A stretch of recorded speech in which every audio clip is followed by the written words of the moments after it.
happening there. And I guess that kind of leads into my next question, Mauricio. I talked to you a lot today about this alleged domestic violence situation, and I guess I say alleged, but P. Diddy's team, right in opening, said, yes, this was domestic violence. So I guess and up they did say that. The video I'm of course talking about is the intercontinental video with P. Diddy and Cassie in LA. We've all seen it. It was originally leaked to CNN, and a lot of people I have asked me the question, okay, why were involved in illegal activities? Serena, what are you thinking about that one? Wondering about that. Yes, so the prosecution is definitely going to want to address that because the defense is certainly going to address it in their closing. They're going to call all of these people cooperators, interested witnesses, and tell the jury that even the judge is going to instruct the jury to consider the fact that they're getting something for their testimony. They're getting immunity or they're getting a benefit, and therefore there's a reason for them to lie.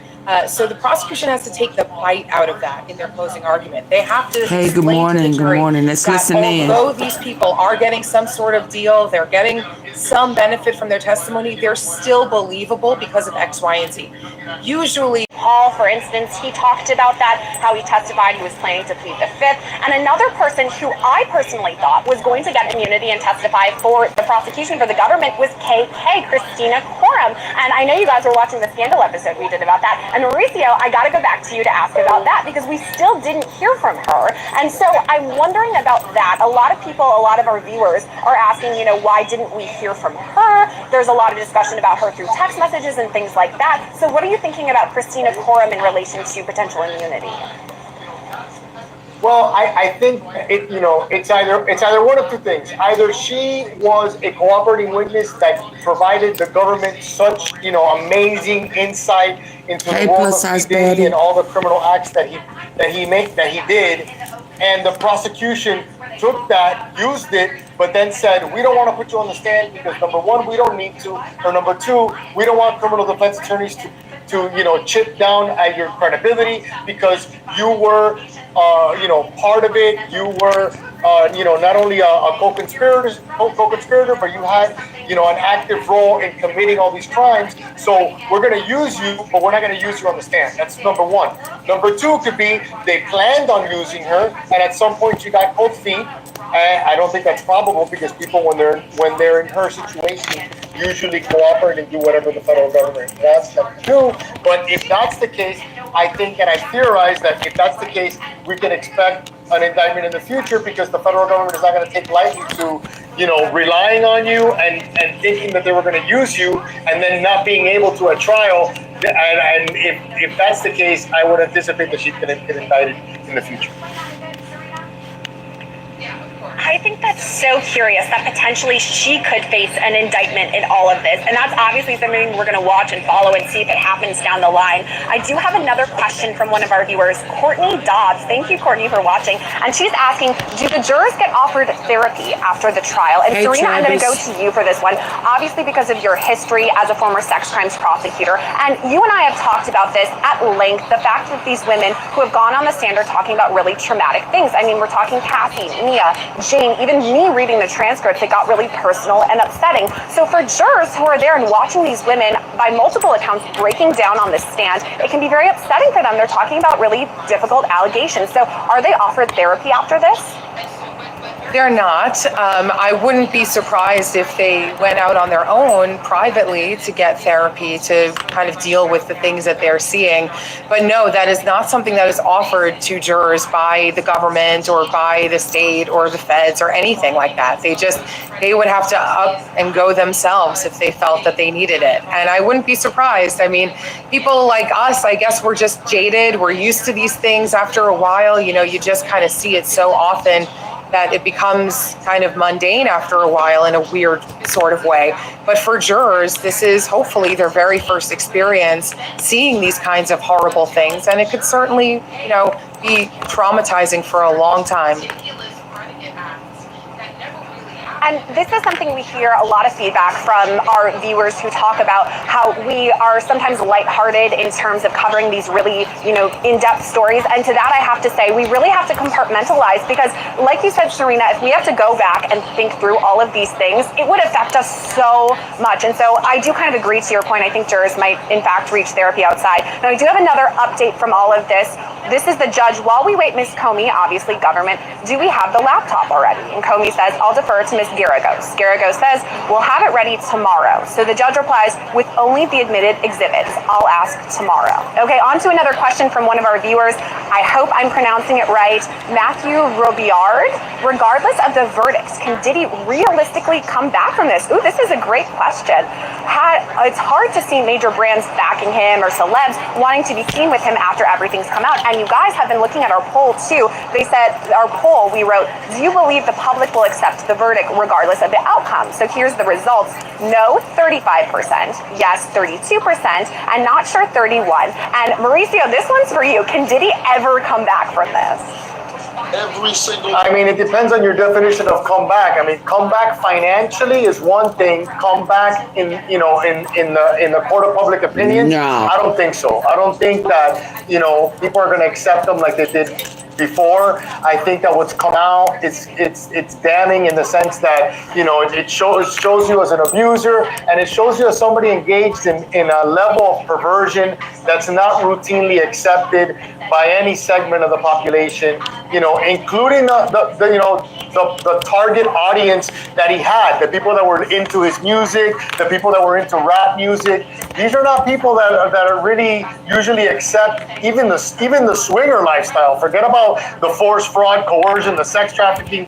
In my opinion, people that are into that music are not the type of people that are really accepting the type of behavior that he was involved in.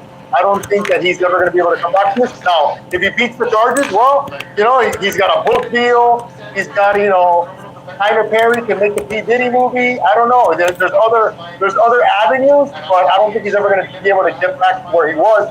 He was. Well, he like doing movies. He ties, he was friends with he can do his own Obama. movies. Those days are over. He's never going to get back to that level of acceptance. I mean, outside of judges and juries, people, normal everyday people are very judgmental. So you're right. Let's say something happens and he's completely acquitted. I mean, people are still judgmental. And this kind of goes into our next question we have here from SL600. This is a very important question, Serena, for you. What is the legal difference between a freak-off and a threesome or being a swinger? Did you learn that in law school, Serena? Oh, yes. We spent at least 6 months studying this. We had in-person. That's a great question. It's great. Listen, the difference, as probably you wouldn't be surprised to hear, is consent. Right? So nobody is going to jail because of a threesome or a freak-off or a throuple or swinging or anything that you could imagine in your sordid brain and my sordid brain. Nobody's going to jail for that as long as everybody is consenting. And also, I mean, I should probably also say you can't support still prostitution. You can't really pay for this kind of stuff. That is still technically a crime as well, even though there's pushes to decriminalize sex work.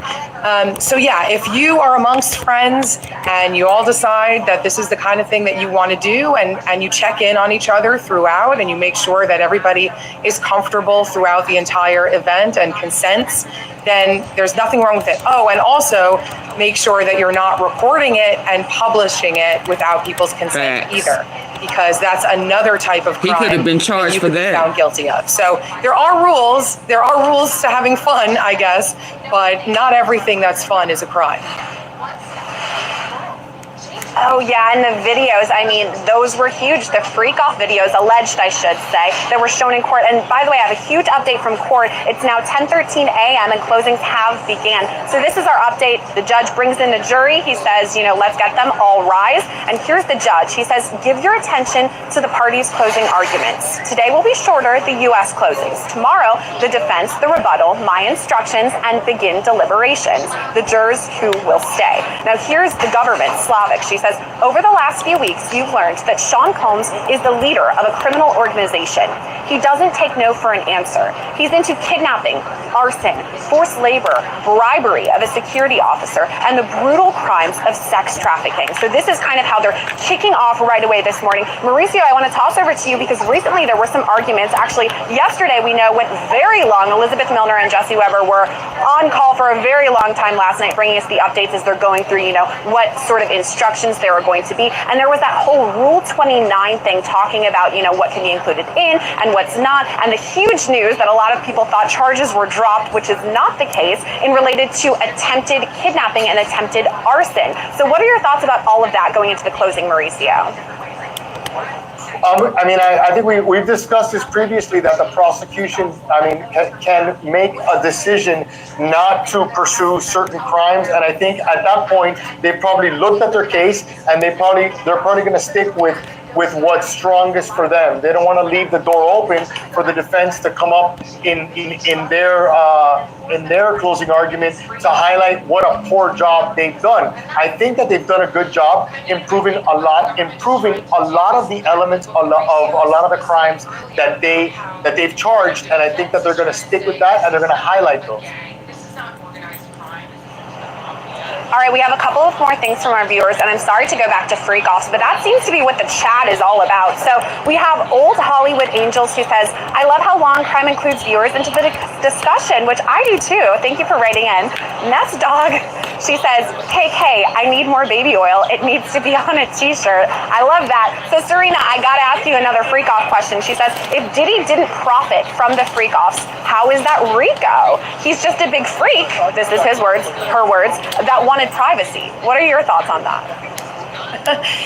That's great commentary. He's just a freako. He's not doing RICO, right? Like, I can put that on a shirt. Who said that you have to make money? So I think that the enterprise portion of this is a little bit more amorphous. I don't think it's a quick and easy, dollar-to-dollar transaction. I think what they're going to try to say, essentially, is he's running this entire criminal enterprise, this music enterprise, simply because he wants to gain access to all these other illegal activities that he wants to pursue.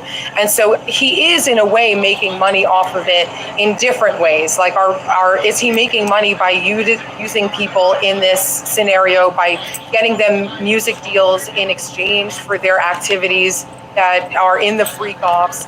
And so it's not just simply a pay-for-play type of situation, but it's bigger than that. And this is exactly why RICO is a difficult charge to be able to prove, because it is not as simple as A plus B equals C. So you're right to kind of see it that way. And that's what the defense is essentially banking on, saying he was a freak, but he's not, a freak mogul. He's not a criminal over it.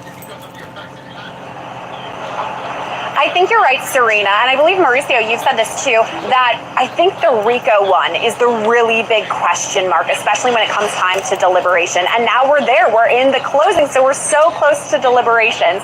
I'm gonna pause for a really quick second because we do have Chris Stewart who is coming back. Obviously, we've had some technical issues today. I'm now hosting from the field, and you guys have bared with me with my hair flying in my face. And if you liked what you saw, make sure to subscribe to our channel, Scandal, where I talk about all things like this. I have Serena on, Mauricio on, a lot of people on. It's great stuff to talk about, Diddy, so make sure to subscribe. And we're going to pause for a quick second, and we'll be back with Chris Stewart shortly.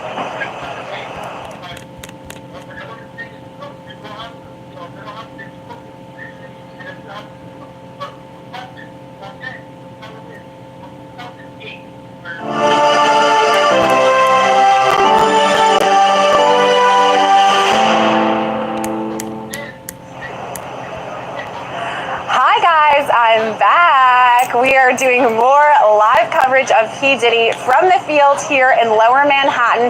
Our guy Chris Stewart has been having some issues with his internet back at home, so no worries, we're here. Thank you all for bearing with us. I've been having such a great time, and right now is a crazy time, you guys, because its closings are happening literally as I speak. In this building behind me is where we're hearing from the government, and I have some updates for you that I will read, and then we'll get to our all-star panel. So here are a couple of updates from the court, and this is Christy Slavic, by the way, who is one of the prosecutors who's presenting the closings.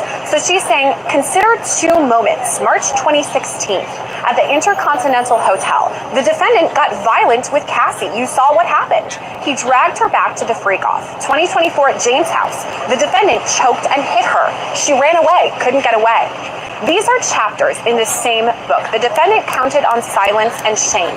He thought that his fame and wealth and power put him above the law. Over the last 7 weeks, you've heard how he used his staff to promote his power. No one could stop him. We'll talk about RICO, including sex trafficking and transportation for prostitution, which are also separately charged as standalone crimes. You may have heard of racketeers. When someone commits a crime as part of a group, they are more dangerous. A group of people whose purpose was to serve and protect the defendant. It's his kingdom. Everyone was there to serve him, fulfilling all of his desires, including his sexual desires. We need to show at least 2 racketeering crimes. So that's where we're at as of now. The updates coming into the courtroom. We have our amazing panel of producers, Jordan, Alex, Nick, who are all helping out, and Bailey and Nicole. Hi guys, you're doing the best you can, and it's great. And I want to bring on our all-star guest that we have. We have Serena Townsend, former sex crimes prosecutor and criminal defense attorney, and Mauricio Padilla, criminal defense attorney. Hi guys, thanks for bearing with us today and sticking with us. And Mauricio, I want to ask you about what we were just talking about with racketeering. The fact that there are no co-defendants with Diddy, it's kind of hard for even me to understand. Can you explain that? Honestly, and I've never seen anybody stand trial for RICO by themselves. And if I was, and I know that we've talked about this before, like Dave Chappelle made a joke about it. You know, he's like, you know, this guy's standing trial for RICO by himself, and it's something that the defense is definitely going to hammer home. This is not a normal RICO case by any stretch of the imagination. The fact that he's there by himself, the fact that they're talking conspiracy, but there are no co-conspirators sitting at the table with him, the fact that we're talking about baby oil and orgies and not kilos of cocaine, that's something that you have to emphasize for the jury. The defense is gonna say, this is about the federal government being upset at P. Diddy and trying to make him into a villain, a RICO case where it's actually just a domestic violence case and a guy that had very unsavory and perverted fetishes. That's pretty much going to be, you know, their defense in a Please hit the like button coming in. Double tap, please. Double tap your screen. And my question mark for you, Serena, about all of that is we've talked a lot on this live stream in past episodes of my show Scandal, which, by the way, you guys can subscribe if you like what you're seeing. We've talked about this, the fact that, okay, maybe Diddy's sex life is different than what you or I or whoever does. We've got the 1,000 bottles of baby oil and lube, and he's a little different, but is that a crime? And I think that's one of the questions I'm wondering if you think the defense is going to bring up. Maybe he's odd to you, but it doesn't mean it's illegal. What do you think? Absolutely. I do think so. I think that they're going to say, listen, they're trying to paint him as just a bad guy. They are going to throw all of these unsavory, kinky, weird things at you to just turn you off because they think that you can't handle that. They think that you think that that's a crime, and it is not. They have to prove I would say to the jury, the law is very, very technical because it is. And if they cannot prove that he actually committed specific crimes that fall into the elements of what they've charged, he is not guilty. And yeah, these freak-offs are weird and they're strange, and it might not be something that you would want to participate in, but look at the text messages from the participants who took the stand. They were eager to participate. They went and bought outfits. They went and procured other people to participate. Now, in that sense, it is a little bit strategically nerve-wracking because you might then be admitting to other things like sex trafficking. And I do think the defense has to worry about those other counts. But the RICO count, I do think, is very much in play here. And the defense can double down on the fact that they're just trying to paint him as a weirdo. He's not a criminal. All roads are leading back to RICO, including one of our viewer questions that I have to bring up, which, by the way, if you guys have questions, write them in the chat and we will pick them out and talk about them. This is going to be a question for you, Mauricio, and it's from one of our viewers, and I'm sorry if I mispronounced the name. Abilisha Durwal, I believe I pronounced that correctly, and I'm sorry if I didn't, but they ask, what do people think will be the 2 RICO crimes that will prove his guilt? So what do you think, Mauricio? I mean, we heard, a lot of testimony on the government side of things. That could be a different question. But what are you thinking are the 2 incidents that would really hit that home? I mean, I think that they have them on the procuring sex workers and having them transported from state to state. There's been a lot of testimony about, different people, doing it for him, or that they brought, 3 guys in one night to have sex with his girlfriend, and all these guys are flying around. And I think the government did a good job at bringing in the airline tickets, showing who paid for the airline tickets, and that's I think something that P. Diddy had been doing for so long that he never even occurred to him that this was illegal. So I think that there's plenty of evidence that he was doing that. And then also they're going to have him with transporting drugs from state to state for the purposes of these freak-offs, which is another predicate crime. And I think that they had his former assistant testifying and other people testifying, including Jane, that would take place. So from the evidence that I've heard, I think they got him on at least those 2.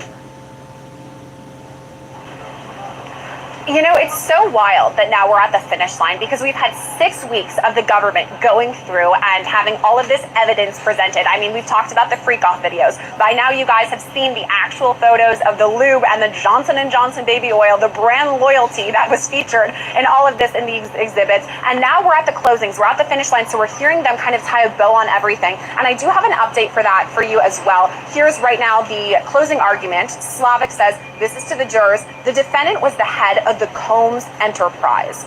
There was an inner circle, his chief of staff and his bodyguards. The names changed, but the rules remained the same. You've heard about KK, Combs' right brain. She lived in 2-Star, and when they say 2-Star, they're talking about Miami, Star Island. She communicated with the defendant's girlfriends, his security. You heard names: D-Rock, Bonds, Rube, Uncle Polly, Fahim. They were armed and ready. Remember the incident at the diner with Suge Knight?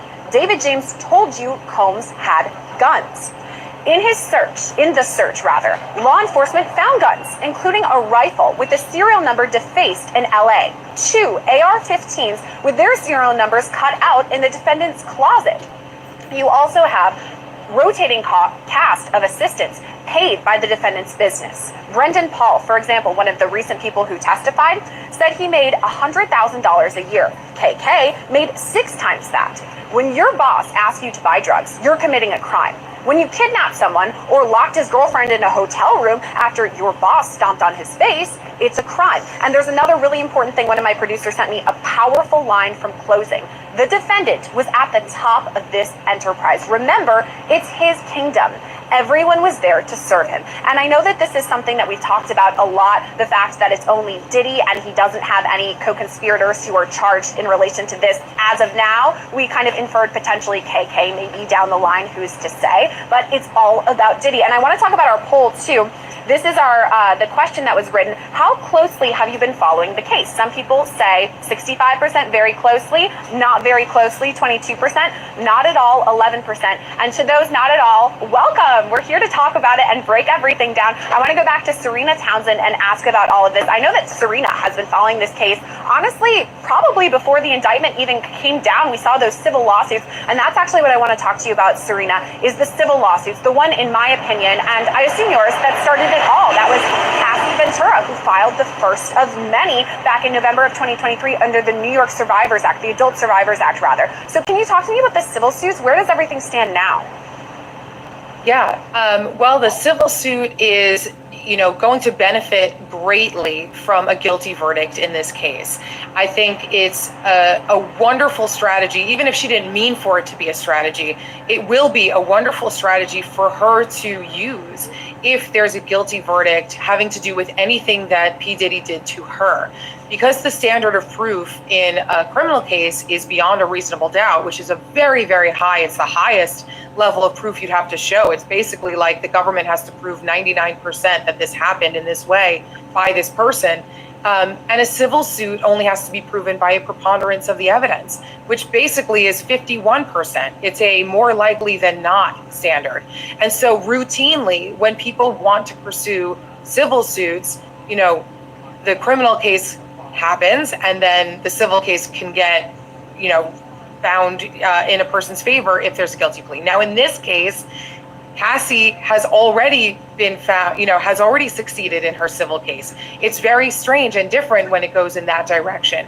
Usually the strategy is get the guilty verdict and then get a civil payout. So for her, I think it makes her look very good and very credible because she's already gotten that result. It's not like the decision in this criminal case will help her. So she doesn't have, the prosecution can't use her as an interested witness in that way in their closing argument. They can't say to a jury, look, the only reason. Where we talked about, okay, how many suits are against P. Diddy, and there's upwards of, I think, 50 civil suits that were filed at one time, which leads me to my next question, Mauricio. If there are that many people who are making these allegations against P. Diddy, Cassie being one of them, then of course Jane and Mia, why don't we hear more witness testimony from the government, some of these people who had already filed civil suits against him?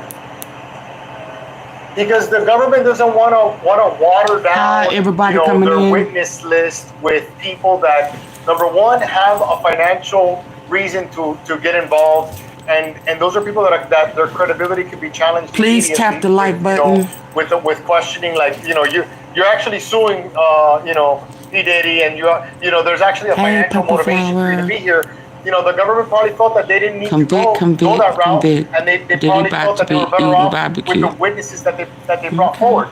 I mean, the fact that he has, I heard it was more like 70 civil lawsuits. The fact that he's got And vote on the that poll. amount of voluminous civil lawsuits is something that affects him greatly, because people are looking at it and they're going to say, okay, well, you know what?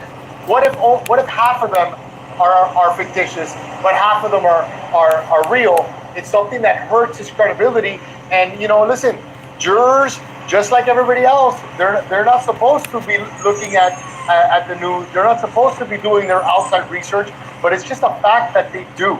So anything that's out there in social media, anything that's out there in the news that hurts your client, a jury could look at it, and it's not beneficial for him at all. MP, Butterfly, Jackie, Henry. You're right, jurors. Those are the ones who we really should be talking about today, right? Because they're the ones who are going to decide what happens. I'm so eager to see. And I have another update for you guys from court. This is happening right now as we talked about. Those of you who are just tuning in right now, the government is presenting its closing arguments right now. So these are some updates. The law does not require us to know that they liked committing these crimes. You saw KK citing the defendant to not be so reckless. But she got him cash, drugs. She was a member of the enterprise. It impacted interstate commerce. Minimal is fine.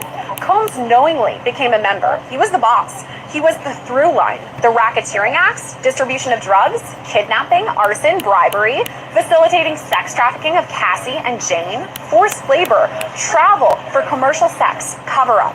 You only need to find that someone would commit 2 acts in any of these categories. It could be 2 acts of drug distribution, 1 kidnapping, just 2. You have far more than 2. Let's start with the drugs, an essential ingredient of freak-offs. The most involved were D-Rock, KK, and Fahim, but others helped keep the drug supply high. We are not talking about marijuana, but what Brendan Paul called hard drugs. There are stipulations of the drugs found in the searches: cocaine, meth, oxy, ketamine, a dissociative drug, GHB, mushrooms, Molly, 2C, a combination tied pink. It's 1305 and 1306. The quantities are not relevant. It's an element of this crime. Distribution does not require a sale. So that's what's going on right now in the courtroom behind me, which, by the way, for those... They're not supposed to be looking at the news. They're not supposed to be doing their... Cassie and Jane, forced labor, and it's not beneficial for him at all. Let's listen to that again with our good ear, y'all. You're right, jurors. Those are the ones who we really should be talking about today, right? Because they're the ones who are going to decide what happens. I'm so eager to see. And I have another update for you guys from court. This is happening right now as we talked about. Those of you who are just tuning in right now, the government is presenting its closing arguments right now. So these are some updates. The law does not require us to know that they liked committing these crimes. You saw KK chiding the defendant to not be so reckless, but she got him cash, drugs. She was a member of the enterprise. It impacted interstate commerce. Minimal is fine.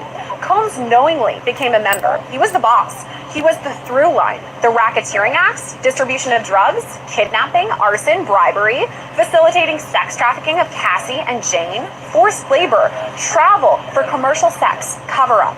You only need to find that someone would commit 2 acts in any of these categories. It could be 2 acts of drug distribution, 1 kidnapping, just 2. You have far more than 2. Let's start with the drugs, an essential ingredient of freak-offs. The most involved were D-Rock, KK, and Fahim, but others helped keep the drug supply high. We are not talking about marijuana, but what Brendan Paul called hard drugs. There are stipulations of the drugs found in the searches. Cocaine, meth, oxy, ketamine, and dissociative drug, GHB, mushrooms, Molly, 2C, a combination tied pink. It's 1305 and 1306. The quantities are not relevant. It's an element of this crime. Distribution does not require a sale. So that's what's going on right now in the courtroom behind me, which, by the way, for those of you guys just tuning in, we're live in Lower Manhattan outside of the courthouse. So that's why my hair is acting like a wild person based on the weather that we've got here in New York. We do have some questions from you guys who have been following along. This one's from Smarty Pants. Question: could the prosecutors have charged Diddy with a separate kidnapping, forced labor charges, and gun charges in addition to RICO? To which I asked Serena Townsend, former sex crimes prosecutor, what do you think? Strategically, they probably decided not to, because it makes more sense for them to seek out this bigger RICO charge, which has more serious consequences and higher amounts of prison time. They could have, but think about what forum we're in right now. What you're identifying, and you're not wrong, Smarty Pants, you are very smart. You're kind of identifying what it would look like in a state prosecution. That's usually what you would see on like a lower level, although those counts also carry a high amount of prison time at the state level. But usually when the feds get involved, they usually try to seek out those counts where only the feds could charge. And so in their minds, they're looking at RICO, they want the big sexy crime rather than like the state typical crimes that you're thinking about.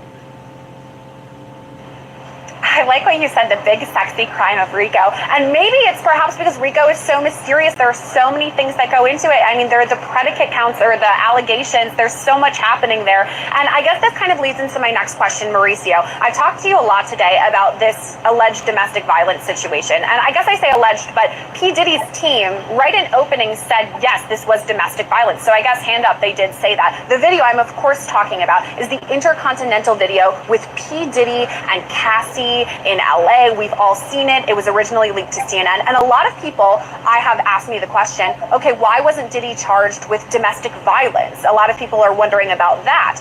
What do you think, Mauricio? Why wasn't that a charge in all of this?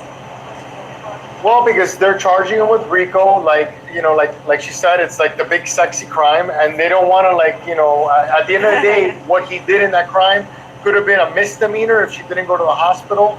It's just a domestic violence charge. I don't think that the federal prosecutors are going to charge a crime like that. They're going to use it to satisfy the force, fraud, or coercion of sex trafficking. Because at the end of the day, that the amount of time he's looking at on the sex trafficking is gonna shadow whatever time you'd be looking at regarding a misdemeanor domestic violence case. So I don't see them charging that, but they are going to use it over and over again. Now the defense is going to do something that we talk about a lot in death penalty litigation, which is called run to the bummer. That means like whatever's negative, bring it up first. So I anticipate you're going to see his defense counsel stand up and immediately fall on the sword and talk about the video and talk about the domestic violence and tell him, yeah, my client may not, be the greatest person, and my client may have had a problem, and my client may have committed an act of domestic violence, but my client did not commit RICO. My client is at the head of a criminal organization. And I think that's where he's going to start highlighting the differences between this case and what jurors are used to seeing or hearing about when they think about a RICO case. Mafia, organized crime, that's the type of thing that they're looking at. So I think that the defense is going to go back and show the distinctions between what the jury probably expects to see from a RICO case and what this case is about. And I think we did see that, right, in the openings from the defense where they talked about, I remember very specifically, Tenny Yargo said, P. Diddy, you might think he's a jerk. You might not like my client. You might not want to be friends with him. But does that mean what he did was illegal? And they talked about the domestic violence allegations with Cassie and the Intercontinental. And I do agree with you, Mauricio. I think that we may hear from the defense in their closing something like that, something kind of similar. Now, a lot of you have been writing in, watching the live stream. Thank you for everyone who tuned in. Brooke, it looks like just started watching. That's my sister. But I do have a question from Christiana Robertson. She says, so being that they dropped those charges against him, does that mean the evidence that comes with those charges go away too? They can no longer be factored as evidence, right? And I'm going to go to you, Serena, for this question. It's kind of complicated because there were a lot of things floating around, like charges were dropped against P. Diddy, and charges necessarily weren't dropped. It was just the predicate, you know, the attempted arson, the attempted kidnapping. So can you explain that a bit, Serena? Yeah, of course. So it gets super technical and really confusing. None of the charges were actually dropped, but in order to prove RICO, you have to tell a jury that there were certain predicate crimes underlying the criminal enterprise that shows that RICO exists. Meaning RICO is the crime, but what makes it a RICO, they have to show at least 2 criminal acts that are not RICO that happened in order to support the criminal enterprise. So what they did was they didn't drop any charges, but they decided not to move forward with asking the jury to consider the attempted kidnapping or the attempted arson as part of those potential predicate crimes that underlie the RICO charge. And so, but very astute question, because you're right, and not only are you right that the evidence is not going to be spoken much about now about the attempted arson and attempted kidnapping, but the reason why is strategic. The prosecution's streamlining of those predicate crimes is not only because they kind of are admitting that they didn't really get where they needed to be with those crimes, evidentiary wise, but it also takes away the ability to talk about those crimes if the jury's not being charged specifically about them. And what that does for them is it takes away the defense strategy of telling the jury, hey, the prosecutor wants you to consider these ridiculous predicate acts that never really happened, and therefore you cannot trust the prosecution. They don't know what they're talking about. They're not able to meet their burden, and therefore you shouldn't find them guilty of anything because prosecutors don't know what they're doing. So smartly, the prosecution is taking this ability away from both themselves and the defense to speak about these predicate acts to the jury in closing.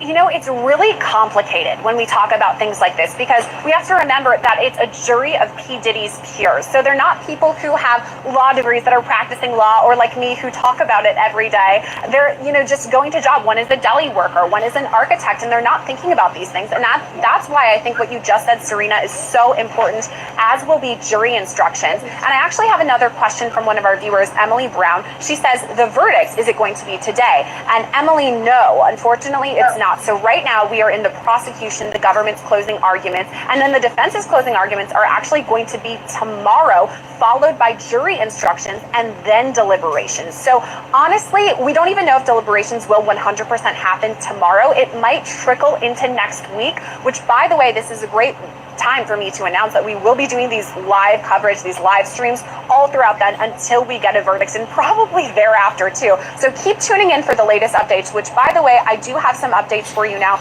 P. Diddy, he talks about not testifying, or excuse me, this is what he talked about in court. He said, I'm doing great, Your Honor. He said, he added, I've been wanting to tell you thank you. You're doing an excellent job. And the judge chuckled and said, thank you. I appreciate it. And this actually happened a while ago. This is when P. Diddy was asked in the courtroom whether he was going to testify. And obviously, this is something that is up to the defendant themselves. They can obviously discuss this with their attorneys, say, weigh the pros and cons, what can go right, what can go wrong, whatever, but it's up to him. So that's when he said, you know, you're doing a great job to the judge, which a lot of people are talking about, but he chose not to testify. Mauricio, I've got to ask you, was that the right choice? For P. Diddy, for him not to testify, 100%. Like, there's very limited circumstances where a criminal defendant where a criminal defense attorney is going to put up his client to testify. And I'm talking extremely limited. I have friends of mine that are excellent trial attorneys that believe that a criminal defense attorney, that a defendant in a criminal case should never testify. And for sure, P. Diddy was not a candidate. It's very difficult to explain away the things that he's done. So he was going to do himself way more harm than good by testifying. Now, whether he should have opened up his mouth in a high-profile case and thanked the judge and told the judge what an excellent job he's doing, I believe is a mistake. I don't think he should have done that, because when it comes time to sentencing, the judge is going to be like, all right, well, I want to make sure people understand that I'm not going to take it easy on you because you thanked me and you told me what a good job I am. So I think that for sure his defense team didn't know he was going to say that. And I think he said it because he thinks he's smart and he thinks he's doing himself a favor. But I think the opposite is true. I don't think he helped himself by, thanking the judge like that. Oh, if it comes time for sentencing, we'll have to talk about mitigating factors too, because there's so much. I mean, the charges that he faces, if he's convicted, could face life in prison. I mean, so the mitigating factors are something we'll have to discuss down the line. But as far as P. Diddy not testifying, I tend to agree with you, Mauricio, that potentially it probably was in his benefit not to. However, selfishly, I wanted to hear what he had to say. I wanted his response on cross-exam to a lot of questions that and I'm sure most people on the live stream have. So that was a disappointment in a way. I do have an update from what's going on in court. And for those of you just tuning in, we do have the government and their closings right now in this courtroom behind me. This is the courthouse, I guess, but there's a courtroom inside of it here in the Southern District of New York. Here's an update. This is Christy Slavic, by the way, who is speaking on behalf of the government. She says, you know the names of the drug dealers by now. Guido, One Stop, Baby Girl. Jane told you that on 2 occasions, she was told to bring drugs when she flew to meet him. She coordinated with KK. It's corroborated by text messages. KK told Jane to swing by Mapleton to pick up the Guido package. He was called during hotel nights, so we know what the Guido package was, more ecstasy. The security team knew what it was. Guido texted Fahim, Puff has a $450 balance with me. She went on to say, Brendan Paul asked for $780 for personal Gucci items. That is hard drugs. Drugs were distributed. It doesn't matter, he wasn't buying kilos or selling them. Personal use is just a distraction. They bought and distributed to people around him. Cassie used drugs at every freak-off, supplied by the defendant. He introduced Jane to drugs, gave them to her at all but one hotel night. He gave drugs to Carrie Morgan and Bana Brianna Bongolan. He made Brendan Paul try Tusi to see if it was good. D-Rock would text One Stop, need to see someone for bro, that is the defendant. Guido asked Fahim to cover the defendant's drug debt. KK knew he was distributing drugs to the woman for the Wild King Nights. And Wild King Nights, we've heard the name so many different ways. I mean, Wild King Nights, that's what Brendan Paul said, or Hotel Nights from Jane, or Freak-Offs or FOs from Cassie. Whatever way you twist it, they were those nights in the hotel room where something happened. And right now it seems that the government is focusing on drugs. So Serena, I'm going to go to you and ask about this. A lot of the allegations were that P. Diddy, especially if we go back to the indictment, the OG, that he drugged these people and then forced them to participate in these freak-offs. What do you think? Do you think the government has proven that? I mean, I think what the government is trying to do is kind of like what Mauricio was saying earlier about how, the defense is trying to say, this is not a gang, this is not organized crime, this isn't the mafia. And what the prosecution is trying to say is it absolutely is. What they're doing in this breakdown is they're breaking down the hierarchy.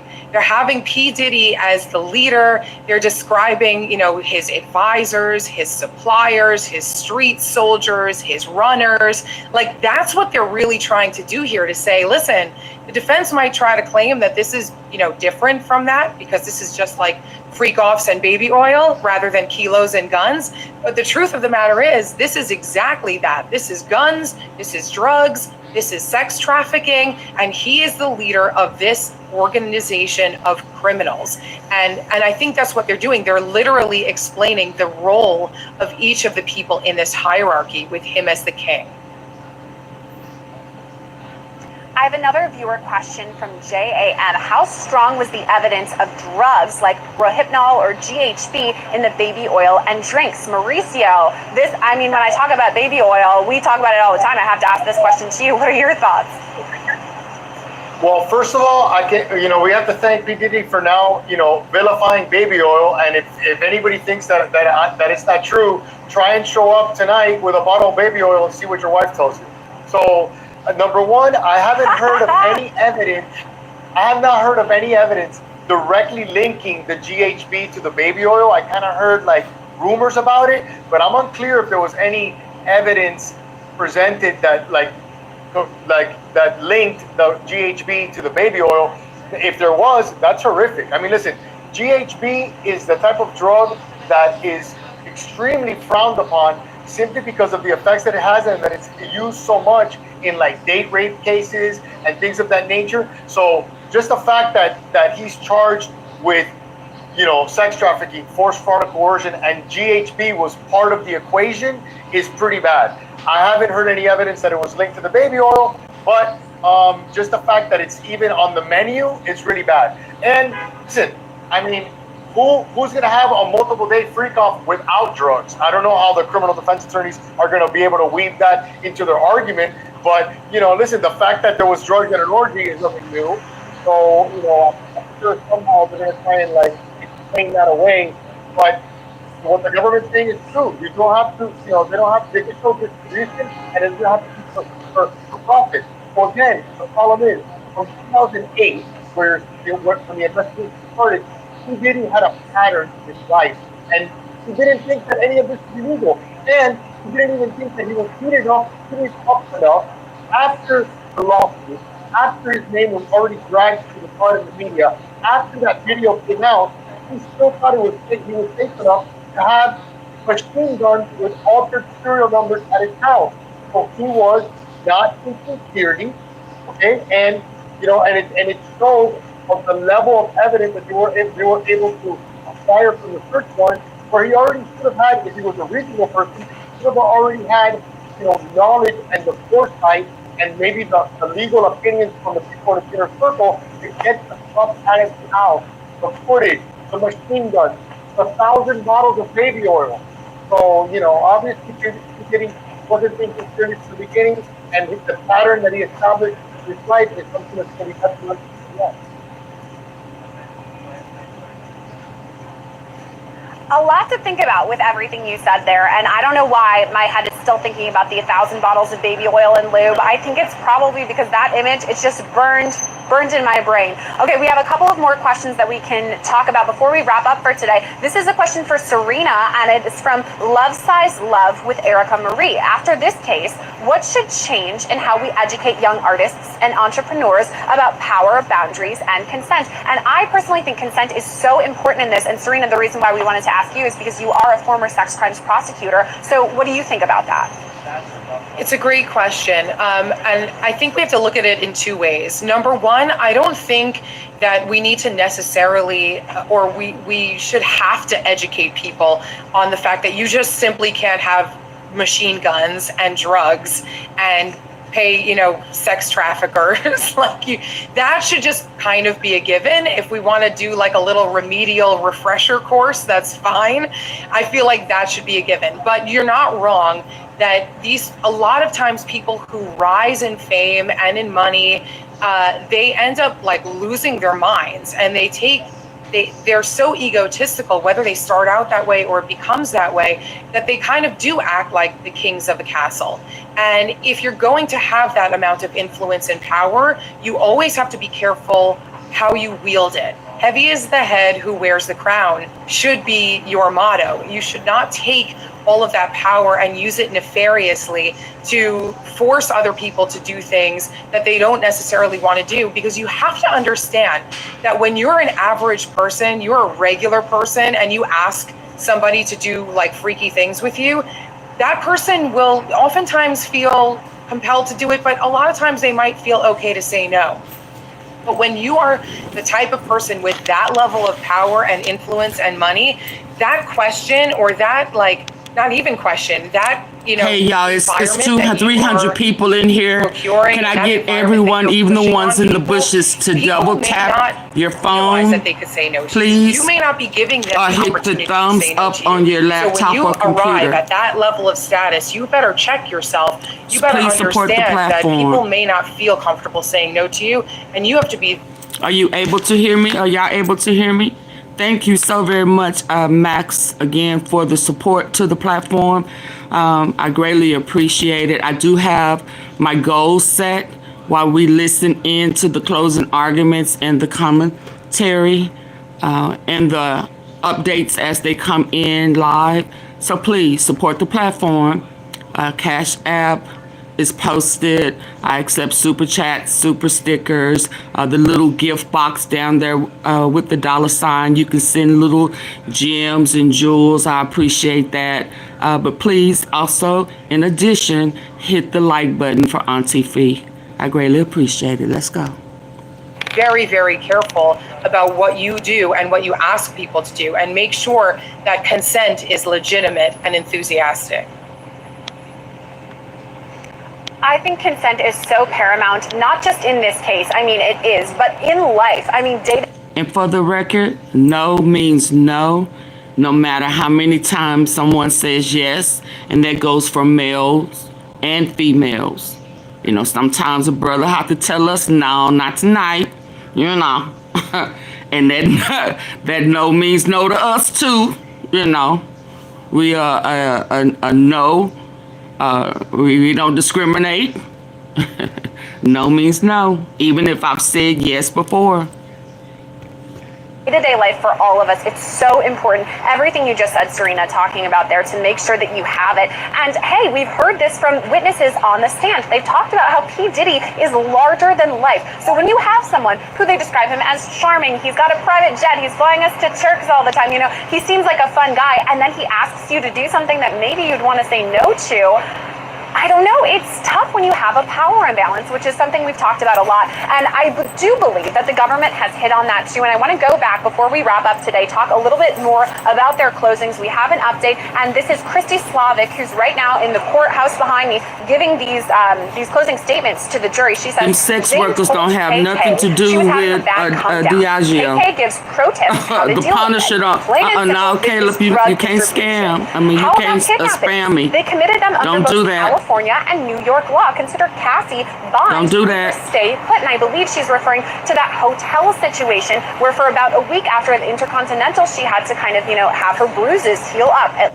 Caleb, do not spam me. Do not continue to say the same thing repeatedly back to back. Switch it up. Say something different, or I'm going to have to remove you for today. Do not spam my chat. Okay? You've been warned. I'm only giving one warnings today. Let's go, y'all. At least allegedly. Now, Slavic went on to say the defendant calls Cassie let me get, a slut. Crystal, can I mod you up? On her face. Because She was I'm working. disfigured. Roger Bonds caught her and brought her back. Here we go. The defendant made her go to London Hotel on Sunset, so no one saw her, like I was just referring to. She wanted to go home to her mom, but no. It's clear Cassie did not consent to staying in the London hotel. David James testified the defendant demanded to see his search history if he had posted that the defendant assaulted Cassie in the club. Then there's Capricorn Clark, and this is me, Sierra, talking now. Capricorn Clark, very important when we're talking about the kidnapping allegation and New York law. Consider paramount, not just in this case. I mean, it is, but in life. I mean, day-to-day life for all of us. It's so important. Everything you just said, Serena, talking about there, to make sure that you have it. And hey, we've heard this from witnesses on the stand. They've talked about how P. Diddy is larger than life. So when you have someone who they describe him as charming, he's got a private jet, he's flying us to Turks all the time, you know, he seems like a fun guy, and then he asks you to do something that maybe you'd want to say no to.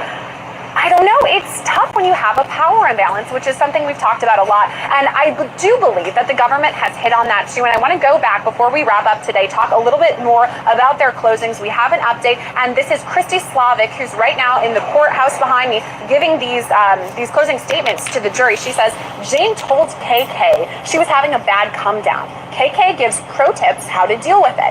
Plain and simple, this is drug distribution. How about kidnappings? They committed them under both California and New York law. Consider Cassie, bond made her stay put, and I believe she's referring to that hotel situation where for about a week after the Intercontinental, she had to kind of, have her bruises heal up, at least allegedly. Now, Slavic went on to say the defendant calls Cassie a slut. He stomped on her face. She was disfigured. Roger Bonds caught her and brought her back. The defendant made her go to London Hotel on Sunset so no one saw her, like I was just referring to. She wanted to go home to her mom, but no. It's clear Cassie did not consent to staying in the London Hotel. David James testified the defendant demanded to see his search history if he had posted that the defendant assaulted Cassie in the club. Then there's Capricorn Clark, and this is me, Sierra, talking now. Capricorn Clark, very important. I'm sorry, Michelle, but that's kidnapping allegation and arson in relation to kidnapping. And she didn't beat her own self up. They made her take a lie detector test for days in an empty office building in Manhattan. This was 2004. We got to stop making excuses for predators. Uncle Paulie took her to the future headquarters of Bad Boy. She was tested for 5 lies. The man administering the test tried to. He beat her and drug her back. If she failed, she'd end up in the East River. In Central Park, the defendant told her if anything I hope it never happens to you or your kids or your loved ones. He was tested too. I bet you just sang another song then. In December 2011, you sound just like kidnapped Capricorn Clark. It started on December 22nd, Sparkle. 2011. The defendant banged. She didn't have a problem with it at first until the money stopped. He barked an order at now she's crying. Cry me a river. To kill Cuddy. And I think that this is important to note too that we've talked a lot about. I'm gonna put you in timeout for a little bit, let you think about what you're saying. Of shows here on Law and Crime, the whole issue with the attempted kidnapping, attempted arson, that the government says we're not going to include. You got to stop making excuses for predators. Arson, kidnapping, not attempted, which I think is really important. Now, we do have a poll that's up right now, you guys, that says, how important do you think the closing argument would have to kill her? David James remembers this. He was tested too to get the rat out of the team. In December 2011, Rube helped the defendant kidnap Capricorn Clark. It started on December 22nd, 2011. The defendant banged on Capricorn's door with a gun. And let me say this. Shout out and prayers to all the men and women who have encountered anything in this manner. Any type of trafficking, any type of manipulation, force, coercion, or fraud. It's a serious thing. There's a lot of men and women out there. Some of them didn't realize what their trauma was, why they have PTSD. Some of them have been drugged. Some of them have survived. Some of them haven't. Some of them can't recover. So shout out to y'all. God bless all of y'all. This is a serious issue. It's been going on for a long, long time. Puff and a whole bunch of other people in the industry have taken advantage of that. Whether someone thought they was coming up, whether somebody thought they was getting a Grammy, whatever. Anytime you have to manipulate, lie, bait and switch to get it is fraud. So prayers go out to everybody. I will not make excuses for male or female who use these type of tactics. He was out for revenge. He barked an order at Capricorn, get dressed, we're going to kill Cuddy. And I think that this is important to note too, that we've talked a lot about on this live stream and other episodes of shows here on Law and Crime, the whole issue with the attempted kidnapping, attempted arson, that the government says we're not going to include. But now they're talking about arson, kidnapping, not attempted, which I think is really important. Now, we do have a poll that's up right now, you guys, that says, how important do you think the closing arguments will be influencing the jury's decision? 68% say extremely, 22% say somewhat, and 8% say not very. So to that, I'm going to go to Serena Townsend and ask you, what do you think about the prosecution's closing argument? How important is it? I think it is essential. It is so important, especially in a long case like this, and especially when you're up against a defense that's basically just saying, listen, they're just going to throw things at you to make him sound bad. It's very important for the prosecutor to say, absolutely not. What you heard, yeah, it's bad, but guess what? It's also a crime. All of these crimes were all chapters in a book, as she was saying, in this book of RICO criminal enterprise. And so I do think that it's very important for a prosecutor to sum up, literally sum up all of the interesting and important and terrible things that happen into this nice package that fits the elements of the crime that they've charged. They have to explain to the jury why it's not just a pile of bad things or kinky things or weird things, and it is actual crimes. And I think that so far it sounds like they're doing a very nice job. We're really in the thick of it right now with the prosecution's closing happening right now, then on to the defense tomorrow, and we'll continue to bring you all of the updates as we have them on this live stream. For right now, though, thank you to Serena Townsend and Mauricio Padilla, our amazing guests for today. If you liked what you saw, make sure to subscribe to my channel, Scandal, where we talk all things celebrities, Scandal and P. Diddy. And speaking of P. Diddy, I gotta talk about our upcoming podcast that we have. It's the second season of Law and Crime's hit podcast, The Rise and Fall of Diddy, hosted by Jesse Weber. He's back, and the third episode drops in just a few days. But in the meantime, you can catch up on the 2 episodes that have dropped exclusively on Wondery Plus, Apple Podcasts, Spotify, or wherever you get your podcasts. We're going to give you a teaser. Make sure to check it out. We acting bad. We ain't trying to hurt nobody. For decades, he was untouchable. I've gone from Harlem to Hollywood. Sean Diddy Combs built an empire from the ground up. But now, it's all coming undone. Sean Combs, the mogul as we know it, is over. I'm Jesse Weber, host of Law and Crime's The Rise and Fall of Diddy, the federal trial, a front row seat to the biggest trial in entertainment history. Sex trafficking, racketeering, prostitution, allegations by federal prosecutors that span decades, and witnesses who are finally speaking out. This is at least the 10th lawsuit filed against Combs. Each week we break down the courtroom drama as it happens. How far will he fall, or will he walk free, but with a reputation in ruins? You can listen to The Rise and Fall of Diddy, the federal trial, exclusively on Wondery Plus.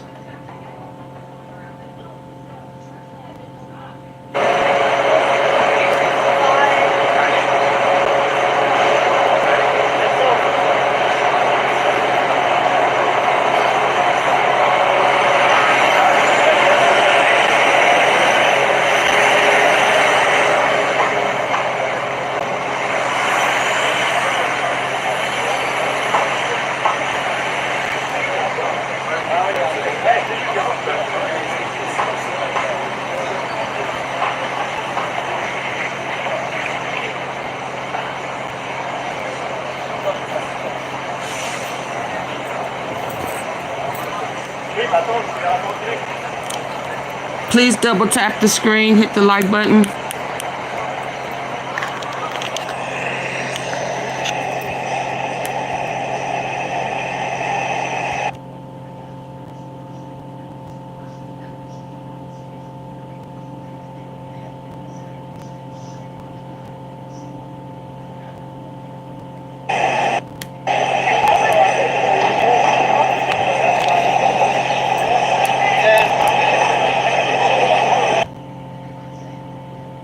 Hi, Godspeed.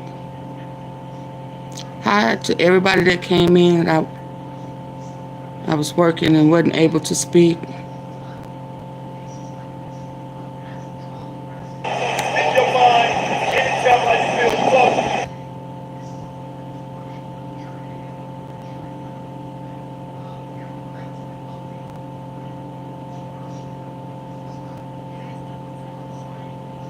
And they have heard a lot.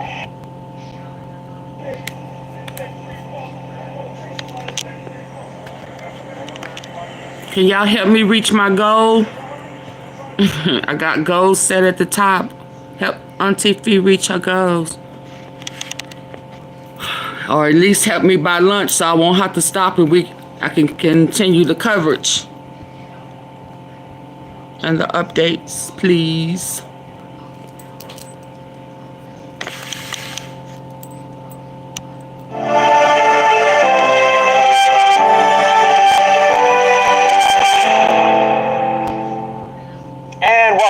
To our extended live coverage of the Sean Combs criminal case in downtown New York Federal Court. I'm Jesse Weber. Thank you so much for joining us. This is our continued coverage where we're going to be taking your questions. Any questions you have about what is happening today, and today is a big day. It is closing arguments, or the beginning of closing arguments, where Sean Combs is facing charges of racketeering conspiracy, sex trafficking by force, fraud, or coercion, transportation to engage in prostitution.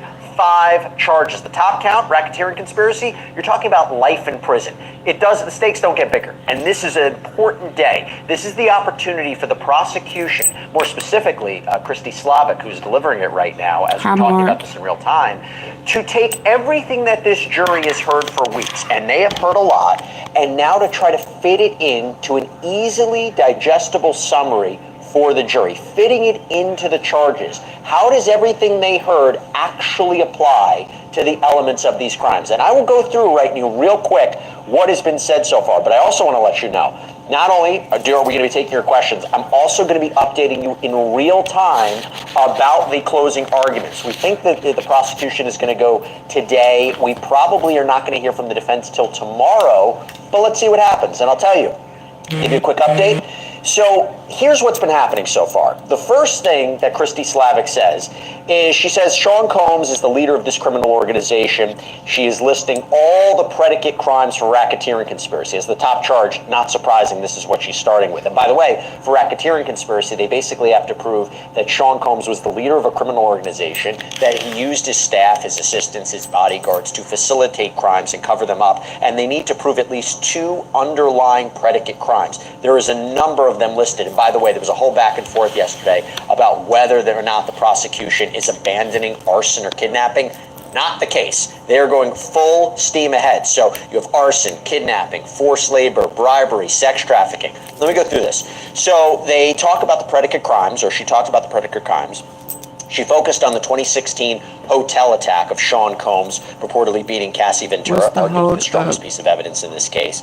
Talked about factors like silence and shame and fame, I don't understand what you're saying, his staff to promote his power, going into what RICO is, going into what a criminal conspiracy is, going into what a criminal enterprise is. You have the different assistants. You have the use of drugs. By the way, one of the underlying predicate crimes is drug distribution. They also made the note that distribution doesn't require a sale, that he even used drugs during these alleged freak-offs, that there was a lack of consent for Cassie Ventura Fine, alleged victim number 1 in this case. Goes into the underlying crimes of kidnapping, the kidnapping of his assistant Capricorn Clark. There was the episode where she says she was forced into this abandoned building, essentially, and had to do lie detector tests, that she was basically kidnapped, forced into a vehicle during the whole Kid Cudi incident. Talk about Kid Cudi, his car being firebombed. That goes to arson, another one of the predicate crimes. Bribery, another predicate crime, where Sean Combs allegedly paid off a security worker back in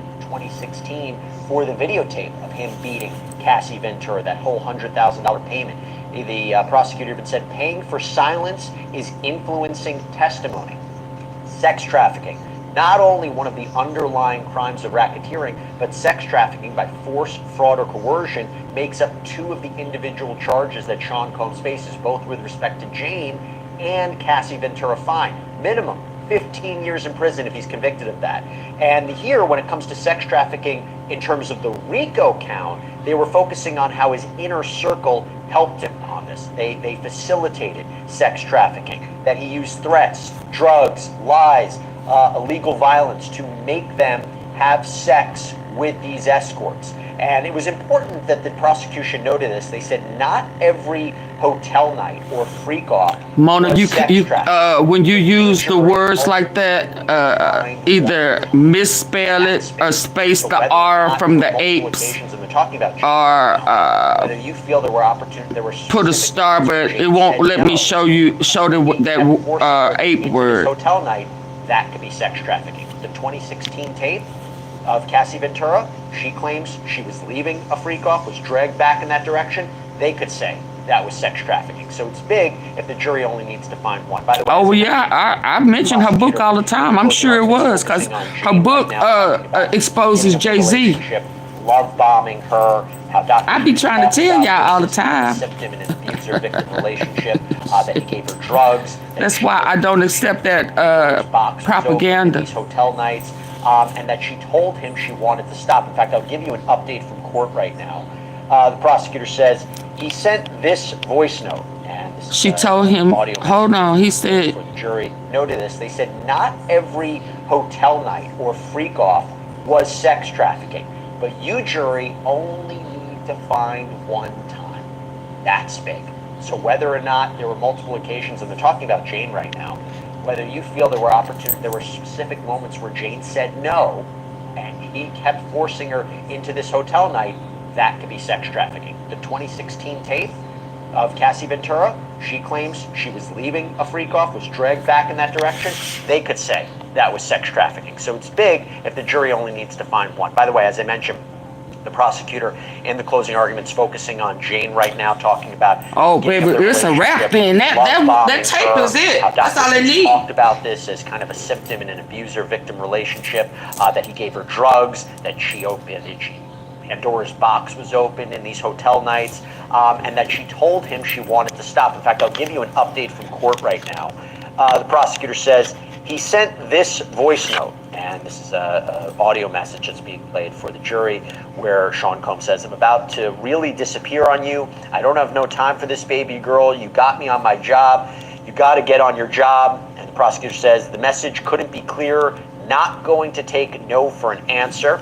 Prosecutor Slavic says, not gonna take no for an answer. Jane writes to the defendant, I feel like I'm reading my own sexual trauma. 2 of my birthdays, you forced me. I think those text messages from Jane are quite compelling, by the way.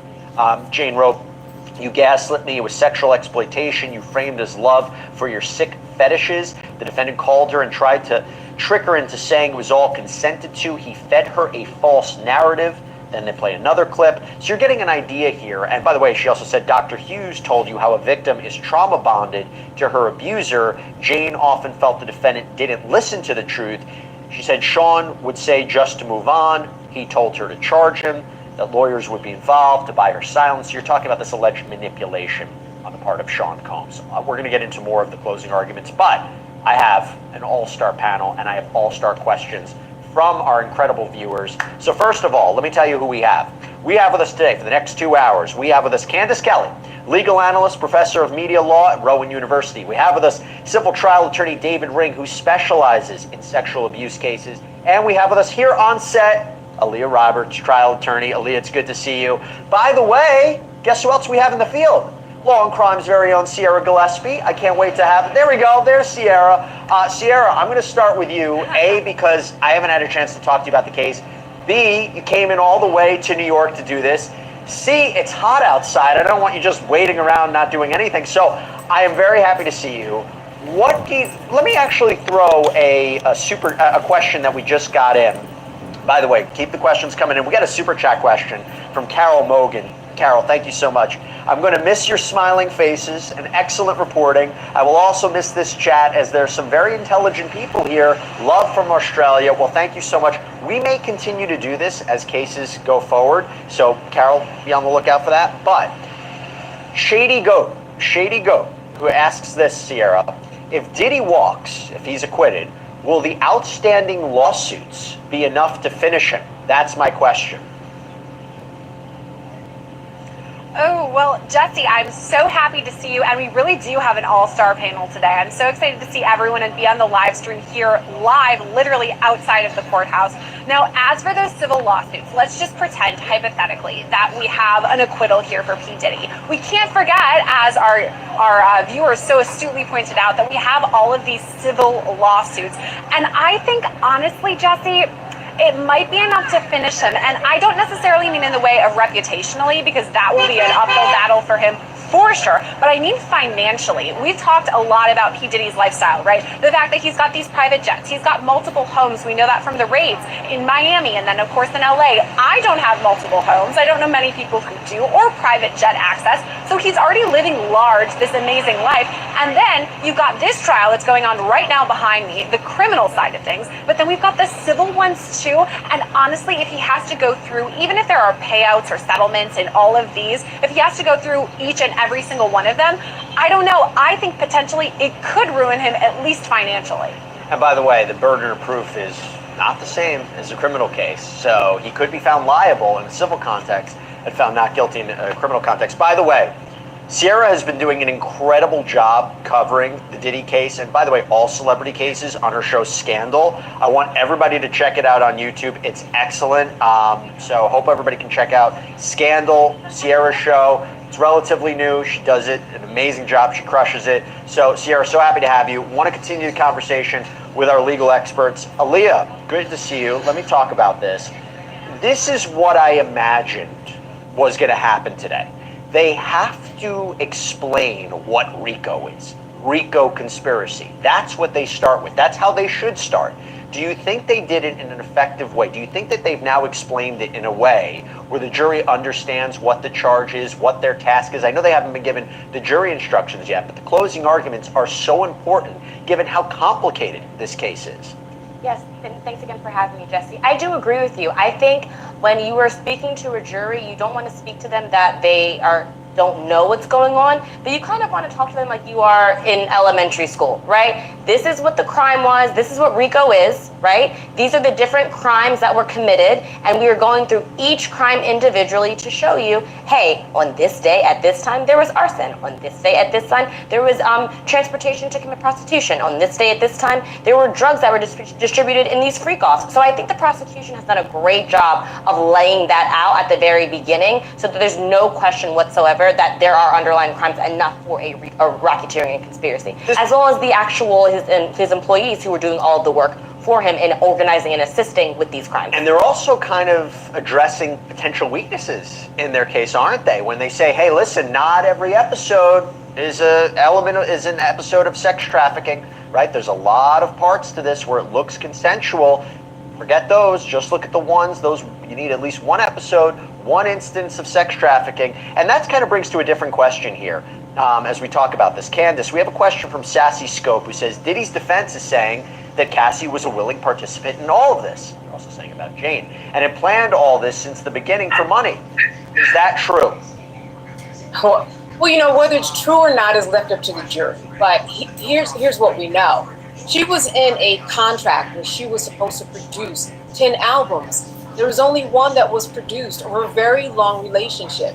So that doesn't look very good, because I think that because of the fact that she only put out one album, she was waiting for the other 9. I mean, I think that that's what the prosecution is saying. Absolutely. Yes, that there was a lot that was done in terms of her being abused, but he was also holding over these albums that were not produced and preventing ways for her to actually get money, which would allow her to go out on her own. I don't think it's true one bit in terms of someone that's been in the courtroom. I did not get the sense that she was just going after money, after money, after money.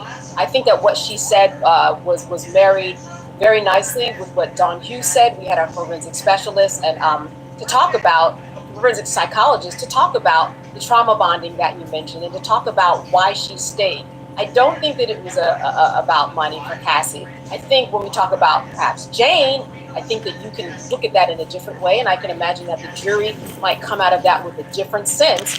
But I think that Cassie was a really strong foundation that eventually everybody y'all get the likes up. Let's get update. Well, that's a great question. And also, thank you so much for the sweet, kind words. I always appreciate it. And I read a lot of y'all's comments. So thank you. Again, thank you, thank you, thank you. Get the likes up. It's a full house today inside that courtroom. Literally body to body, a lot of people inside that courtroom. And especially over on the defense's side, where you're seeing more of Diddy's support system and family come to court today to really kind of be here for the final days of the trial, pretty much. Of course, that being summations, aka closing arguments. So we saw everyone from Janice Combs, Diddy's mother, Charlucci, who's one of Diddy's very close friends, who's been inside that courtroom every single day of trial and even was attending some of those pre-trial hearings too. We saw Keisha Combs, that's Sean Combs' sister, Justin Combs, Sean Combs' son.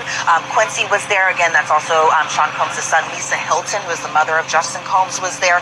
Sarah Chapman, who is Diddy's daughter Chance's mother, and then of course the twins were there, that being Delilah Combs and Jesse Combs. And so it's interesting, the only one that notably was absent from what I could see inside the main courtroom was just Christian Combs, but everybody else, and I should also say probably his youngest daughter, that being Love, she wasn't there inside Where the was courtroom. Ava? But I think Was Ava notably there? also some interesting faces that are inside that courtroom today too, maybe not necessarily on Sean Combs' side, was Doug Victor, who we all know to be Cassandra Ventura Fine's attorney, as well as Jay Clayton, and that's the acting U.S. attorney for the Southern District of New York. So a lot of famous faces are inside that courtroom, a lot of people that we're very familiar with as we've been following this case pretty closely. Oh, and I think I forgot Karen Agnopoulos inside that courtroom too. So it's a lot of people there really trying to see what these summations are going to be, both on the prosecution side and then once we get to the defense's closing tomorrow, obviously for the defense's side too. Since there are no cameras in that federal courtroom, there's no audio equipment in that courtroom, Elizabeth has been our eyes and our ears for the last several weeks. So we have this question from Merle's eyes.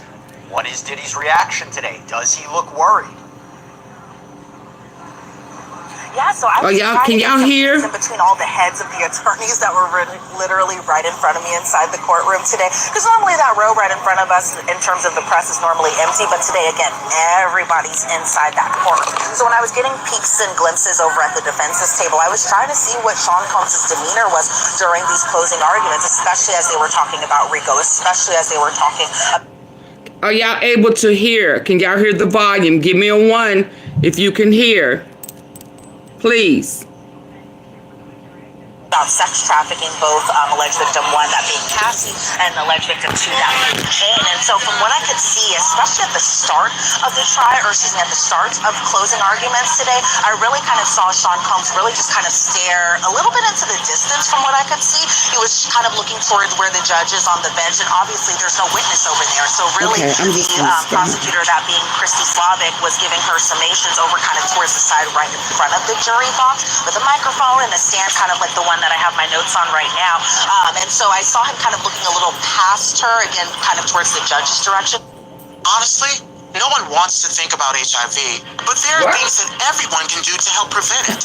It starts with getting tested. Yeah, I was just especially happy to have his family inside that courtroom, making sure everybody who was on the list was able to get inside in order to support him. And so from that was probably the most reaction I've seen of him, is just a big smile on his face whenever he saw his family. Elizabeth, we're reading the transcript of the closing arguments. We have no idea what the tone is like. We have no idea how Christy Slavic is actually delivering it. So we have a couple of questions here. Jack asks, Elizabeth, how would you describe the overall tone of Christy Slavic's closing argument? Was it emotional, methodical, aggressive? John Doe III asks, what seemed to be the prosecution's most powerful moment in closing arguments so far?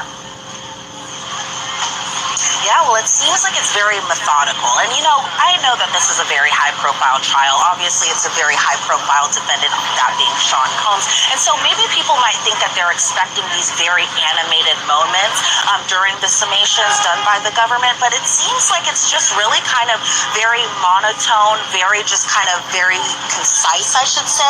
But I will say this, Jesse, is that Christy Slavic, when she's giving these closing arguments, she really is just laying it out as simple as possible, to the point I'm actually understanding everything that's going on. And I'm like, okay, this is really just kind of laid out perfectly for the jury. Now, could points have been kind of condensed a little bit and not as repetitive? Possibly, maybe.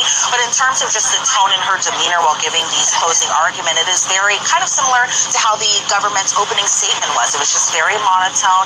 You can tell she's kind of reading off of the script that she had prepared. But I think it's interesting too, because they put, you know, a PowerPoint presentation of just everything in terms of just all the assistants that the jury was able to see, all the escorts/entertainers that the jury was able to see. They were kind of bringing points from the transcript and relating it to certain points of maybe, you know, in some cases the RICO conspiracy and arson and kidnapping, relating it to the testimony that was given by particular witnesses, including, you know, Kid Cudi or Capricorn Clark, those types of folks, and then bringing it back to the text messages where they're highlighting how these certain text messages will really kind of point to instances of alleged sex trafficking in terms of Jane or in terms of Cassie. And so that's really kind of the tone in terms of the closing arguments that they have. And from what I could see even of the jury, especially at the beginning, they're really kind kind of paying close attention. I think maybe towards the lunchtime hour, they were ready for lunch because it's a long time to be listening to just one person. But, you know, if I can binge watch a Netflix series for 8 hours, I think the jurors are okay with the 4-hour summation. Well, that is why the defense wanted Mark Agnifilo to go on Friday. They didn't want him to have to go after the jury's exhausted from prosecution's closing argument and having lunch. Oh, now we got to hear the defense. It affects the impact of that, so I completely understand it. Elizabeth, I know you have to get back into court. Great seeing you. Thank you so much. Great reporting. We even have Outcast 93 saying, Elizabeth, you've been doing a fantastic job since the beginning of this trial. You really have, so thank you so much. Thank you.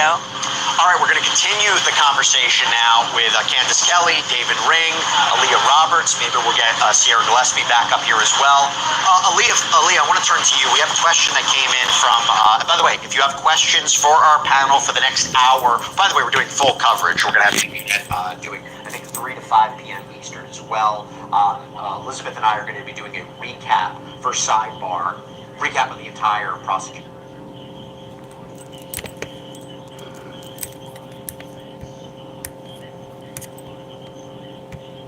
Operated their stories with, from arson to bribery to to anything else that was going on. She was a strong foundation. So as I said, the prosecution currently delivering their closing argument. They're going to have 4 hours to do it. Please double tap your screen and hit the like button. Again, not only one of the sex trafficking counts, but also arguably the strongest charge they have, transportation to engage in prostitution. I've said it before, I've said it again, he's facing 2 of those charges. When I say the strongest, I don't mean the most prison time. I mean, it's the most straightforward path to conviction. If the prosecution is trying to suggest and trying to prove that all he had to do was transport people across state lines for the purposes of sex work, including these alleged victims, when you look at the travel records, the cash payments, the audio messages, the text messages, and by the way, in jury instructions, when they were battling it out yesterday, it came out that they don't even have to prove that the people he's transporting are prostitutes. All that they have to show is that a sex act occurred. That's it. Lord. So the argument from the defense, these people were entertainers. Oh, it's a wrap. They were entertainers. They weren't prostitutes. That argument's out the window. I think it's important to establish that. Anyway, Jane makes up 2 big charges here, and she also helps with This is why I the say it's racketeering. important So the to reason know I say those that, laws. here's an update from court. Slavic says, so she asked for $100,000 a year for her Did to y'all move on. just hear Thought it was that? reasonable, far less than cash. Most people don't even know that. They don't even have to be hookers. If they go across state lines and a S3X act happens, it can be trafficking. People need to know that. They came out yesterday in court.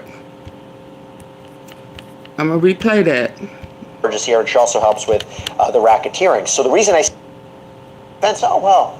these people were, but also arguably the strongest charge they have, transportation to engage in prostitution. I've said it before, I've said it again, he's facing 2 of those charges. When I say the strongest, I don't mean the most prison time. I mean, it's the most straightforward path to conviction. If the prosecution is trying to suggest and trying to prove that all he had to do was transport people across state lines for the purposes of sex work, including these alleged victims, when you look at the travel records, the cash payments, the audio messages, the text messages, and by the way, in jury instructions, when they were battling it out yesterday, it came out that they don't even have... I need for y'all to hear this with y'all good ear.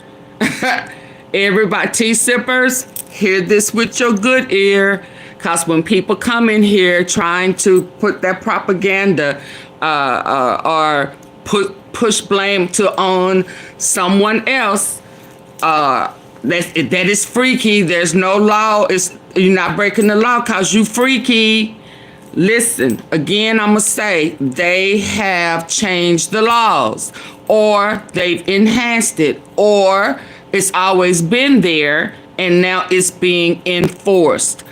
Whichever it is, I need for us good people to understand it don't matter what we think or how we feel. This is the law when they want to get you. Okay? So it ain't personal. This is the law. This is what they will use against you. and it came out in yesterday in court while they were preparing the jury statements. Okay, so don't get mad at nobody else. It's the law, and they didn't just create this law for Diddy. It was the same law that was in place with Bill Cosby, Epstein, Weinstein, Ghislaine, whatever her name is, and for sure, Ira Kelly, not Ira. So you can take a person if you want to, but that's okay. Arlene, you Lugo, you go out and do the same thing and see don't they hit your ass with it too? You have to prove that the people he's transporting are prostitutes. Are you hearing? Are you listening with your good ear? It don't matter what you think. It don't matter what your opinion is. The law supersedes your opinion and your feelings, Arlene. Again, this is why our culture, period, black, whatever, winds up in jail because of people like you who hear what the law is and still don't think that's the law. Well, you're going to rot your ass in jail, and that's why he may be about to get life. So make sure you go visit him since you think he was right. Shit. Also, arguably the strongest charge they have, transportation to engage in prostitution. I've said it before. I've said it again. He's facing 2 of those charges. When I say the strongest, I don't mean the most prison time. I mean, it's the most straightforward path to conviction. If the prosecution is trying to suggest and trying to prove that all he had to do was transport people across state lines for the purposes of sex work, including these alleged victims, when you look at the travel records, the cash payments, the audio messages, the text messages. We'll see what good that, how y'all feel is happening here right now. Yesterday, it came out that they don't even have to prove that the people he's transporting are prostitutes. All that they have to show is that a sex act occurred. That's right there. All they have to prove is that a sex act occurred, whether they wanted to or not. Okay. Yesterday, it came out that they don't even have to prove that the people he's transporting are prostitutes. All that they have to show is that a sex act occurred. Yesterday, it came out that they don't even have to prove that the people he's transporting are prostitutes. All that they have to show is that a sex act occurred. Well, these people were entertained. So as I said, the prosecution less than Cassie. It's the most straightforward path to conviction. If the prosecution is trying to suggest and trying to prove that all he had to do was transport people across state lines for the purposes of sex work, including these alleged victims, when you look at the travel records, the cash payments, the audio messages, the text messages, and by the way, in jury instructions, when they were battling it out yesterday, it came out that they don't even have to prove that the people he's transporting are prostitutes. All that they have to show is that a sex act occurred. That's it. So the argument from the defense, these people were entertainers. They were entertainers. See, Jamie, you slow. You slow. They're not even talking about Cassie. What are you talking about? We're talking about the entertainers. We're talking about the male. So get off of Cassie. Y'all kill me always on Cassie. What about the male hookers? What about them? Get off of Cassie. What about the Punisher, the Jules, what about the big black DICKs, white, whatever color? What about them, Jamie Rocha? What about them? What about them? You don't care about them, right? He said the entertainers, Slow Bunny. Now, are you listening? Now I'm going to play it again. For the Slow Bunny, Jamie Rocha. You're not listening. Don't play with me. Yesterday, it came out that they don't even have to prove that the people he's transporting are prostitutes. All that they have to show is that a sex act occurred. That's it. So the argument from the defense, these people were entertainers. He talking about the hookers. Now, are you listening? No. Bye, Jamie. The fuck is wrong with you? Like I said, for the Slow Bunnies, let me play it for the last time.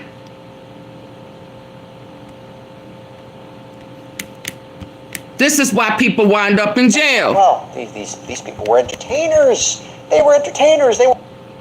Yesterday, it came out that also, arguably the strongest charge they have, transportation to engage in prostitution. I've said it before. I've said it again. He's facing 2 of those charges. When I say the strongest, I don't mean the most prison time. I mean, it's the most straightforward path to conviction. If the prosecution is trying to suggest and trying to prove that all he had to do was transport people across state lines for the purposes of sex work, including these alleged victims.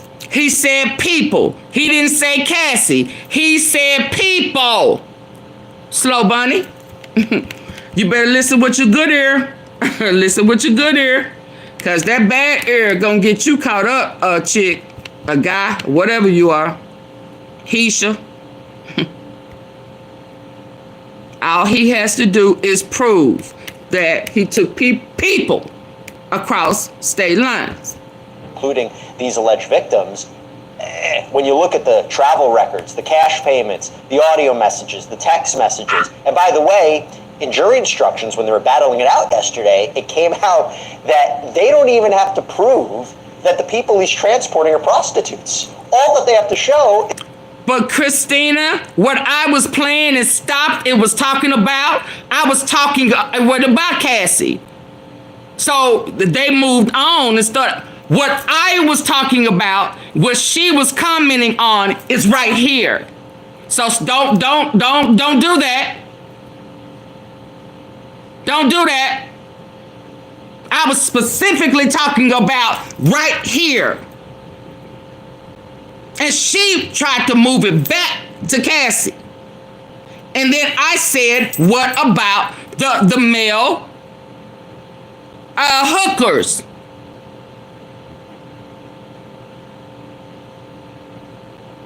Oh, okay. I'm my bad. I'm sorry. Now, Jamie, I'm watching you with my good eye, cause who I just timed out name was Jamie. Hi. So hi. But I got my good eye on you.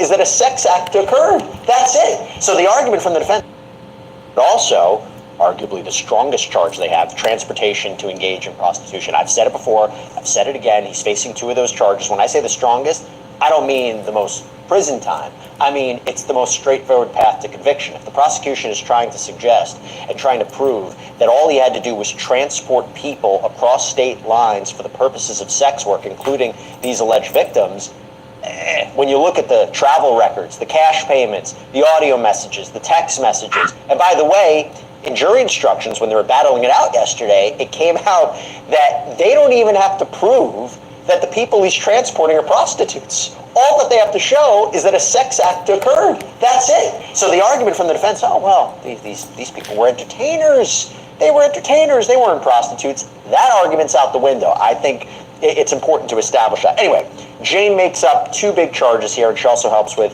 the racketeering. So the reason I say that, here's an update from court.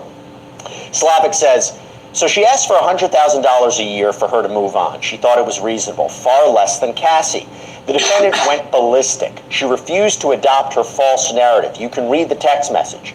Jane wrote that the defendant was going to show her sex tapes to the father of her child. Then he reached out and told her to come see him in Miami. She makes it clear he doesn't want a hotel night. He says, okay. Despite his promise, he called an escort.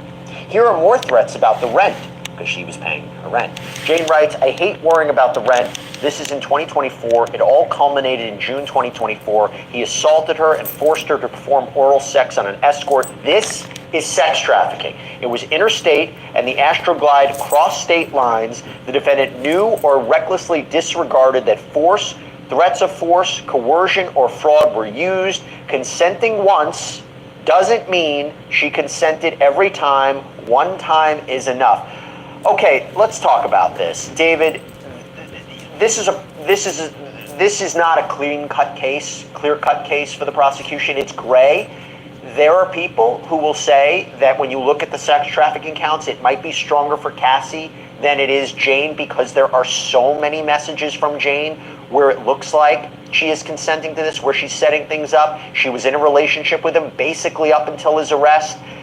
you wonder, is Jane a strong or weak witness for the prosecution? And even though they say she might have consented, consenting once doesn't mean she consented every time. Do you think the jury is going to side with that? Well, so look, I mean, we're going to hear the opening, the closing arguments with the prosecution all day today, all right? And then tomorrow probably, all we're going to hear about for a big part of the day is consent. And that's what the defense is going to focus on, especially with Jane. They're going to say that, this was it might be an unusual relationship, but it was one that she participated in willingly. And they've got to make that argument because that's the key to defeating these charges, that this was done by fraud or coercion and fraud and force and undue influence.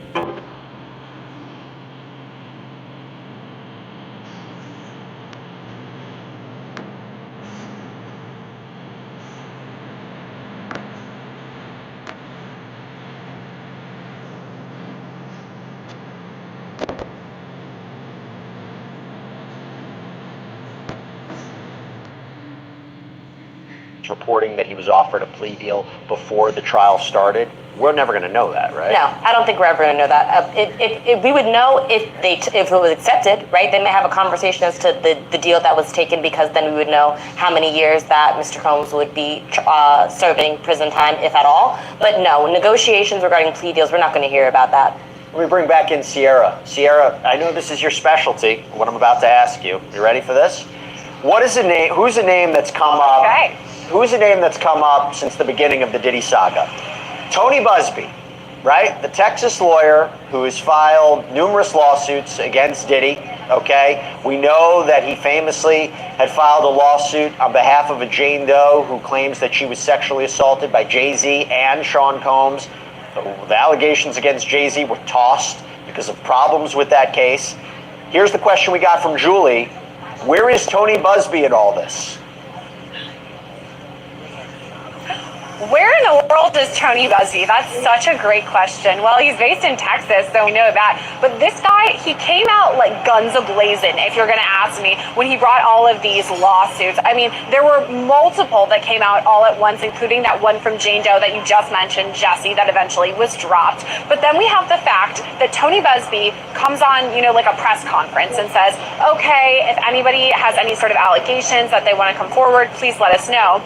Then he does an interview right here on Law and Crime with me and tells me that there are thousands of people who came forward and said that they were victims of P. Diddy. So right away, that number is staggering. And I remember doing the interview and thinking, did I mishear the words that were coming out of his mouth too? Did I know what he was saying? But no, he really said thousands of people came forward. So there was that. I mean, that's a major allegation. We're not talking just 50 or 60 lawsuits if we're talking about thousands of people coming forward, number one. And then number two, Jay-Z has been pretty outspoken in the way of he doesn't like Tony Busby and the fact that he listed him in a defendant civil lawsuit in regards to the Jane allegations, that his name, or eventually that was dropped. And then the other one in which Jay-Z's name was listed in a separate civil lawsuit, his name was removed. And then what does he do? He goes and files a defamation suit against Tony Busby. So, I mean, as far as the criminal things that are happening right behind me, I don't know that Tony Busby is related to that, but on the civil side of things, he's definitely there. He's not as loud as he once was, I'll say that. Talk about what's going on behind you. What's the scene like? I mean, what's the vibe like? Closing arguments, big day. I remember opening statements were a big day. We saw some notable people. Kanye West showed up at one point during the course of this trial, too. Who are you seeing outside? Yeah, Jesse, I was expecting it to be something like openings, those first days where it was wall-to-wall people up and down the streets here. And yes, we do have a lot of cameras. People are doing live shots similar to what I'm doing right now. But honestly, when I arrived here this morning, it was pretty quiet as you can be in Manhattan. We didn't see that much, no lines at all, rather. However, I did see Diddy's family, and they arrived behind me. They came in as usual, so they're in the courtroom now hearing these closings, but nothing too crazy. It's interesting you say that because, Candace, let me go to you on this. When you look online, there are people who are not convinced this is a case that should have been brought against them. Despite what you're hearing in closing arguments, despite the evidence that was presented, there are people who are skeptical of Jane, there are people who are skeptical of Cassie, there are people who are skeptical of Mia, there are people who are skeptical of Brianna Bongolan. We got a question here, and I'm curious your thoughts on it. The reason I say is there might have been a big interest in this case, thinking it was going to be Diddy's reckoning, but they might feel this is not a legitimate prosecution. The reason I say this, we got a question from Angel Knox. Why is the prosecution's only evidence baby oil and pornography videos? How is this a RICO case? This is not RICO. This is a joke. This is a circus. I don't understand how this even went forward. What's your response to that? Listen, there are many people who think that this is not just Sean Diddy on trial, that this is hip-hop on trial, and that when we were talking about music, that this is one of the genres that gets the most prosecuted and the most concentration because of the fact that there are so many hip-hop artists that are involved, and we see them on trial so much. So people can talk about selective prosecution and actually make a very good argument. On the other hand, when we think about this and we think about Astroglide, that's another good question. The reason why Astroglide and the reason why baby oil is important, someone might argue, is the fact that, yeah, if you have 1 or 2 bottles or 4 or 5 bottles of baby oil or Astroglide, that might be for personal use. But when you have 1,000...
Hold on, my son.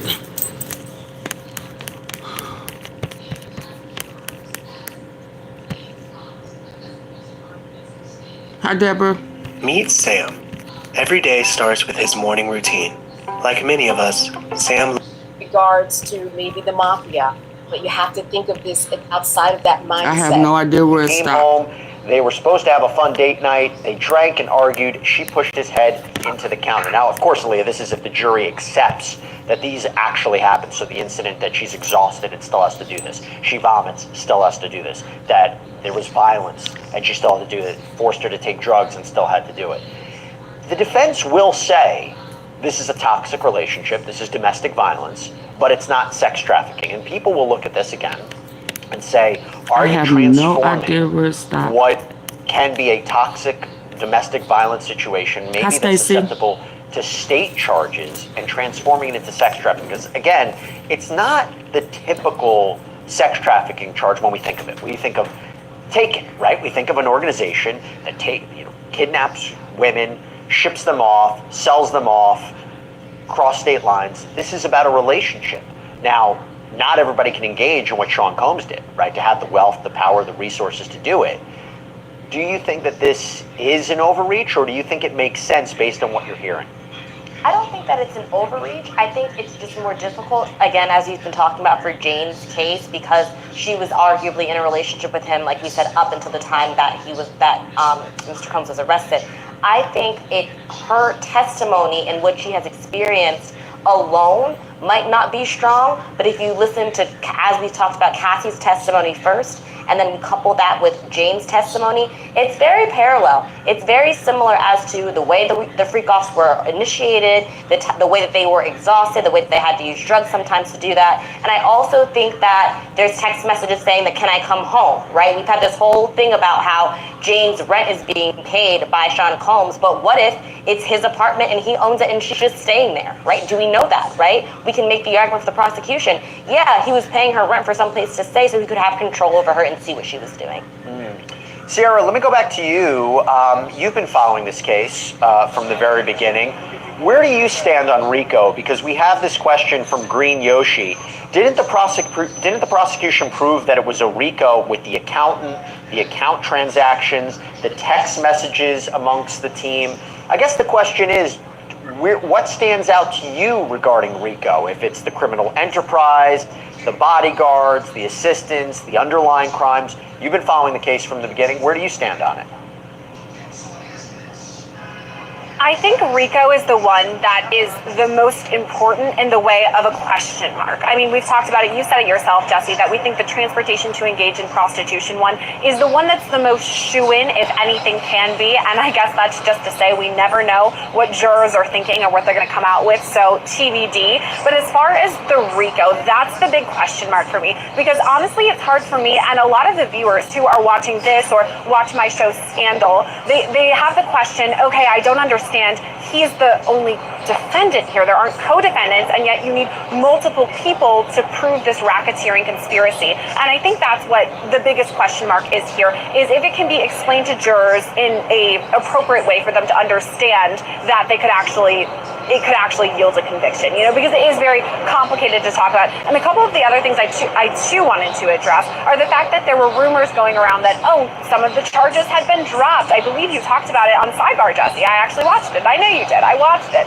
You talked about the attempted kidnapping, the attempted arson, and I think that's kind of in the weeds, but it's so important. And maybe that's something you can speak to a bit better than me because you're the one with the law degree, Jesse. But I think those are the ones that are so important.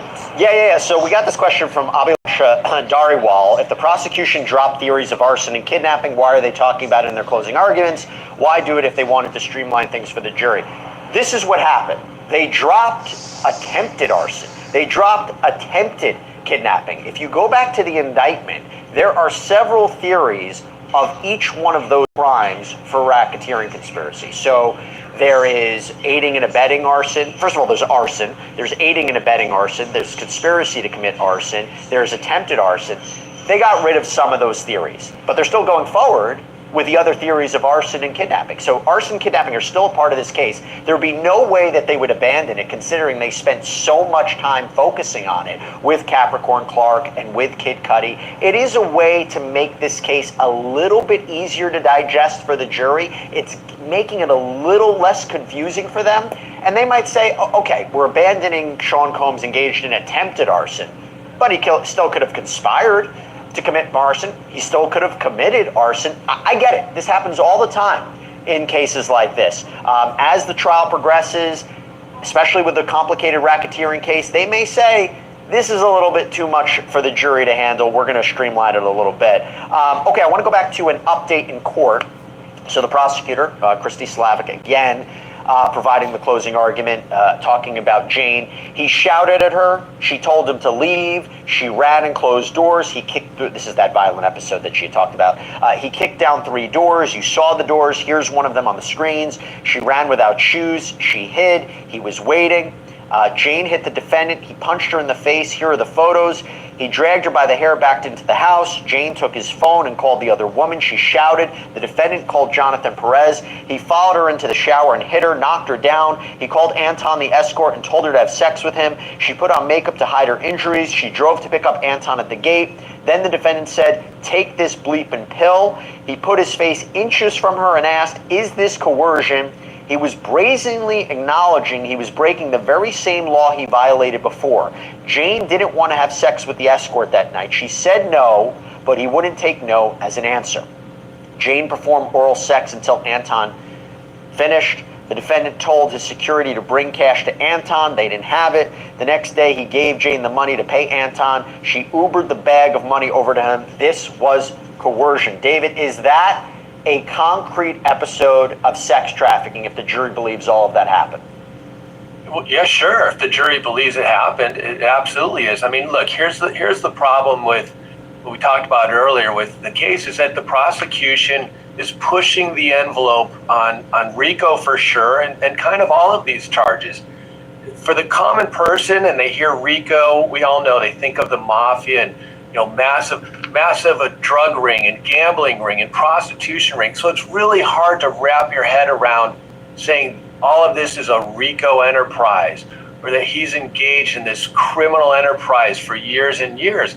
And it's confusing. It really is. But I think the prosecution's doing a decent job of trying to tie it all together, make it simple for the jury, and say, hey, if he engaged in some of these predicate crimes that we've all talked about, then he's engaged in a RICO enterprise. So again, confusing, pushing the envelope, but they're making their points. By the way, we put up a poll. Do you think Sean Combs ran a criminal enterprise using his inner circle? Basically, one of the key components of racketeering conspiracy. The people polled, 71% say yes, they acted like a syndicate. 29% say no. That's how celeb teams operate. Really interesting to hear that. Aaliyah, you have a thought on that? That's how celeb teams operate is very scary, because no, celebrities should not be committing crimes. Celebrities should not be abusing people, right? I think from a very, very basic standpoint, I always compare this to like an episode of Law & Order SVU, right? And we talk about how like it's very, very simple for us to understand how someone who gave consent at one point took it back later. And when I take it back later, that's it. This entire case would not be a case if we all agreed, hey, do you want to do this? Sure, I want to do it. Hey, do you want to do this again? Sure, I want to do it again. I have consent every time. This goes away. This is just, a freak off, and it's their business, and, it's not a crime, right? But if you continue to ask someone, and they keep saying no, and then you're pushing them, and then in Cassie's case, she tried to leave and move on with her life, and he wouldn't let her, that's taking away consent. That's the coercion. If he gets convicted of all these charges, I can't say to you I'm surprised, okay? I can't say to you surprised. I understand what the prosecution did. Having said that, I go back to my main point before. This is a great case. This is not so simple. Why? Put aside the alleged actions of Jane and Cassie during, before, after all this, Mia, Brianna Bangolan. There are parts to this that the jury may look and say, is Cassie really a victim of sex trafficking in the traditional sense? Why? I want to put something up right now. By the way, they went to lunch, so hopefully we get Elizabeth Milner out as well. This is an audio tape that I wonder if it's going to complicate everything. There was an audio tape of Cassie allegedly threatening a man who had observed this sex video, was maybe going to release this sex video. I want to play it. It came up during the defense. Let's play it right now. I'll talk to you guys about it on the other side. Let's play it. So you have it or you don't have it? Can you just be clear with me? Do you have it? I saw it and I don't want to ever see it again. I know you don't, but I want to see it. Yeah, but I don't want to see it. Yeah, you don't have to see it, but it's my life and I'll kill you. Yeah, but no, I will kill you if you don't show me right now. I will kill you and I will hide you and I will cut you up and put you in the dirt right now. Pull it up. If you have it, pull the up. Because if not, I'm going to kill you and then he's going to kill you again. So just do it. Pull that up right now. So Candace, aside from the tone of that and someone saying, that feels like a strong woman, is she really a victim of sex trafficking? And mentioning she's using Diddy as her backup, right? Now, I'm curious, you tell me what the jury's going to take away from this, and then I have one more thought about it, but tell me what you think the jury's going to take away from that video, that audio, excuse me. Listen, if somebody was on trial for chopping up someone and putting him in a grave, like she said, that would be one thing. This is just somebody who was scared, and this is what we've heard throughout the whole trial. She was scared. She always felt that there was a sense of coercion over her because of this tape that she is in this particular audio fighting about. So to me, that just makes sense. Sure, she might have been a strong woman in some instances, but compared to Sean Combs and his power, because we have to look at the power dynamic, that's something totally different. Compared to Sean Combs and his age and her age when they met, and when some would say he potentially groomed her, that's a totally different thing. I don't think that this audio, if I were a juror, would do one thing at all. I just think that at all times, there was this sense of coercion that we have heard from every single witness. And if I can just jump in and say one thing, I don't think this is that confusing at all when it comes to RICO. If we just take Eddie Garcia and Regina Ventura on extortion and bribery, I think that's the two you have. You don't even need anybody else. If you really are explained what RICO is very clearly, and I'm not saying I agree with it in theory and that this is, the great pace to make it out with. I'm just saying if I'm on the juror, if you've explained to me that you get two of these predicate crimes, I'm clear on those crimes. But back to the audio, I do not think that as a juror, that would make me sway one way or the other. I imagine the defense is going to jump in on that. And look, I'll say this point. You make a great point that it's different, her conversation with him versus Sean Combs. And I imagine the prosecution, if they haven't said already, will say, you know why she didn't walk away? You know why she didn't do it? You know why she couldn't fight back? Because look at the 2016 tape. Look what happened with Kid Cudi. It's very different, providing some sort of resistance to Sean Combs. But I'll also say she was so scared of this tape, right? The argument could be she was so scared of this tape coming out. She was so scared of anybody seeing this tape. When we talk about the alleged threats from Sean Combs to release these videos, of course that goes to the coercion element. Now, I'm sure the defense will say, hey, he was never going to release them. He didn't want any of that out there. So it's a back and forth. I think this is going to take a while for the jury to ultimately deliberate. And I don't think this is necessarily, I hear you. I think that they've checked a lot of boxes. I just think it's going to take a while to ultimately come to a conclusion about all of these charges. Here's what we're going to do. We're going to take a quick break.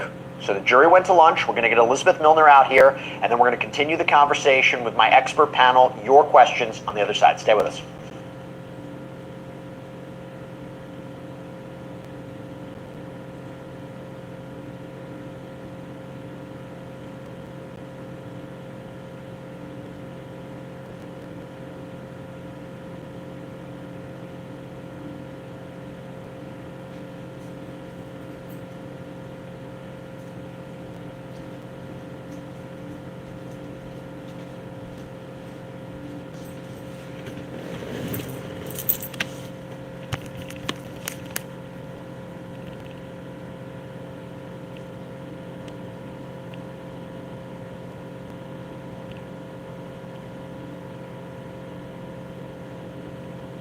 Where's Ava Verino? I wonder why she didn't show up in court since that was his adopted daughter. Y'all remember Ava? Don't nobody care nothing about Ava, do they? Even my phone number and address are correct, so...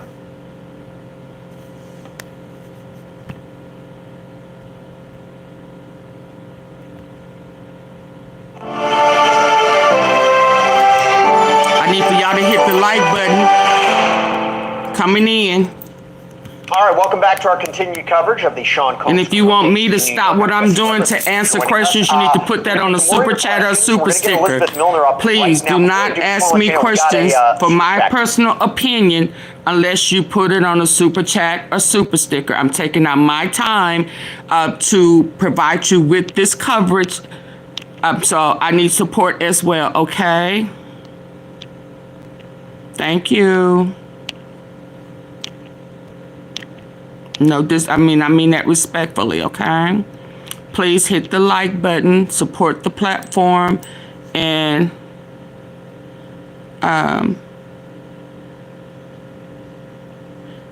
Caleb, there's no jewelry. What do you mean? Oh, you mean from lunch? Oh, okay. Support the platform, please. That question that came in from Smarty Pants. Smarty Pants, first of all, thank you so much. I know you've been very active in our questions for the last several weeks. We really do appreciate it. The question is, jury does not or does have to be unanimous on the RICO predicates for the RICO conspiracy case. Yes, for that charge, RICO conspiracy, yes, they absolutely have to be, but only with respect to two. Only with respect to at least two predicate crimes, and I believe on the verdict form, they even have to check off which of those were actually proven. So it's a really good question. By the way, Miss N. Kesey, Jesse, fellow class of 2012 lawyer, is that Kenza? Kenza, if it is, put it down in the chat. Good to see you, Kenza. It's been a minute. Where have you been? I hope it's Kenza. Anyway, thank you so much. All right, let me bring on Elizabeth Milner, Law and Crimes in-court reporter, a fan favorite. Everybody loves Elizabeth. Why? Let me read it to you. Alana Rodriguez says, "Hi, Queen Elizabeth and Jesse. You're both great. Jesse's handsome. Elizabeth's gorgeous. Question for Elizabeth. Did Combs' family come today?" Elizabeth, good to see you. Did Combs' family come today? Well, that's a great question. And also, thank you so much for the sweet, kind words. I always appreciate it. And I read a lot of y'all's comments. So thank you. Again, thank you, thank you, thank you. But yes, it was a full house today inside that courtroom. Literally body to body, a lot of people inside that courtroom. And especially over on the defense's side, where you're seeing more of Diddy's support system and family come to court today to really kind of be here for the final days of the trial, pretty much. Of course, that being summations, aka closing arguments. So we saw everyone from Janice Combs, Diddy's mother, Charlucci, who's one of Diddy's very close friends, who's been inside that courtroom every single day of trial and even was attending some of those pre-trial hearings too. We saw Keisha Combs, that's Sean Combs' sister, Justin Combs, Sean Combs' son. Quincy was there, again, that's also Sean Combs' son. Lisa Hilton, who is the mother of Justin Combs, was there. Sarah Chapman, who is Diddy's daughter, Chance's mother. And then, of course, the twins were there, that being Delilah Combs and Jesse Combs. And so it's interesting, the only one that notably was absent from what I could see inside the main courtroom was just Christian Combs. But everybody else, and I should also say probably his youngest daughter, that being Love, she wasn't there inside the courtroom. But I think notably also some interesting faces that are inside that courtroom today too, maybe not necessarily on Sean Combs' side, was Doug Victor, who we all know to be Cassandra Ventura Fine's attorney, as well as Jay Clayton, and that's the acting U.S. attorney for the Southern District of New York. So a lot of famous faces are inside that courtroom, a lot of people that we're very familiar with as we've been following this case pretty closely. Oh, and I think I forgot Karen Agnipoulos inside that courtroom too. So it's a lot of people there really trying to see what these summations are going to be, both on the prosecution side and then once we get to the defense's closing tomorrow, obviously for the defense's side too. Since there are no cameras in that federal courtroom, there's no audio equipment in that courtroom, Elizabeth has been our eyes and our ears for the last several weeks. So we have this question from Merlene Spies. What is Diddy's reaction today? Does he look worried?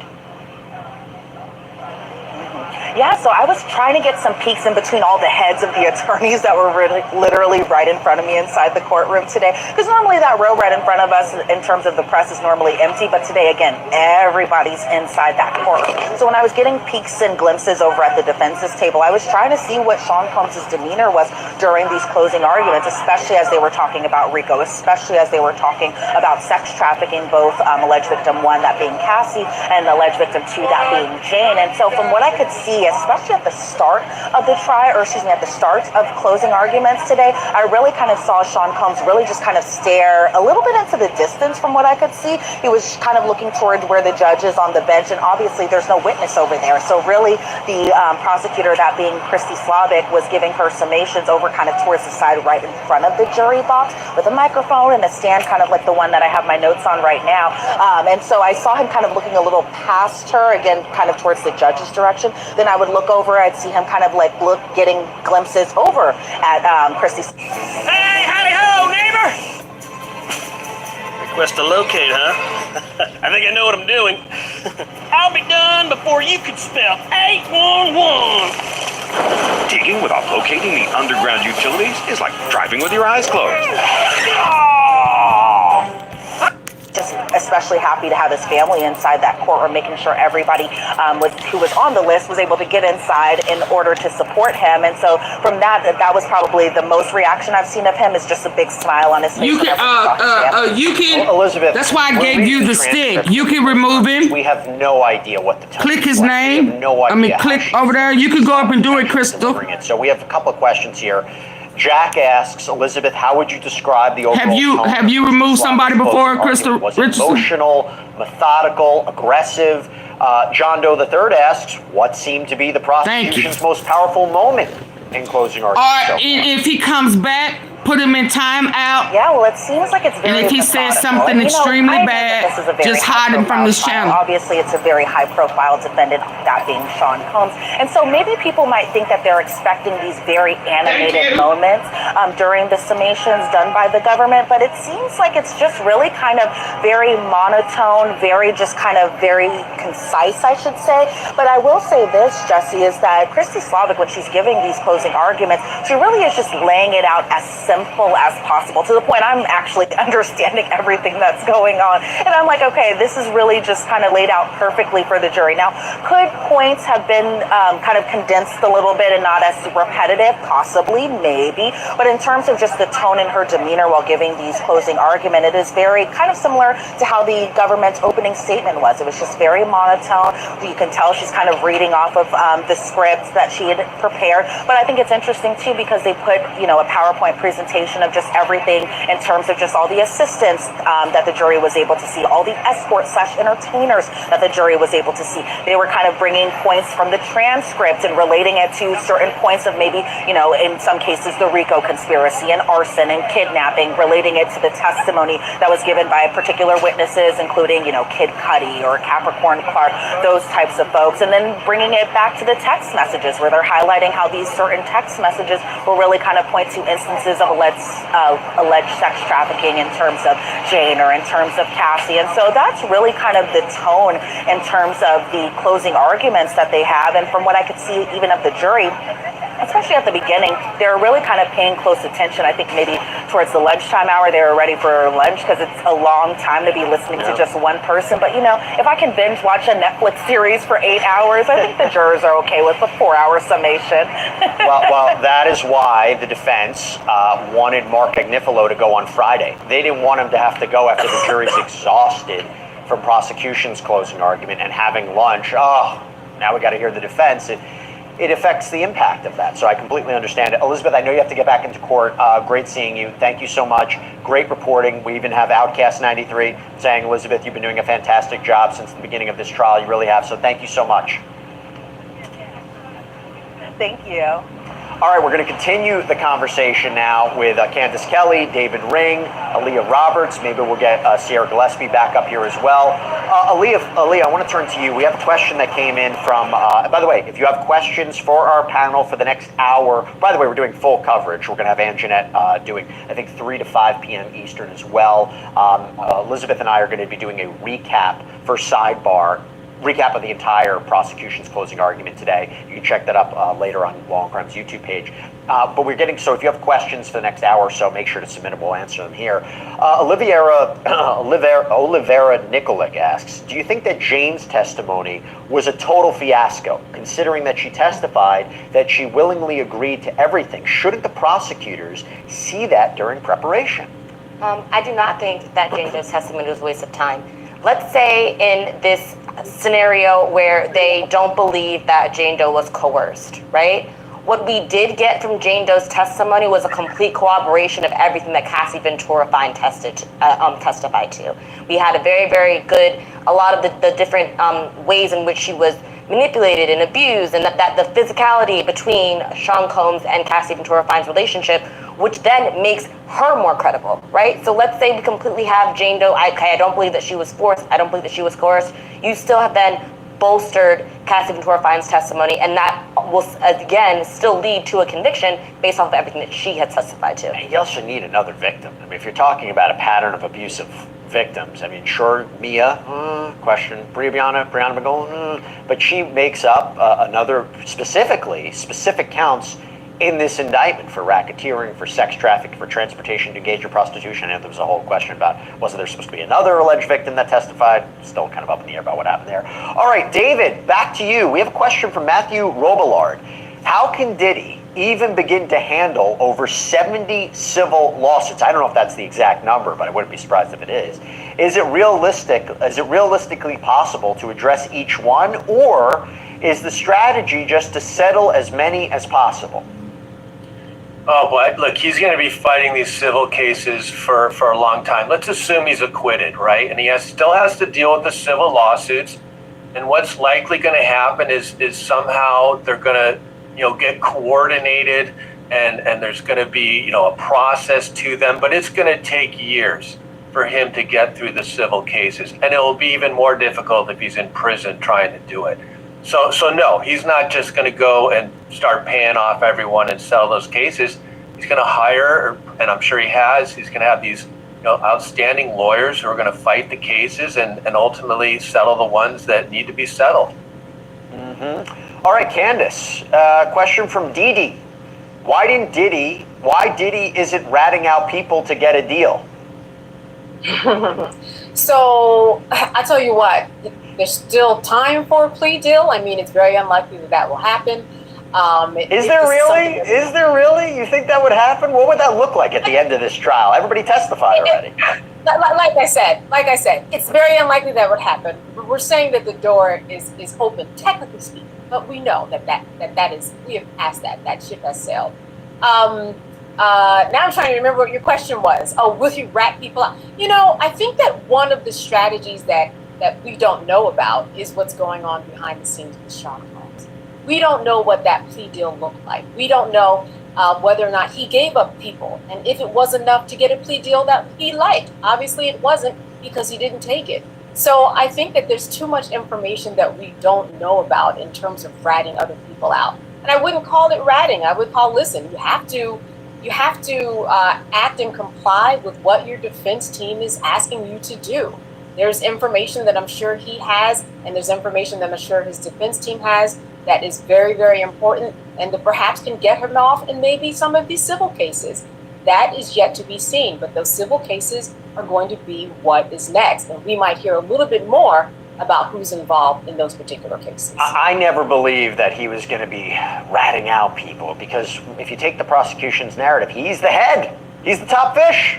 He's the head of this criminal organization. Now, you could say politicians, you could say other KK. I mean, it's really him. You could look at other celebrities and politicians, but a lot of it was innuendo. A lot of it, I think, a lot of people went into this case thinking that, oh my gosh, every single white party is going to be exposed. Every single celebrity is going to be exposed. It's going to be like Jeffrey Epstein. That really wasn't what it was. It was a very specific prosecution with specific victims, specific charges, and I don't think he was ever going to take anything where he would have any prison time, because one of the reasons we have rushed to trial, Aaliyah, right, is because he didn't want to spend any more time in jail. I still think that he thought the reason he surrendered his passport, the reason he came to New York, he thought he was going to make bail, and if that was the case, we wouldn't have a trial right now. He's going to push it down the road. I completely agree. I think people, the viewers, and I was born in the 90s, so I recognize that people might not be aware of this. This is not the first time that Sean Combs has been charged with a crime, right? This is not the first time at all, right? We have the issue with the gun with J-Lo back in 2003. If I'm not mistaken, he was charged with murder, or there was a conversation about him being charged with murder. So he's used to okay, I'm Sean Combs, I show up, I do what they tell me to do, I pay whatever I need to pay, and then I go on with my life continuing to do what I've been doing. And I truly believe that there is a part of him that still thinks, despite all of the evidence that has been proffered against him, that that's what's going to happen this time. David, we got a question that came up from Kanisha James. Hi, awesome panel. Thank you. Question. Isn't Christina Coram, who we were just mentioning, Christina Coram, like Ghislaine isn't KK like Ghislaine for Epstein? She was never called as a witness. Why would KK be different? It's very, very good analogy there. Now, you know, she's referring to Ghislaine Maxwell from the Epstein case, who really brought these teenage girls to Epstein so that he could engage in illegal sex with them, and now she's serving 20 plus years in prison for that. I don't think we heard that KK participated in Sean Combs' instance that much as Ghislaine Maxwell did with Epstein, but she is the chief of staff. Her name has been bannered about this entire trial. She's never called to the stand by either side. She's definitely one of the co-conspirators that's going to be bannered about in closing argument as being in on a lot of these crimes, and she's a central figure. And if he gets convicted, there's a very good chance that she's going to get charged next. Let's talk, Candace. I think you want to say something about KK. I feel like you want to say something about KK. Well, you know, KK is one of those people. If you hear somebody dozens and dozens of times in a trial, this person has to be involved. Again, not to the extent of Maxwell, like was just mentioned, but we know that she knew everything that was happening along the way. We may not have heard from her, but we actually did. We heard from her through text. We heard from her through different conversations. We heard from her through the last two summary witnesses that had digital evidence, huge footprints of how she was involved. So we may not have heard from her physically, and we may not have heard from Sean physically out of their mouths, but we heard something that could not be disproved and that was entered into evidence. 36 pages of information that connected everybody together. I think that she's very, very important, and I think that had she come for either prosecution or the defense, I don't know, I think that would have opened the door for Sean Combs to actually testify and blame it on her. I know it's one of those things, well, yeah, when we look at the 1970 statute and the crime boss loophole, that's what it was created. As you said, they were going after Sean Combs. But with the same token, when it comes to his defense, his biggest defense, in my estimation, would be, actually, it was KK, where she's also partly to blame, because had she taken that stand, she would have known so much information, she would have sunk his ship so quick. He would have come up for air swimming and paddle boating right to that stand so that he could act in his own defense. I mean, in a racketeering conspiracy case, he can't have agreed by himself. He needed somebody else. They say she's the main co-conspirator, and I wonder if the jury's going to be thinking about that. Quick question. A lot of talk about what happened yesterday. I mentioned it today with Sierra. Oh my gosh, prosecutors are abandoning arson and kidnapping. That was not the case, right? They abandoned a theory of it, but here we get a question. Sunset of the North, the attempted arson and kidnapping dropped. Is this still charges because it happened, not attempted? So I think that, let's just clarify. We're right. They're still thing. You think it was a good idea that they dropped the attempt? Because I guess they're still moving forward with the idea. No, he committed arson. He committed kidnapping. Or he committed conspiracy to commit kidnapping or arson. Or he committed aiding and abetting kidnapping or arson. You think this is a good idea to streamline the case for the jury? I do. I think this is from a merger standpoint. If we can argue that the actual crime was committed, we don't need the attempt because the crime itself was committed, right? We know that there was testimony from Kid Cudi regarding the arson. We know that there was testimony from Jane as well as Cassie regarding the kidnapping. So we no longer need an attempt at committing these crimes because the crimes, as far as the evidence has been proffered, if you believe the evidence, the crimes were committed, and there no longer needs to be a need for the attempt of the said crimes. I want to play you something. So we knew this would come into evidence. We knew it was a big part of this case. As much as the 2016 tape of Sean Combs beating Cassie Ventura in the hotel hallway of the LA Intercontinental Hotel was going to be a big piece of evidence. In fact, that's how the prosecution started their case. We also knew his apology video was going to come in, 2 days after CNN had published it. I want to play it right now and talk about what impact this is going to have in the case. It's so difficult to reflect on the darkest times in your life. Sometimes you got to do that. I was up. I hit rock make no excuses. My behavior on that video is inexcusable. I take full responsibility for my actions in that video. I'm disgusted. I was disgusted then when I did it. I'm disgusted now. I went and I sought out professional help. I had to go into therapy, and go into rehab. Had to ask God for his mercy and grace. I'm so sorry. But I'm committed to be a better man each and every day. I'm not asking for forgiveness. I'm truly sorry. David, what impact do you think that video is going to have, aside from the fact that before trial, I think the prosecutors made a great argument. They said, you can't argue that the tape of the 2016 tape was altered or isn't real. He's basically admitting it's him. But besides that, what impact do you think that's going to have? Because I believe in jury instructions, there is this component of voluntary intoxication, that he didn't form the proper criminal intent that might be necessary for, let's say, sex trafficking. What do you think of that video? What value is that video going to have for the jury? Here's what I'd say. If we were just talking about the Intercontinental Hotel incident, the beating of Cassie on that videotape, and then the video and the apology by Combs is played, okay, it kind of has an impact on the jury, and he says all the right things and seems contrite, and it's never going to happen again. I'm a changed man. Okay. But we've now heard so many bad acts about Sean Combs over a long period of time that it rings hollow. It no longer has an effect on me, because I'm like, you apologize for that because you had to. It became public. What about the other 40 things that you did that are despicable? So I don't think it's going to carry a lot of weight in this trial. By the way, a lot more conversation about KK. So I'll throw this to you, Candace. Never B asks, Jesse, if they prove RICO, right, racketeering conspiracy, doesn't Christina Coram go to jail since she's part of his enterprise? Well, she doesn't go to jail right now. No. She's going to have to go through the process, right? Everybody's due their day in court. So it's nothing that's going to be automatic. But if they prove RICO, it certainly does not look good for her, because many people see them kind of in the same light, in that they were, an A and B pair. She knew everything that was going on. And we do know that by the evidence. The other thing that we get from this evidence is that we see evidence here. If she is indicted, which she just might, we know the evidence that we're going to see, or what it's going to be similar to. So I would say that it would be coming, but it's not something that would be automatic. We got with us Sierra Gillespie. By the way, that's if she gets actually charged and she wasn't granted some immunity that we don't know.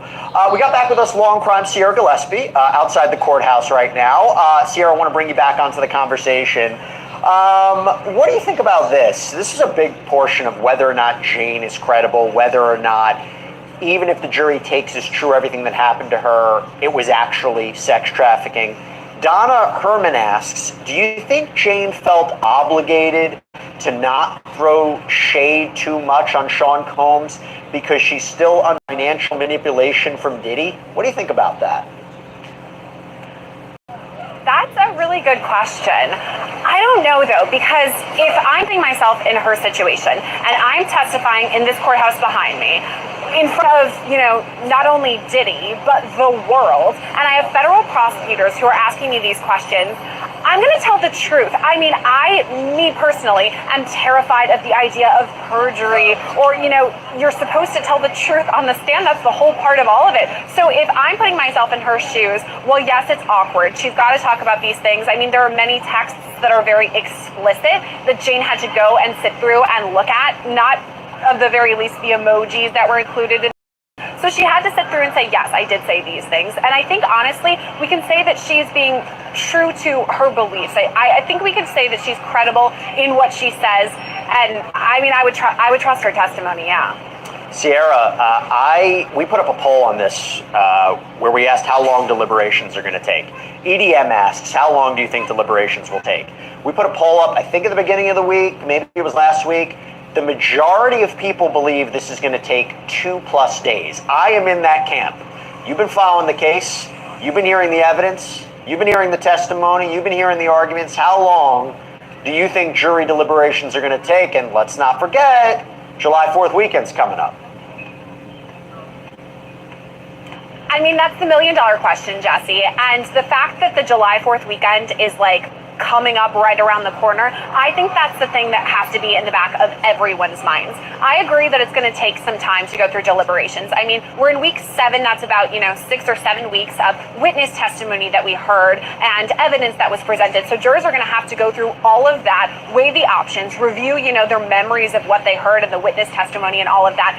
And I mean, the charges themselves, we've talked about this on this live stream and many an episode of Scandal or Sidebar, the fact that they are kind of confusing, and these are a jury of P. Diddy's peers. They really have to think about and listen to the instructions, make sure that they're following the directions.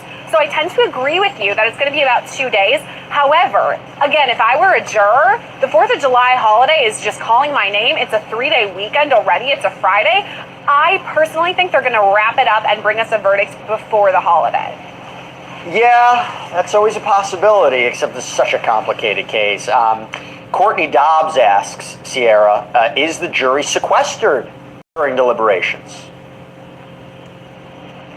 Oh, that's a good question. And honestly, it seems like a really reasonable one, right? That they could be sequestered. However, they are not. Every single day. I actually saw a juror walking in this morning. She, goes presumably to wherever she stays. Hopefully is not watching any sort of news reports or looking on social media about the case, and then comes right back. So I think that's another reason why we can expect this to take a little bit more time, because if the jury were to be sequestered, again, putting myself in their position, I would want to get home to my family. I want to get home to my own bed, to my dog, And so I think the fact that they've been able to go home every night, they might be more inclined to take some time.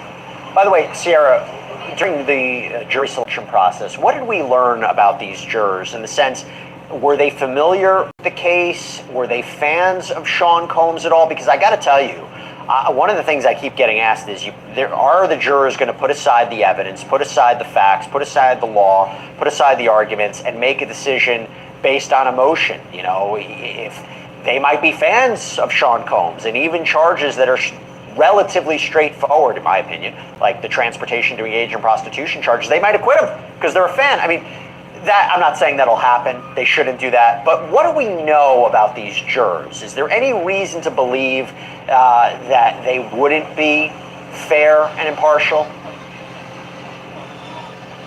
I mean, we have to put our faith in the justice system, right? We sat this jury, that's our jury. We're going to, listen to them and respect them as far as the verdict that comes out. But, I mean, when we were talking about jury selection before this trial even began, I think that's something that was the underlying issue in all of this, is we have P. Diddy, who has been famous since the 90s. I mean, this is a man who's so well known by his music, or whether he's appearing in movies, his face, Sean John, this guy is all over the place. So I think it's unrealistic to assume that any of these jurors wouldn't have known who he was.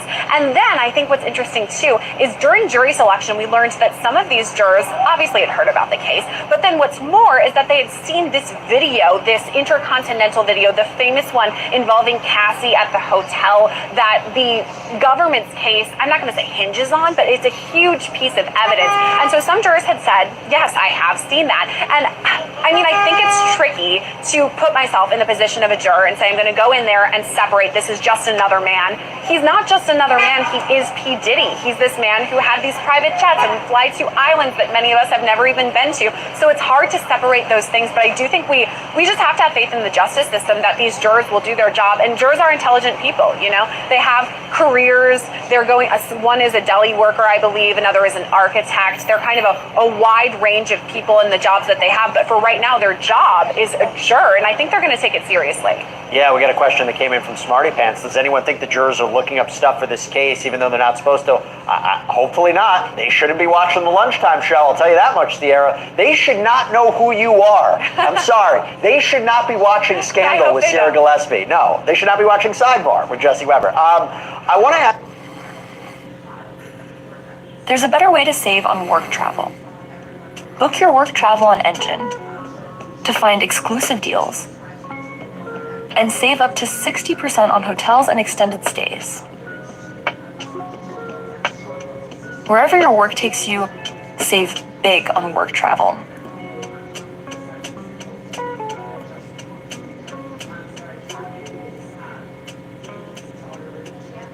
Talk to anyone after a trial like this. They just want to go back to their lives, and they're not, look at the high stakes media involved in this case. And jurors don't want to put themselves out there having made a decision one way or the other.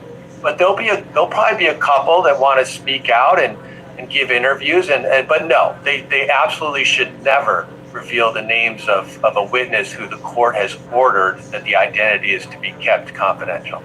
Got a super chat question from JB Dub. JB Dub, thank you so much. While the outcome will be in the hands of the jury, I have to ask, Jesse, if you had it your way, what would you like to see happen? Okay, I'll be completely honest. It doesn't matter what I would like to see happen in terms of the verdict or not. What I want is this jury to make sure they make a decision based on the facts and the evidence and the arguments and what was presented in court and nothing else. Now, if you're asking me what I think will happen, and I'll toss this to my panel as well, I think there is a 95% chance he's convicted of transportation to engage in prostitution. I would say there's a 50-50, maybe 60-40% chance he's convicted of racketeering.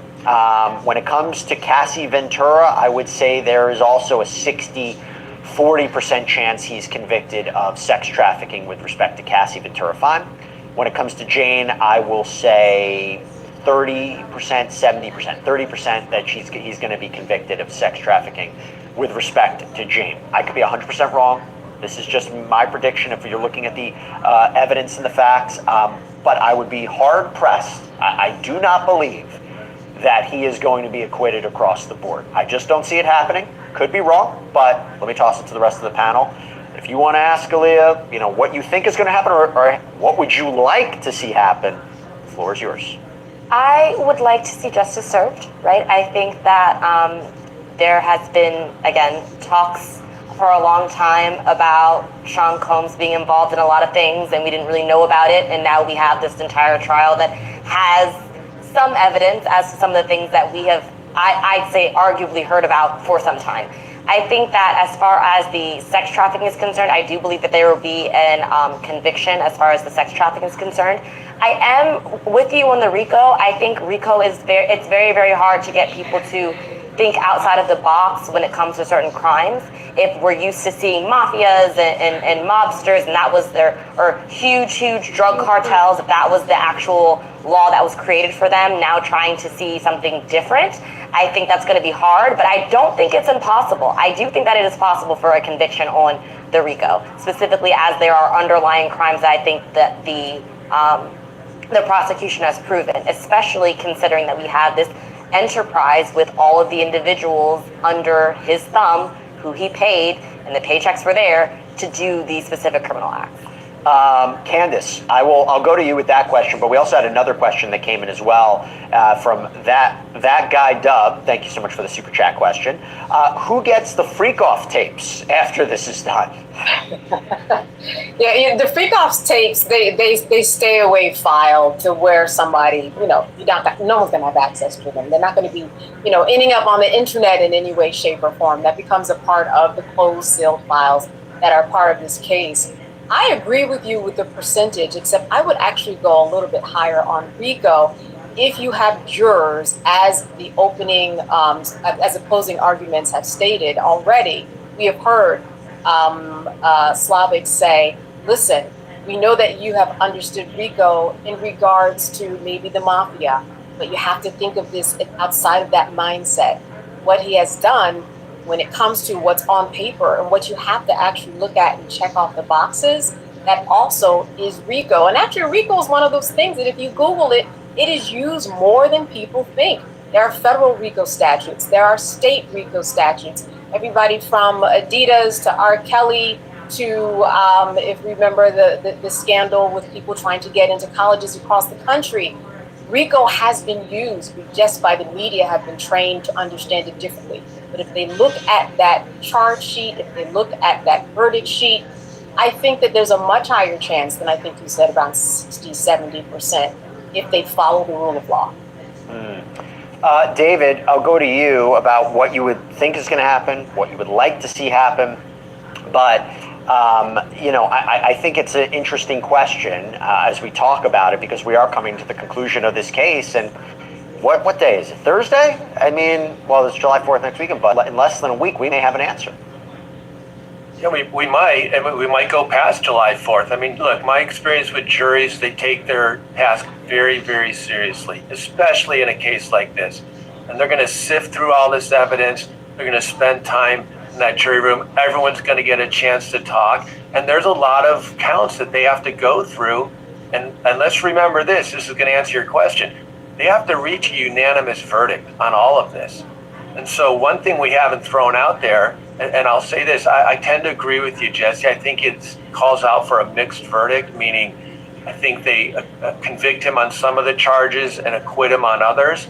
However, I go back to the poll that you talked about last hour, the viewers' poll where they said, 70% thought there was a criminal enterprise, 30% thought there was not. You're going to have that same kind of argument back in the jury room. And you've got to have a unanimous verdict. So if you have 8 people saying, hey, there's an enterprise, and you have 4 saying, no, there isn't, you could also have a mistrial on this case. A mistrial. Yeah, that is very, very true. And it makes you wonder if there was a mistrial, whether or not they would move forward and try this case again. You think they would? Absolutely. If Karen Reed had to go on trial twice, why shouldn't Sean Combs? And she didn't do it, arguably. She was acquitted, right? Okay, so let me ask you this. Candace, Nest Dog asks, will the jury have access to the evidence if needed? It's a good question, right? What will they have access to? What can they ask? What will they not have access to? Yeah, well, they won't have access to anything that they've thought about that's out of the box that wasn't entered into evidence, but they will have the opportunity by way of the foreperson to send out notes to the judge and say, we would like to see X, Y, Z. They can also use their own notes during deliberations in order to make decisions and bring information to other people. So they can definitely get evidence. I mean, listen, what we're doing is we are asking these 12 people and their alternates to be law students for a little while. In a very short time, they have to learn about all these crimes and witnesses and how the courtroom works and what their responsibility is. We are asking a lot of them, so they can definitely have a lot of help along the way and reminders about, okay, what happened in that first week? Because we've been in 6 weeks. It's hot outside, it's 104 degrees. I just got off the train, I'm in here as a juror. I'm going to need a little more help from the judge and evidence, absolutely, to help me along the way to make this decision. All right, let's continue the conversation. Let's get the questions coming back. Again, we're going to be on for about another 40 minutes or so, and then we're going to take a break, and Anjanette Levy is going to host from 3 to 5. We're doing continued coverage of this entire day of closing arguments. By the way, we're going to do continued coverage for Verdict Watch as well. Hey, Leo, I'm sorry I missed you. I was working. This is from Denise Rose. Hi, Jesse. Can the defense prosecution be allowed to object during closing arguments?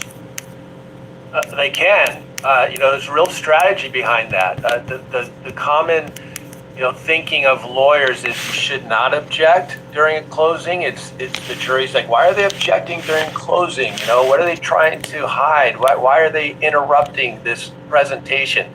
So most lawyers will just sit back and let the other side argue. But if the side that's making the argument really steps into areas that are out of bounds, that the judge says you can't go into that side, you've got to object. Because if you don't object, you waive the right to raise that issue on appeal. So objecting can be really important in closing. But again, the common thinking is you don't do it unless you really, really need to. All right, we had a super chat question came in. I'll throw this to you, Candace. SL600 asks, and SL600, thank you so much. How are adult film companies legally allowed to pay for entertainers' flights and pay them to film adult scenes? Isn't that transportation for prostitution? Wow, that is a really very good, articulated point. So, I mean, when we're talking about the porn industry, SL600 asks, and SL600, thank you so much. How are adult film companies legally allowed to pay for entertainers' flights and pay them to film adult scenes? Isn't that transportation for prostitution? Wow, that is a really very good, like, articulated point. So, I mean, when we're talking about the porn industry, that's a totally different industry that's run by different guidelines. We're not talking about specific crimes that have been carried out by force, fraud, and coercion. That is a very separate industry that is managed by a specific set of rules and laws, especially found in Las Vegas or California. So it's two totally different things with people who are consenting adults who are entering into this right that they have in order to participate in pornographic films, for example. So it's two different genres, if you will. All right, we've got a poll up. Poll says, do you believe the relationships with Cassie and Jane were based on coercion or consent? You ready for this, Aaliyah? I'm scared. 35% say coercion, 18% say consent, and 48% say a mix of both. I think the 48% is interesting because that could be reasonable doubt. Yes. Or it could be guilty. I agree. I think when I was in well, it's college, both because it started out coercion and it ended up consent, and then it went back to right? Because all you coercion. have to do is have someone ask them for their consent, receive it, and go on, right? I think the issue now is when you have Terry, that 50 million didn't talk. He couldn't bond out with 50 million. That spoke volumes. So hey, money talked to broke folk, but money didn't talk for the feds. Sorry. It might have given consent initially, right? Maybe absolutely. Cassie, I gave consent initially because I wanted to be in a relationship with this individual, and then later on, I took my consent back. Absolutely. 48% say a mix of both. I think the 48% is. He's already been charged, Bobby Joe. What are you talking about? Or it could be guilty. I agree. He's already been charged. When I was in college, we used to have during Domestic Violence Awareness Month, we would have T-shirts, and it said "Consent is sexy," right? Because all you have to do is have someone ask them for their consent. You sounded slow. All right. Talking about he's not going to be charged. Relationships with Cassie and Jane were based on coercion or consent. You ready for this, Aaliyah? I'm scared. 35% say coercion, 18% say consent, and 48% say a mix of both. I think the 48% is interesting because that could be reasonable doubt. Yes. Or it could be guilty. I agree. I think when I was in college, we used to have during Domestic Violence Awareness Month, we would have T-shirts, and it said "Consent is sexy," right? Because all you have to do is have someone ask them for their consent, receive it, and go on, right? I think the issue now is when you have consent that I might have given consent initially, right? Maybe Jane and Cassie, I gave consent initially because I wanted to be in a relationship with this individual, and then later on, I took my consent back. I think that's where people, no matter where you are, get a little confused, right? We're talking about the gray area. Like, well, what do you mean you no longer consented? You said yes the first time. Right. And I might have said yes the second time and the third time, but that one no, as the prosecution has said, the one no is all it takes. And then when you don't respect my no, then when you keep forcing me to do things that I don't want to do, then you keep pushing me to do things that I don't want to do. When you don't respect my no. For example, with the drugs and throwing up and then all those things, then you no longer have the consent, and that is where the issue lies. Now we're into coercion. So going back to you, David, we got a question from Miss N. Kesey. By the way, again, are you Kenza from law school? I hope so. I don't know, but anyway, a different question. Can Combs saying you're doing a great job be used against him on appeal? I think this is in reference to when he told the judge, when he was. He did say that. I looked at him funny too. Was making the decision not to testify. Yeah, I didn't like that. Bobby Joe, he was charged with sex trafficking. He was charged with racketeering. He has not been sentenced yet. He's not been found guilty or innocent yet, but he has been charged. I'm gonna have to put you in time out because you slow. He's been charged. That's when they picked him up and put his ass in jail. What are you talking about? You slow. I'm gonna put you in time out to think about what you say before you say it, and then you come back and challenge it. No, he was charged when they came and picked him up and put his ass in jail. Now he's on trial, waiting for a verdict. Oh, y'all kill me trying to argue, just to argue.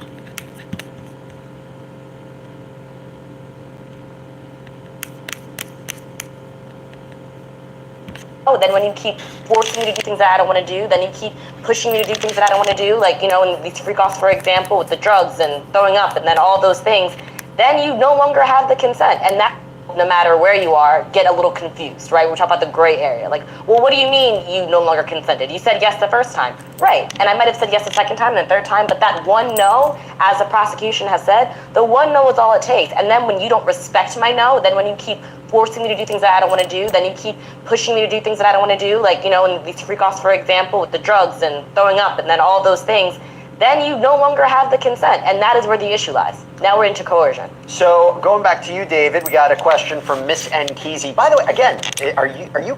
Dot again. Hey, they act like this is state. Anyway, this is federal. Can Combs saying you're doing a great job be used against him on appeal? I think this is in reference to when he told the judge, you know, when he was making the decision, jury wasn't present, was making the decision not to testify. He said to the judge, you're doing an excellent job, you're doing a great job. That can't be used in any way, right? No, that's a throwaway comment. It's not going to come up on any appeal. I mean, the important part of that interaction was that Sean Combs was knowingly waiving his right. Oh my God, this is why I hate this for my culture. Gary Stevens, baby, they only remove attempted arson. Attempted. They did not remove arson. You know why they didn't remove arson? Because arson was done. Attempted is out of order. So they removed attempted. Okay? Catch up. Catch up. They removed the attempted. All of the charges are still there. They just removed the attempted. Because he's guilty. Let's go.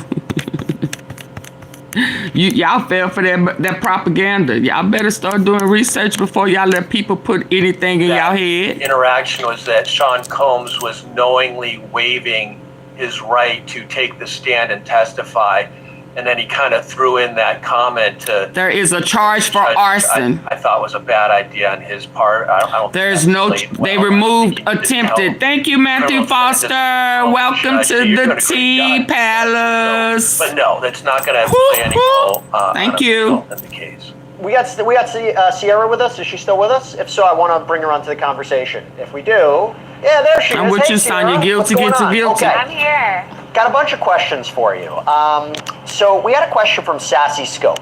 And Sassy Scope says, the prosecutor says Diddy used baby oil and weaponized diary entries.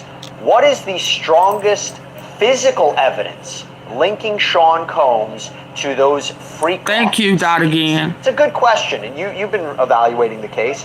What do you think is the strongest physical evidence tying him to, let's just not only say freak-offs, but hotel nights, because the prosecution has been saying those are criminal episodes. Those are episodes of sex trafficking. Yeah, so we have the baby oil and the lube, which is really what made headlines at the start of all of this, and it's the one that we always think of, and I'm sure jurors are thinking about it too. But I think as far as the strongest evidence in relation to the freak-offs, we've got to talk about that video, right? I mean, this is video that jurors were watching in no, that start by your name here, where they're there having to watch and look at something that maybe necessarily they wouldn't want to do in a crowded room full of people while they're on a jury, and I think that is really super telling. Gary, put your questions on a super chat or super sticker. You're making me stop my show to be respectful and answer. But if you want an answer, put it on the super chat or super sticker, okay? Please do that for me. Support the platform instead of just getting facts. Because it's obviously wherever you were getting it was not facts. So please put it on a super chat or super sticker. I'll be happy to answer it for you. But you must support my platform. Okay? I hope you understand.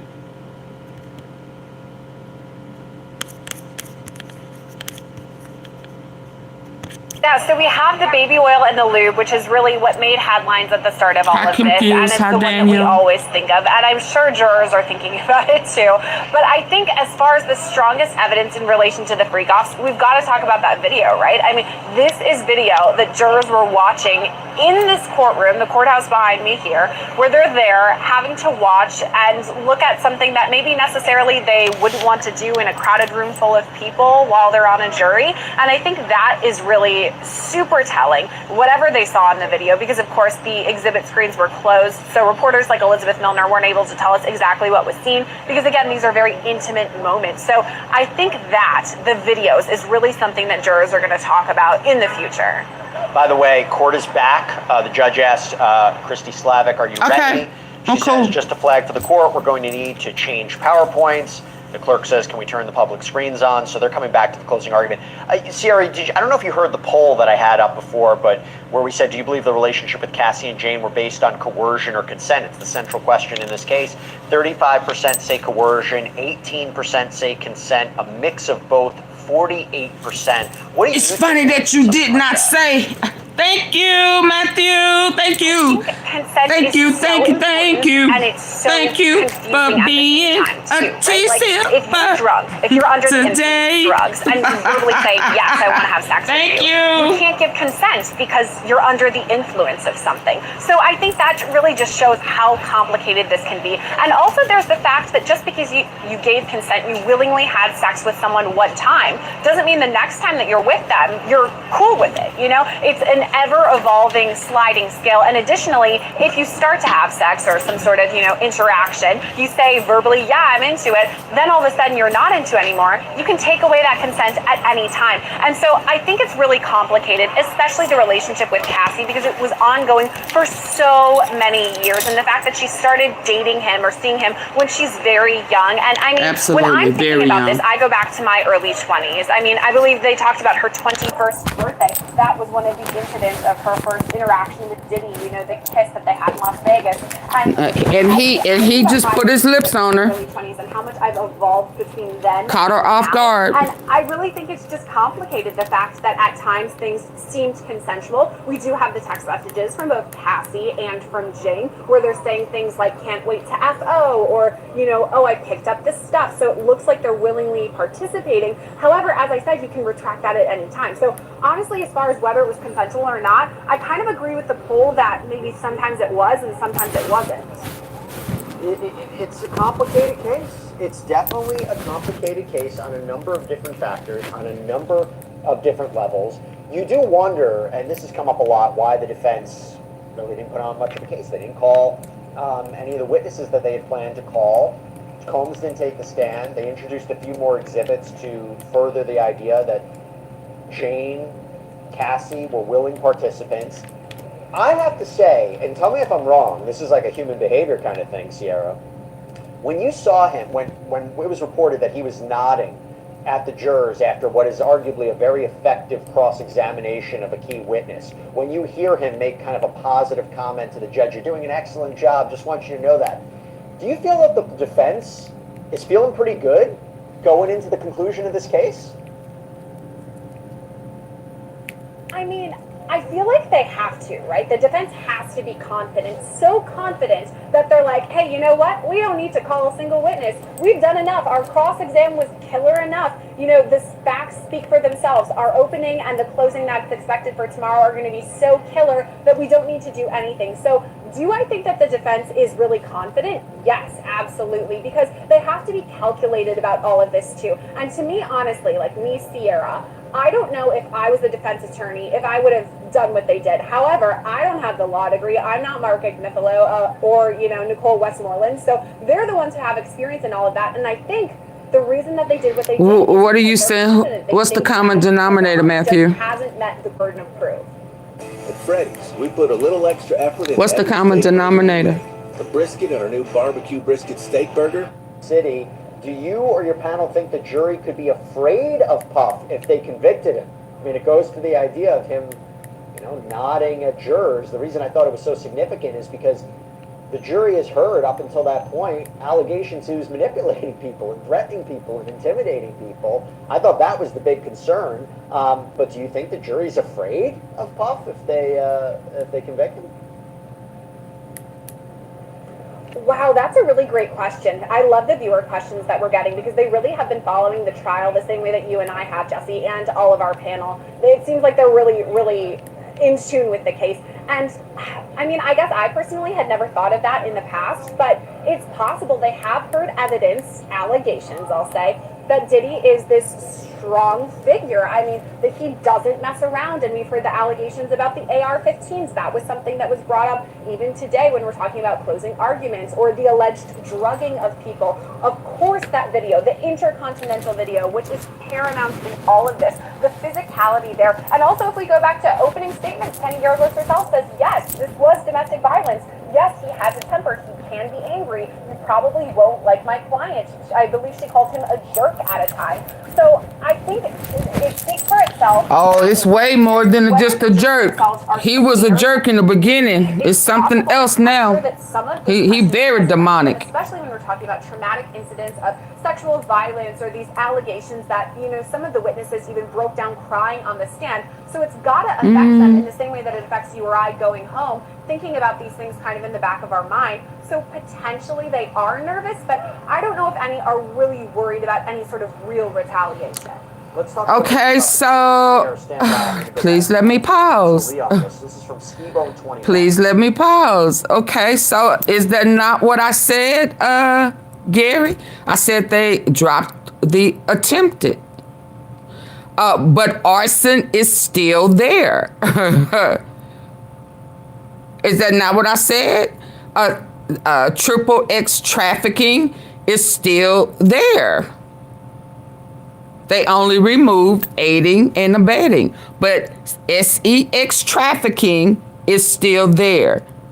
They removed the attempted arson, but arson is still there. They removed attempted kidnapping, but kidnapping is still there. That's what we said. We got facts over here. If you go back up to your initial, you didn't say attempted. I said attempted, right?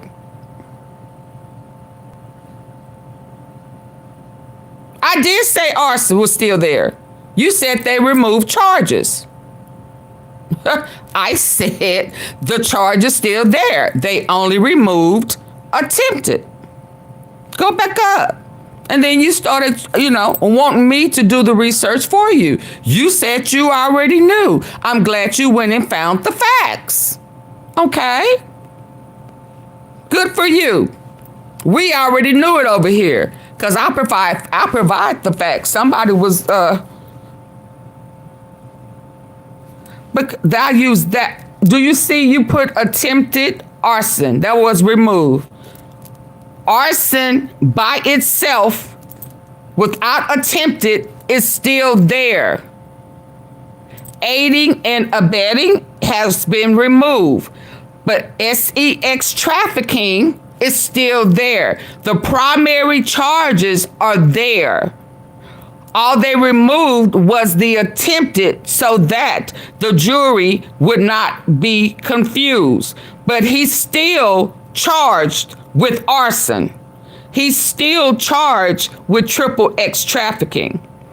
I suggest wherever you normally go to get your tea, you need to stop going there because, see, you confused. Okay. Okay, I'm going to put you in timeout because I'm not going to stop. Like I said, I'm not going to stop to combat with you. Okay? So sit back and just listen. You're banned for today. Okay? Thank you. Hi, everybody who has just come in. Let me resume. Diddy got one of his $20 an hour people in here trying to argue. Person get on the stand and ridiculous doors for too much negative to get in. But I would have loved to hear from somebody to say, we're a real company, right? You can't be a real company. You didn't even have HR. Other things. We do not just exist for the purpose of racketeering and all of these things that you see Sean Combs is doing. We have a company. Hey, Ivan. Hey, Willie. We're involved in Liquor Brand. We're involved in Bad Boy. We're involved in all of these things that refute this whole idea that this company just exists as a criminal enterprise to carry out what he wants. But again, that's a bad idea. So I think that's why we're left where we are and why the defense did what they did. It's an interesting question just came in now from Naturally Now. I'll throw it to you, David. Jesse, is the prosecution focusing on Jane, weaker case in sex trafficking, to throw the defense onto her as Cassie has stronger trafficking case? Jane doesn't seem such a strong case. Why focus on her this much? Well, I'm not sure they're just focusing on Jane. I mean, we haven't heard their whole closing argument yet, and they're piecing it together. So, you know, they're going to argue both of those counts, both Cassie and Jane, with equal weight. Look, the prosecution wants convictions across the board. They would love nothing better for this jury to come back in 2 days and convict Sean Combs of every single count. And so they're going to make their arguments on all these counts and argue them forcefully. I don't think they're going to play one victim off the other with the hope that, hey, maybe they'll convict on Cassie but not on Jane. I don't think that's their strategy. Got a super chat question from Ruth Ann. Ruth Ann, thank you so much. Jesse, love your panel today. Candace, she's great. Please ask them their thoughts on the lawsuits that will come after this trial is done. Thank you for all you do, Jesse. You're amazing. That's so sweet of you. Thank you. So, Candace, she called you out. Ruth Ann called you out. What do you think is going to happen with all the lawsuits? So let's go back to years ago when 9 people died during an event that he put on. What he did after that was he took the time. Again, he didn't go to jail for it, but he took the time and he had to go through each lawsuit and pay them off, and it took years. The same thing is going to happen here. Listen, most civil lawsuits don't go to a trial. Almost 100% of civil lawsuits, they settle. So that's what's going to happen. It's going to be a process. It's going to take long. We've heard along the way, even in the middle of this lawsuit, if you look at some of the records or look at some of what's going on in inner city press, we have heard different people who have had lawsuits who have advanced their names, and the judge has said, okay, now that you've revealed your name, move on with your civil lawsuits. So even more have kind of taken more grounding to being something that are just not going to go away. It's going to be years, but he has hired a civil forfeiture asset person for a reason. He's got a lot of finances that he's got to take care of in order to deal with not only what's going on with his household and his 6 kids, but what's coming up in these civil lawsuits, because all of that is going to be at play. His money, whether he gets off or not, is going to be majorly at stake. We got an update from court, by the way. So they've continued the closing argument by the prosecution. AUSA Christy Slavic says, okay, let's go back. The 3 nights were part of a buildup from fraud to coercion to finally force. Again, talking about Jane. Apparently there was a battery issue. They need to change some batteries. Okay, anyway. So now Slavic says the house was just an example of defendant's financial coercion of Jane. Also drugs. They became a necessary part of sex. Jane told you about Miami in 2024. He gave her liquid Molly. They showed you video. They'll argue that she was super into it, but she was super, super high. His coercion included threats to release tapes of her having sex in the hotel rooms. Combs threatened to send sex tapes to Jane's child's father. This was to coerce her into more commercial sex acts. The defense has suggested that Jane agreed to these hotel nights. Let's talk about what agreeing means. There's an incomplete picture. Do you agree, Leah? I think so. I think because from the defense side, we're going to argue like the freaks off were consensual, the freaks off I wanted to do it, I have a love contract, I'm doing the freak off, he's paying my bills. But on the prosecution standpoint, they're saying that where it might have started off that we were in this consensual relationship, that was no longer the case. And at some point, I no longer felt that I was allowed to leave this relationship or that I was safe. And the repercussions that would happen from me no longer wanting to participate in these freak-offs is the coercion standpoint that we've been talking about, that element we've been talking about this entire time. David, we got a question that came in from Stella. Do the jurors' phones get checked to see if they've been researching the case? Jesse, I love you, XX. It's so sweet. Thank you so much. So from Stella says, do the jurors' phones get checked to see if they've been researching the case? Look, only if there's really strong evidence that a juror is committing misconduct. If another juror says, hey, juror number 7 is clearly on his phone, he's reading things he should not be reading, this and that, then the judge takes that very seriously and could call that juror in, question him, and say, let me see your phone. We hope that most of these jurors, all of them, are going to follow the law. They're not going to look things up on their phone. They're going to decide this case on what they heard in that courtroom and only on what they heard in that courtroom. Candace, this is an interesting question from Nestdog. Doesn't the Mann Act negate consent? Now, the Mann Act is transportation to engage in prostitution. Doesn't the Mann Act negate consent? I'm not sure I 100% followed that question, but I'll throw it to you. Right. I guess I can kind of see a little bit what he's saying.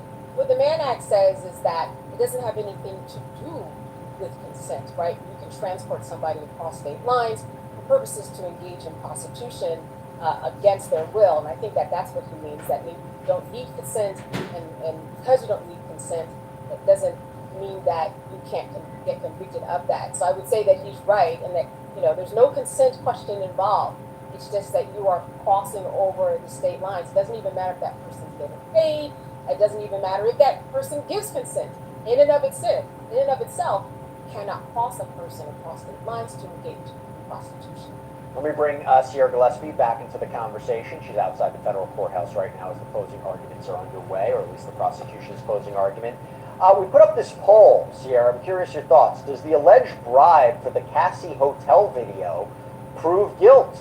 82% say yes, it's a clear sign of a cover-up. 18% say no, people panic and make mistakes. What do you think about that, and where does Sierra Gillespie land on the testimony of Eddie Garcia? Oh, that's a good question. Where do I land on the testimony? It's so interesting because when we cover these cases, I try not to think about what my opinion is on it. I'm trying to report the facts. So if I have to in real time go through and think about what I think about it, honestly, it does kind of lean toward bribery. I'm just going to say it's because we talk about the fact that his testimony on the stand, he talks about receiving these funds, he goes and meets P. Diddy. He also talked about during his testimony that he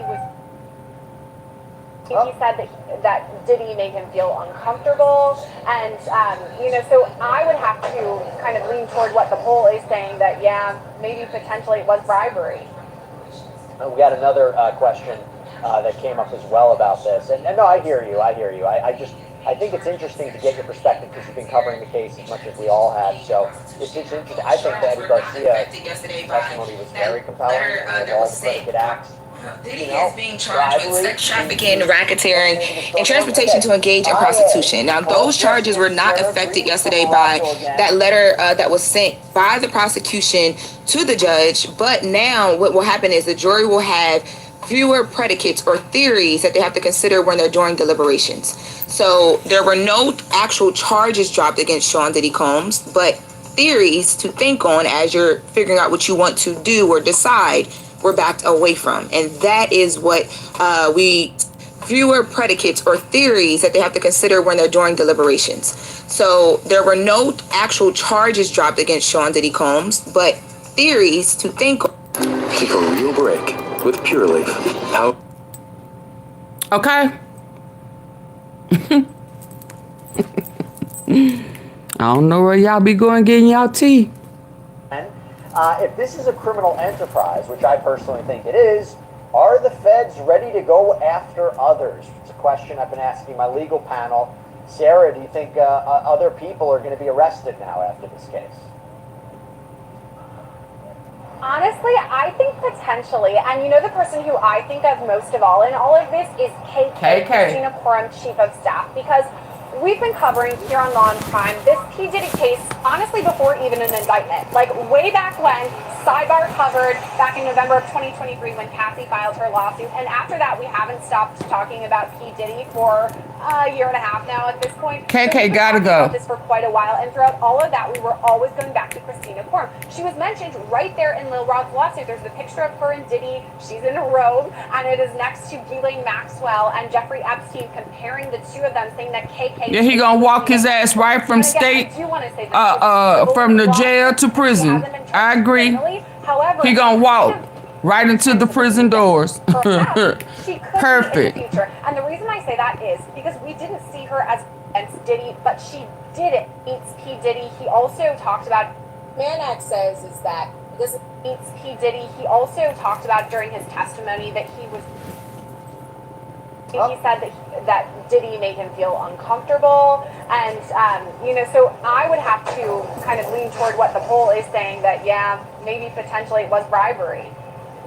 We got another question that came up as well about this, and no, I hear you. I think it's interesting to get your perspective because you've been covering the case as much as we all have. So it's interesting. I think that Eddie Garcia testimony was very compelling, and of all the predicate acts, bribery seems to be one of maybe the stronger ones. Okay, IA, hello Jesse and Sierra, greetings from Morocco again.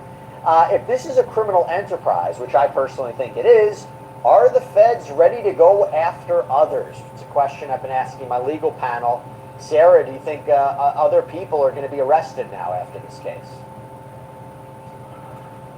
Honestly, I think potentially, and the person who I think of most of all in all of this is KK, Christina Quorum, Chief of Staff, because we've been covering here on Law and Crime this P. Diddy case, honestly, before even an indictment. Like, way back when, Sidebar covered back in November of 2023 when Cassie filed her lawsuit, and after that, we haven't stopped talking about P. Diddy for a year and a half now at this point. So we've been talking about this for quite a while, and throughout all of that, we were always going back to Christina Quorum. She was mentioned right there in Lil Rod's lawsuit. There's the picture of her and Diddy. She's in a robe, and it is next to Ghislaine Maxwell and Jeffrey Epstein, comparing the two of them, saying that KK is basically Ghislaine Maxwell. And again, I do want to say that that was a civil lawsuit, and she hasn't been charged criminally. However, I kind of tend to believe that perhaps she could be in the future. And the reason I say that is because we didn't see her as a witness on the stand. And it's possible that she was working with the government and talked to them. I tend to think that perhaps maybe they would have said, okay, yes, we'll give you immunity if you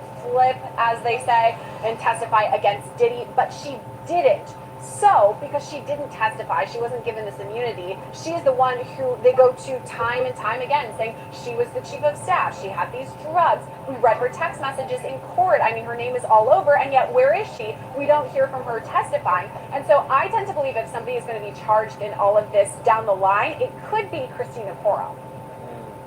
Unless they worked out some sort of deal, or I'm not entirely sure. But I'll tell you what, Sierra Gillespie. We don't know. I'll tell you, Sarah, you've been doing a tremendous job. I know you were doing the show early in the morning, hosting it from out there. Thank you so much. Great having you on, great seeing you. And I know you're going to continue the coverage as we advance into the closing arguments and ultimately the deliberations in the Sean Diddy Combs case. But Sierra, thank you so much. It was great seeing you. Yes, thanks, Jesse. We'll talk soon. Talk soon. All right, I want to continue some more of the conversation for the next 10 minutes or so. David, we got a question that came in from Alyssa Smith.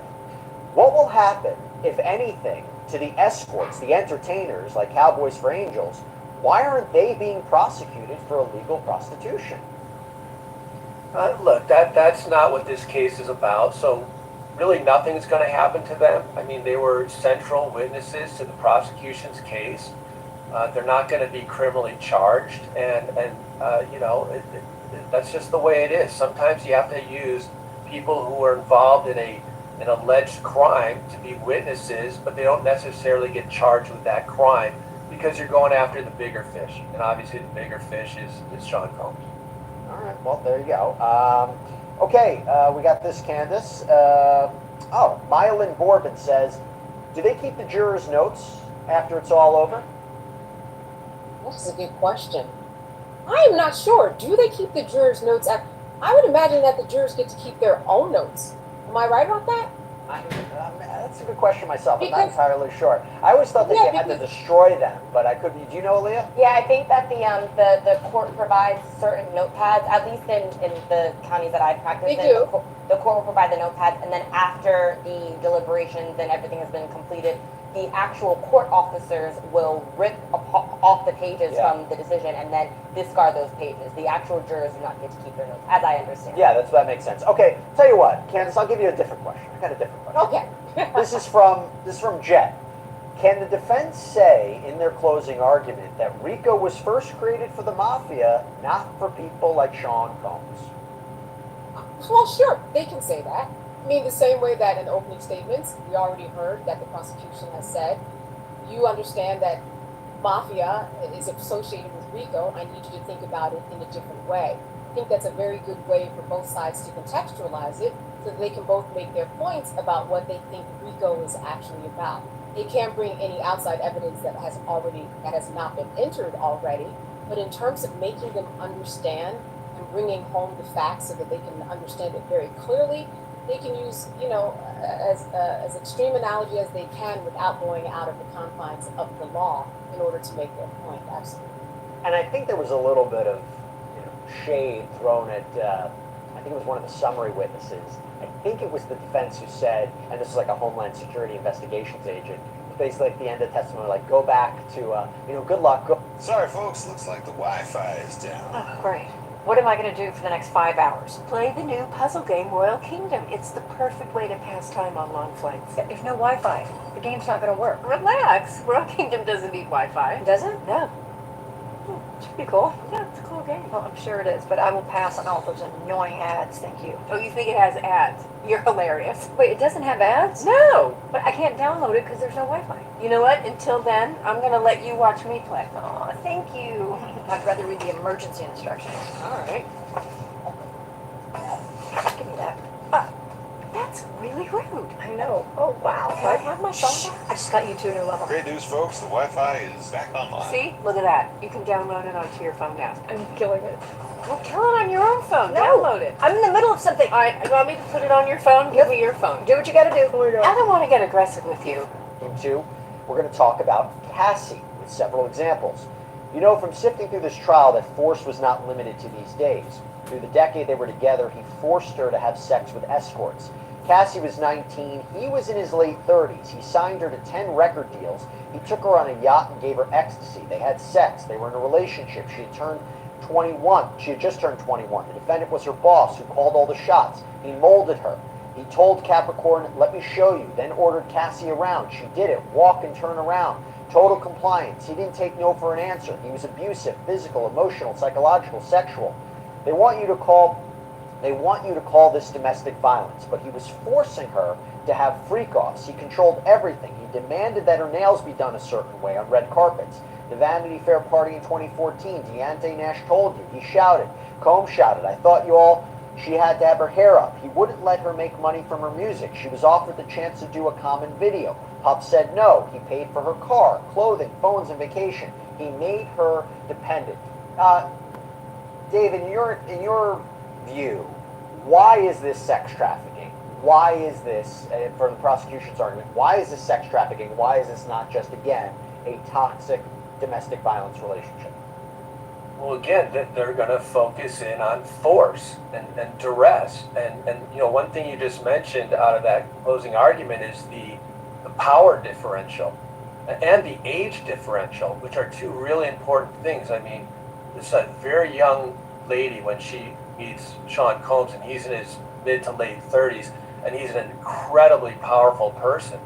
And so they're going to argue that none of this was consensual, or maybe it was in the beginning, but it certainly became non-consensual because of the power dynamic and because of her young age and her lack of experience in life issues. And so again, we've talked about consent so many times, and a lot of this circles around consent and force and duress, and that's why you're hearing it so much in these closing arguments.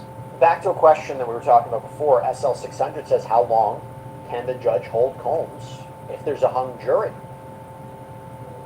It's a great question. I don't think that they can.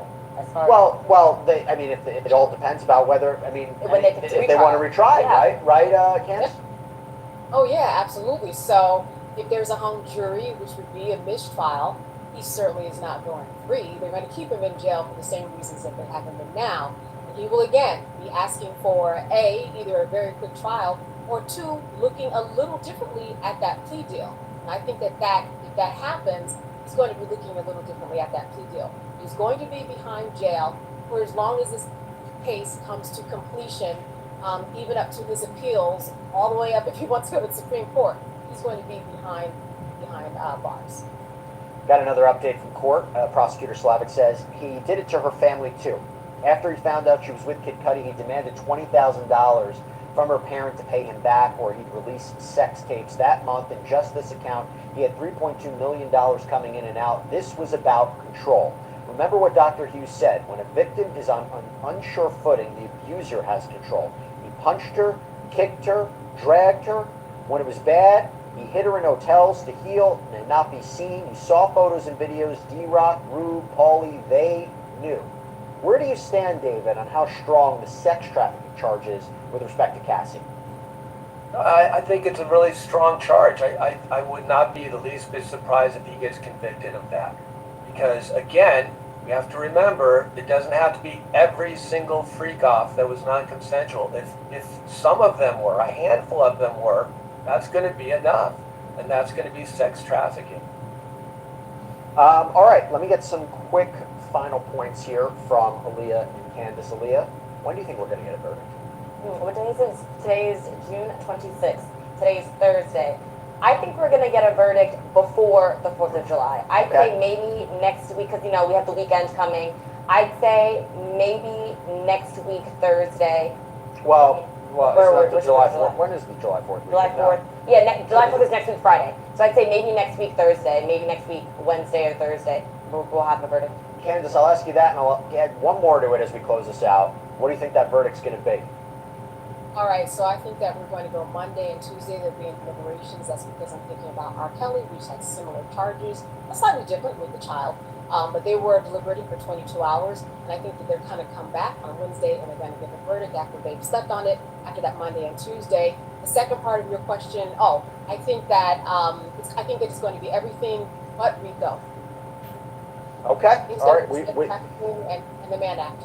We shall see. Let me tell you, expert panel, great panel. Candace Kelly, David Ring, Leah Roberts, thank you all so much. We had terrific questions today. We are going to continue our coverage here on Long Crime's YouTube channel. We're going to take a quick break for about an hour. Then Anjanette Levy's going to come on from 3 to 5, continue the coverage of the prosecution's closing argument. Before I let all of you go, though, I want to let you know, and thank you so much for the incredible questions and the super chat questions. If you're interested in doing a little bit more of a deeper dive into the testimony of this trial, the second season of Long Crime's hit podcast, The Rise and Fall of Diddy, the federal trial, is up. I host it. 2 episodes are out right now. The next episode's coming out next week. It's exclusively on Wondery Plus, and we got the trailer. Take a look. We acted bad. We ain't trying to hurt nobody. For decades, he was untouchable. I'm going from Harlem to Hollywood. Sean Diddy Combs built an empire from the ground up, but now it's all coming undone. Sean Combs, the mogul as we know it, is over. I'm Jesse Weber, host of Law and Crimes, The Rise and Fall of Diddy, the federal trial, a front row seat to the biggest trial in entertainment history. Sex trafficking, racketeering, prostitution, allegations by federal prosecutors that span decades, and witnesses who are finally speaking out. This is at least the 10th lawsuit filed against Combs. 10. This week we break down the courtroom drama as it happens. How far will he fall, or will he walk free? He gonna fall straight into the prison doors. Straight up in there. Go get y'all some tea. Go get you some tea, baby. I'm finna find the ladies. Hold on.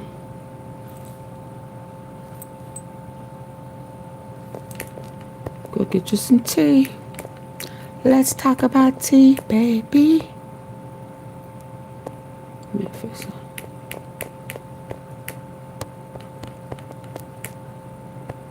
Yep, he's going to walk straight through. Cow, what you mean sacrifices need to be made? Blood. Just watch and see. Well, that's what got him in trouble, right?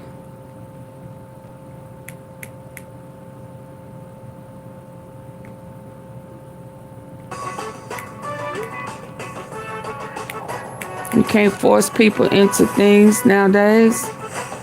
A well-known and well-established producer in the entertainment world says she went to a P. Diddy party and a very scary thing happened. And her new op-ed in the New York Times slams the music industry's predatory culture. We've got all the details on what she had to say as new charges could be on the horizon. This was a few months ago, y'all. A well-known and well-established producer in the entertainment world says she went to a P. Diddy party and a very scary thing happened. And her new op-ed in the New York Times slams the music industry's predatory culture. And hold on, what she had to say. This ain't Cassie. Could be on the horizon for the disgraced rapper. This ain't Jane. Sidebar, presented by Law and Crime. I'm Jesse Weber.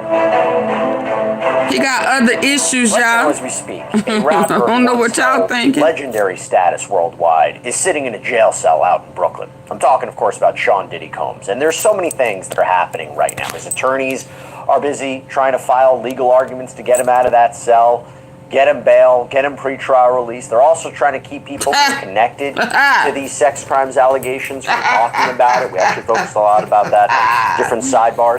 Meanwhile, you have Texas Attorney Tony Busby. He's also hard at work. I thought you knew. Lawsuit after lawsuit after lawsuit against Sean Combs, accusing him of using his power and influence to sexually abuse both women and men, as well as allegedly some children. Women and men? This has been going on for children? Now, oh, it's more to come, y'all. It don't stop here. Federal court. It's just the beginning. Public perception of the rapper has Soulji, what you gonna say when the other charges come? Who gave money to charities. He was awarded the key to New York City. Yeah. He was the light lambs, the music industry.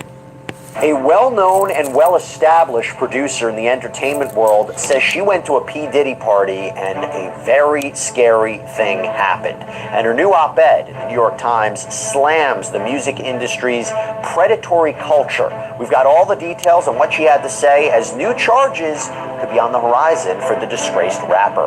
Welcome to Sidebar, presented by Law and Crime. I'm Jesse Weber.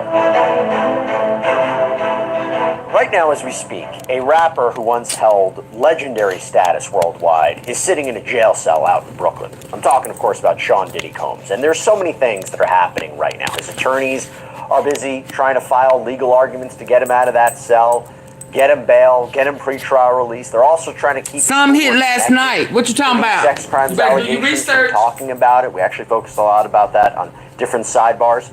Meanwhile, you have Texas Attorney Tony Busby. He's also hard at work, filing lawsuit after lawsuit after lawsuit against Sean Combs, accusing him of using his power and influence to sexually abuse both women and men, as well as allegedly some children. Essentially, the claim is this has been going on for decades.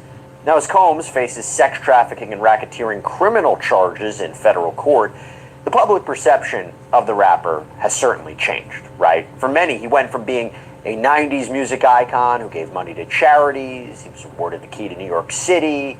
He was the life of the party. Everybody liked him. But that transformed, because now we look at him as an accused sexual predator. And we all saw with our very own eyes that 2016 videotape that was published by CNN just a few months ago, where he is beating up his girlfriend, Cassandra Ventura, inside of a hotel hallway out in Los Angeles. And Combs, he released an Instagram video essentially acknowledging that it was him in that security video, apologized, but the feelings of many, they really have shifted. He is not the Sean Combs that we knew from years ago.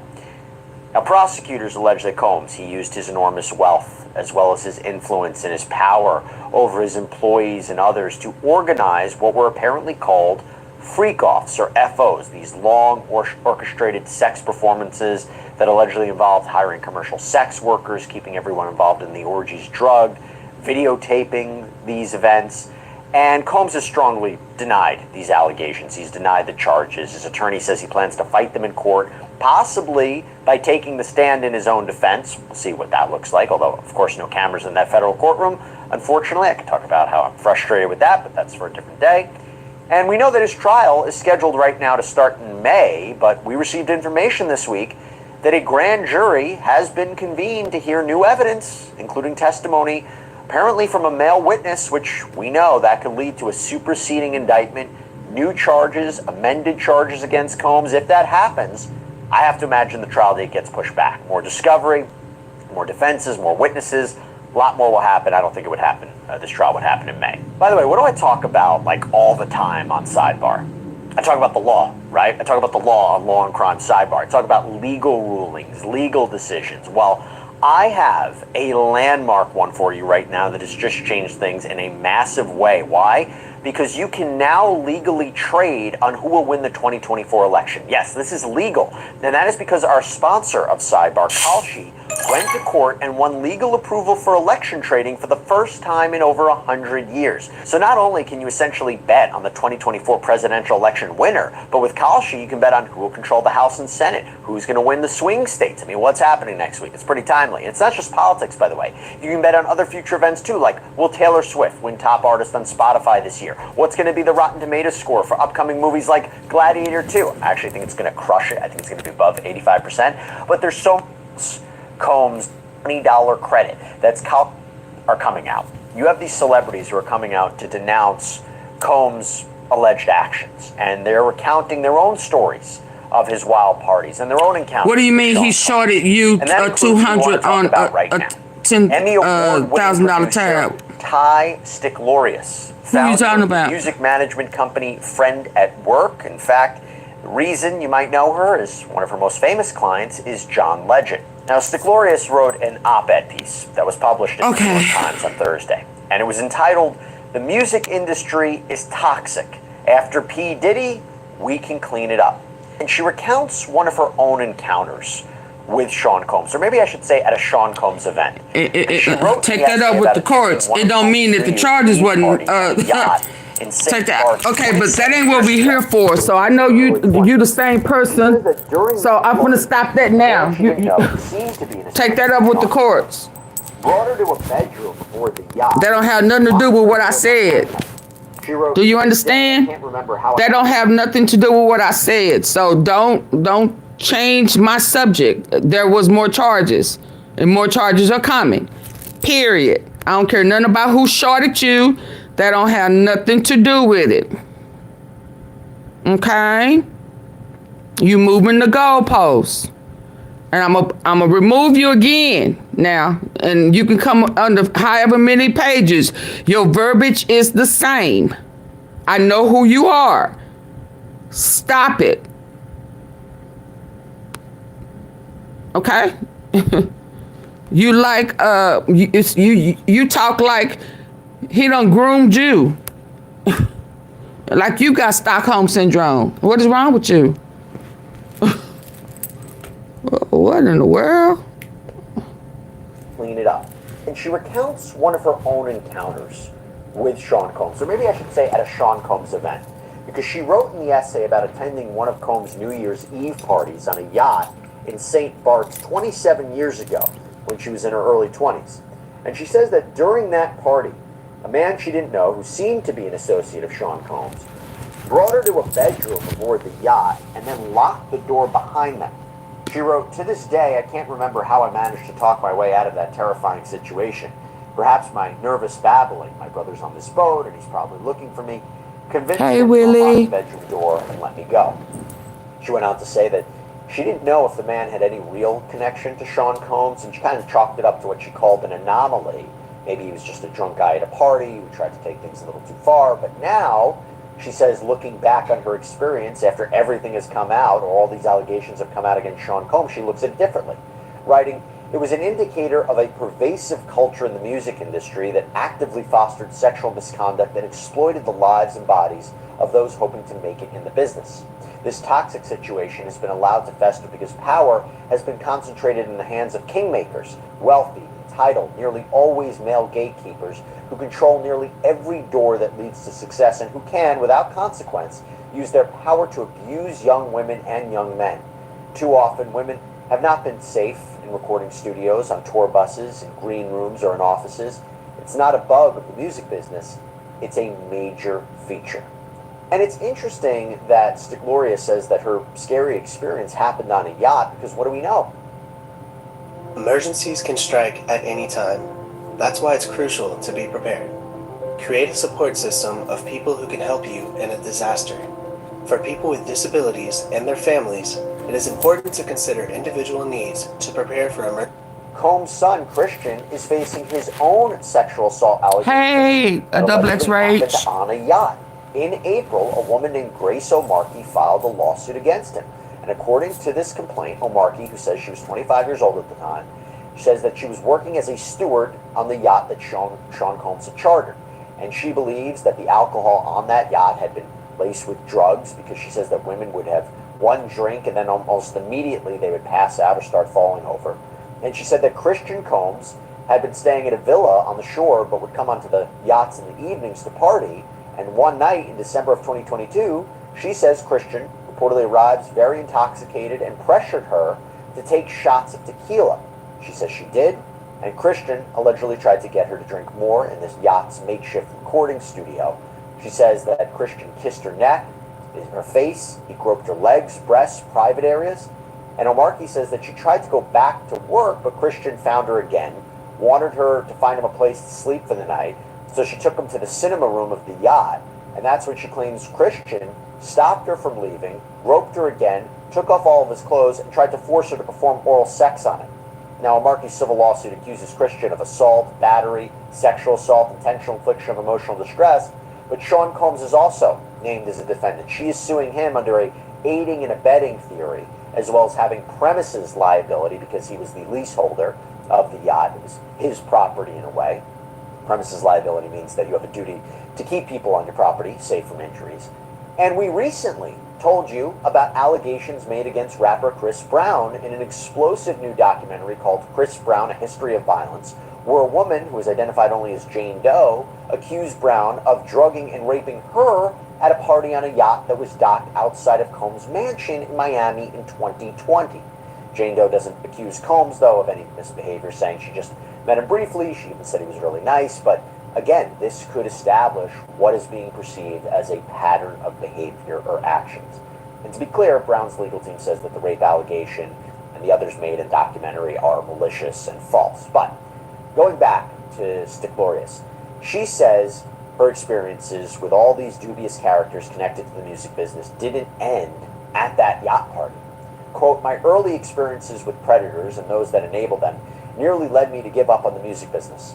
A few years after the boat incident, while pursuing my MBA at the University of Pennsylvania's Wharton School, I attended a dinner where a senior music executive slipped his card to me under the table, an unsubtle invitation to his hotel room.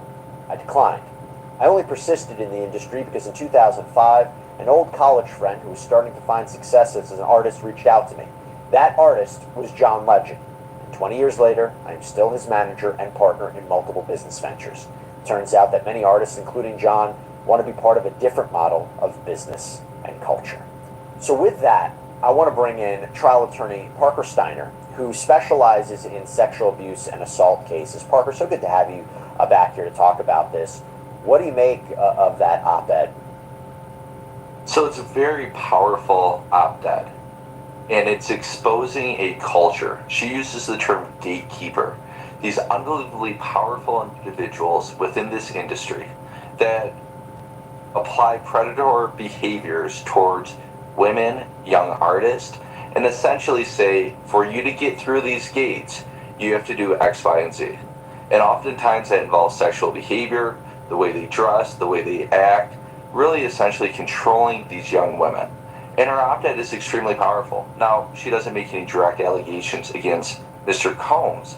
However, she is really the tip of the iceberg with exposing an industry. And up until this point, we've had complaints that have included Jane Does. These are individuals for a number of reasons for survivors of abuse, why they want to go under an alias. Protect their identity, they have a lot of fear. We're seeing that same similar allegation in these complaints, that these Jane Does live with constant fear, whether it was direct threats that they allege in their complaints or otherwise. But this op-ed, although again, not directly against Mr. Combs, is a name. And it's not just any name.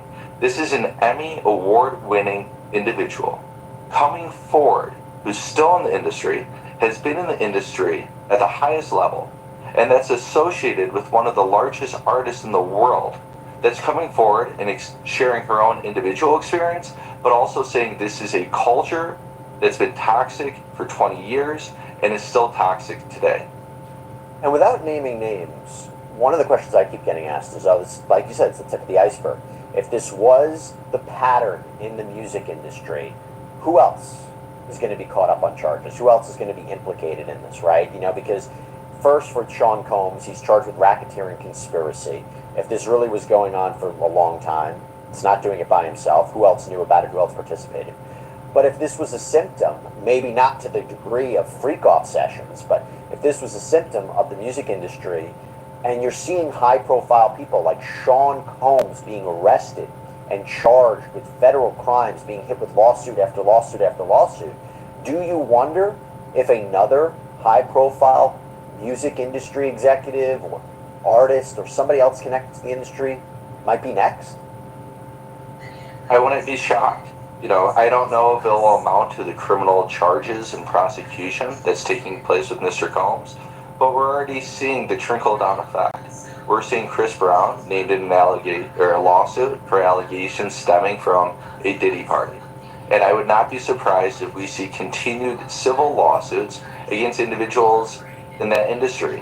What takes place is when you have one brave survivor that comes forward, one Jane Doe that comes Okay, let me forward. pause this. That's been an update. Hold on. What to me was wrong, and I will. Hold on.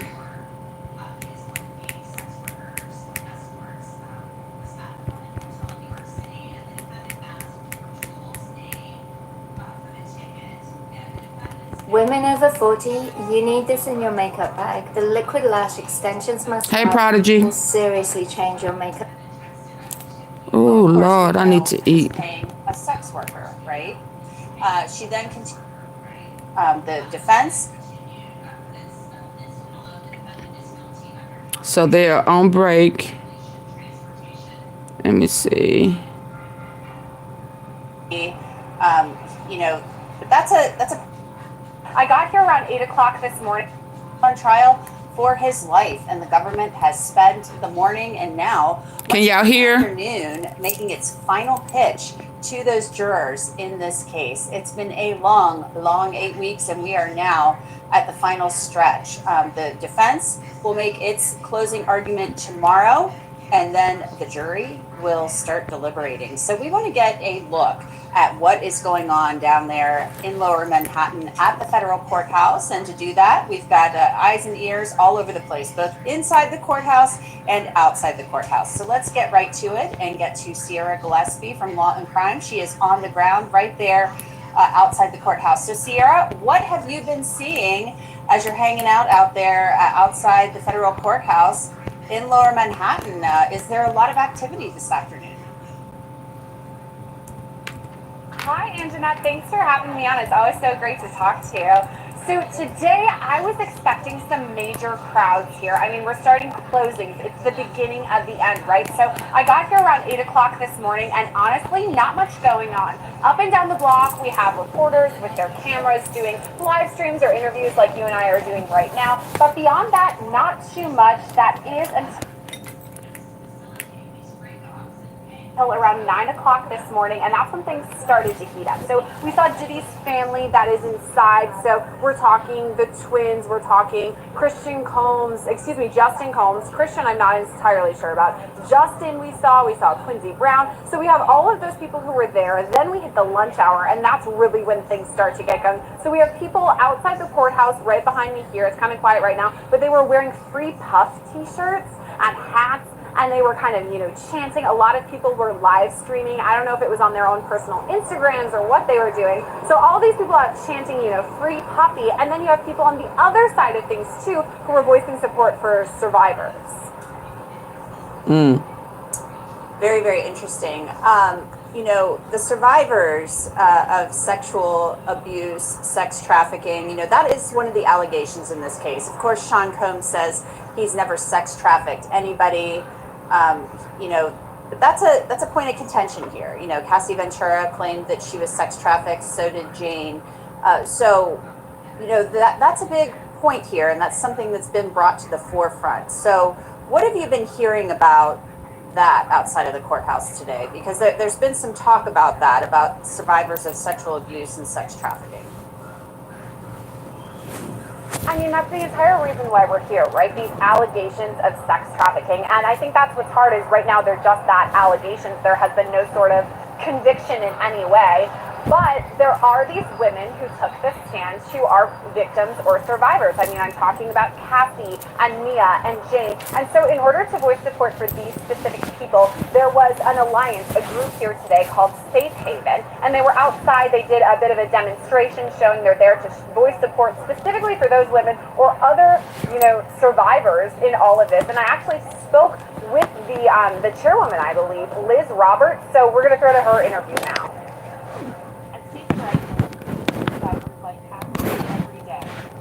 Her story reflects what happens behind closed doors far too often.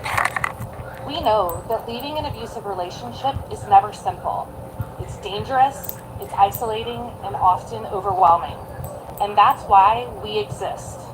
We offer confidential 24-hour support, free of charge, without any judgment.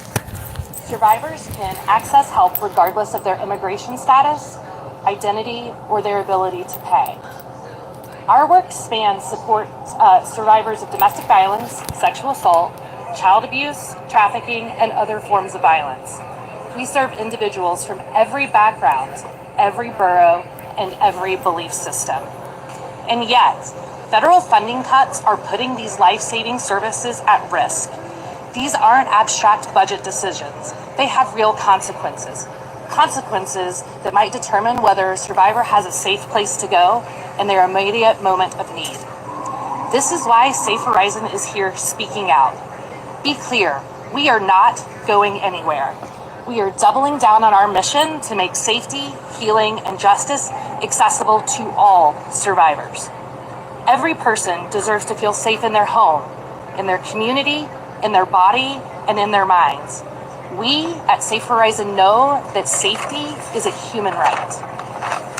To the survivors who are watching or listening, we are here with you. We hear your truth, we believe in your strength, and we will always be here to stand with you. The Sean Diddy Combs trial is a national wake-up call, but it's not just about one man. It's about a culture that enables sexual violence, a legal system that continues to fail survivors, and a public narrative that too often blames those who have already been harmed. The brave survivors who have come forward in this case are not outliers. They are the visible edge of a much larger, often invisible crisis. For every survivor whose story makes headlines, there are countless others who remain silent. Out of fear, out of shame, retaliation, or because our legal system continues to show them that it won't protect them. And that remains true, even in New York. And something really important in all of this, too, is that there is help out there. You're not alone if you're somebody who's experiencing anything like this. And there are hotlines and helplines and things such as that. So we want to toss you a clip about that as well. Who are here in New York City and have experienced anything like what we heard in this trial, please reach out to Safe Horizon at our hotline or on our website. We have confidential chat available on our website. And please know that you are not alone and you don't have to go through this alone. We are here to support any survivor's safety, connection, and healing. And I think that really just goes to show the importance of what we're talking about here. These are really serious allegations, Anjanette, and I know you've been covering this case since before the indictment, back when we were talking about civil allegations here, and I think it's just a reminder about these sexual assault survivors, both involved in this case and other ones all over.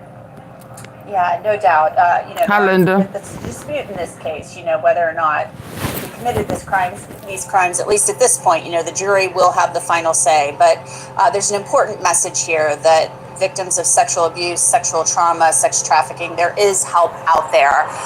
And of course, we want people who are victims of these crimes to reach out and get the help that they need. Sierra, thank you. You're going to stay and hang out with us here for a little while today. We want to bring in the rest of our panel. We have a great panel to take your questions, and we're going to update you on where things stand in court. Nina Romani is also here with us. Very exciting. Former federal prosecutor, and Safa Robinson-Ferrer. She is an attorney as well. So thanks to both of you for being with me too. So far today, you know, they're making their final pitch. Nima, you know, he's a racketeer, they say. Sean Diddy Combs is a racketeer. He's a sex trafficker. He transported these women to engage in prostitution acts with men who were either sex workers or sometimes porn stars. So how do you think things are going thus far? You know, Christy Slavic, Nima, is telling the jury that there were co-conspirators involved here, and that's part of racketeering. You know, there has to be one person in agreement with another person, at least one other person, to be furthering crimes for an enterprise. So how do you think it's going? I think it's going well, but I think there's a key difference in the charges in the case. And I'll start with the easiest, in my opinion, to the most difficult. The easiest is that prostitution mentioned at the Manor, right? We're seeing Christine Slavic there delivering the government's closing arguments. Prostitution, right? You need a commercial sex act, some sort of payment, you need interstate nexus across state lines. I think it's in the bag. I think it's proven that Combs and Cassie Ventura and Jane were paying sex workers. And that's all you need for prostitution in that Mann Act, again, aside from the interstate nexus.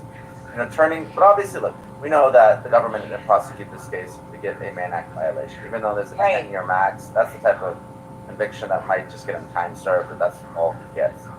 So let's turn to racketeering. And this is why I think the government can get racketeering. Because you can get to racketeering without sex trafficking. You can get there through kidnapping, you can get there through arson, you can get there through forced labor, you can get there through drug trafficking. And then I think one thing that's proven is the drug distribution of the case. So obviously you need that criminal enterprise, right? Sean Diddy Combs, the head of Bad Boy Entertainment, you need that conspiracy to do something unlawful, that agreement, right? You have Combs conspiring with KK, Christina Horan, D-Rock, right? To bribe the security guard at the Intercontinental Hotel, to do the arson, the Molotov cocktail in Big Cuddy's car, the kidnapping of Capricorn Park over a series of days, her in an office building, you know, being subjected to a lie detector, right? Forced labor of the assistant. So I like racketeering because it gives a path to a conviction without sex trafficking. I gotta tell you, Internet, I am concerned about sex trafficking. I think it is the weakest of the arguments. I believe the victims. So when people are chatting and messaging, I'm certainly not an apologist, but I think it's challenging because you have Cassie, and there's emails and text messages from her setting up these freak offs, communicating with escorts and porn stars, paying them. You know, you have victim Mia, who didn't report the sexual assault to law enforcement, didn't even tell prosecutors during the initial meeting. And then you have Jane, who her messages were better. She did say in certain instances that she didn't want to participate in the hotel night, but she did change her mind. You know, she was receiving payments from Combs. He was telling her that he didn't want a monogamous relationship, right? She was asking for money for clothes, she was getting gifts, she was getting bags, she was getting jewelry. Again, I think they were all trafficked, but I think getting 12 out of 12 for the sex trafficking may be very, very difficult, because the jury's going to be asking themselves, why did these women stay with their abuser if they were being abused? And we saw this argument work with some success recently in the Harvey Weinstein case. There's a lot to unpack there, Nima. A lot to unpack there. So let's start, Safa, with the sex trafficking portion of this. Do you think that the sex trafficking part of this is a tough sell? When, you know, Cassie, yes, you know, Sean Combs was in a position of power over Cassie. He was not only her boyfriend, but he was also in charge of her career. You know, he was in charge, he was paying her rent, you know, had her car, you know, doing all of these things. You know, he had the control in the relationship. There was a power dynamic there. But you've got all these text messages. She's into the freak offs, you know, when they both want it and all of these things. And then same with Jane. You know, you've got the talk about Jane getting 10 grand a month for her rent, but she's still getting that money, you know, for her rent. And her lawyer is being paid for, and she said she wanted to make her partner happy. So do you believe that the sex trafficking charges are a tough sell for this jury? I think the sex trafficking charges are going to be a toss-up. I think that you're going to have some individuals that view this as a relationship that, you know, the domestic violence was a part of that relationship, but it's not uncommon for couples to travel to other jurisdictions, engage in sexual activity. We know that some couples engage in more risque sexual activity, and it's not illegal to, you know, be a freak per se. Not only that, but, you know, whether or not there was threats of force, fraud, or coercion is going to be a question as well. Is this a domestically violent relationship, or is this sex trafficking? And I think what the government's trying to do here, and what they've been doing during their closing, is showing that hotel video, which essentially we believe shows that there was a freak off taking place inside that hotel room. Ms. Ventura tried to leave, and he used threats of force in that video, and we can see that through his attack on her as a selling point to get a conviction on the sex trafficking charges. So, Safa, great points there. And Nima, I'm going to get right back to you in a second. I want to remind everybody that while we're live here, we are going to be taking your questions. So please drop those into our YouTube chat. We will get to as many of them as we can. You guys always give us, you know, you submit the best questions, and we really love that. So keep those questions coming. I want to let you know that court has gone on a break. So let's update you a little bit on what Christy Slavic has been telling the jury since the court is on a break, and maybe we'll check in with Elizabeth Milner if she's able to get out of the courthouse. We don't know if she'll be able to get out of the courthouse, but she is in the courtroom. I want to remind you of that. Christy Slavic has been telling the jury that Jules Theodore, he is one of the sex workers, one of the escorts, was at the London Hotel in New York City, and the defendant asked for Jules' name for the ticket, and the defendant's Amex shows that he paid for a car. There's a $2,000 bill from the London Hotel, and the defendant texted, "I will tip you for what? Sex." So, of course, we know he's paying a sex worker, right? She then continued, for this incident alone, the defendant is guilty under count 3. That's the Mann Act violation, transportation, you know, to engage in prostitution. So that, again, that is not a big fish charge. Yes, it's a federal charge, but this is not something, the feds are not wanting to really hook him on that. They want something much bigger. But there's more. Jules at the London Hotel starting at 7 a.m. Consider this. Paul going to Turks. You know, that's outside of the country. The defendant says, "How should I pay?" He paid for Paul's travel to Turks for sex. So that's international travel.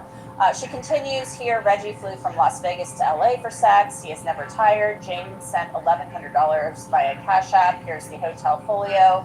$4,000 of damage. The hotel staff found bodily fluids on the floor. It couldn't be clearer.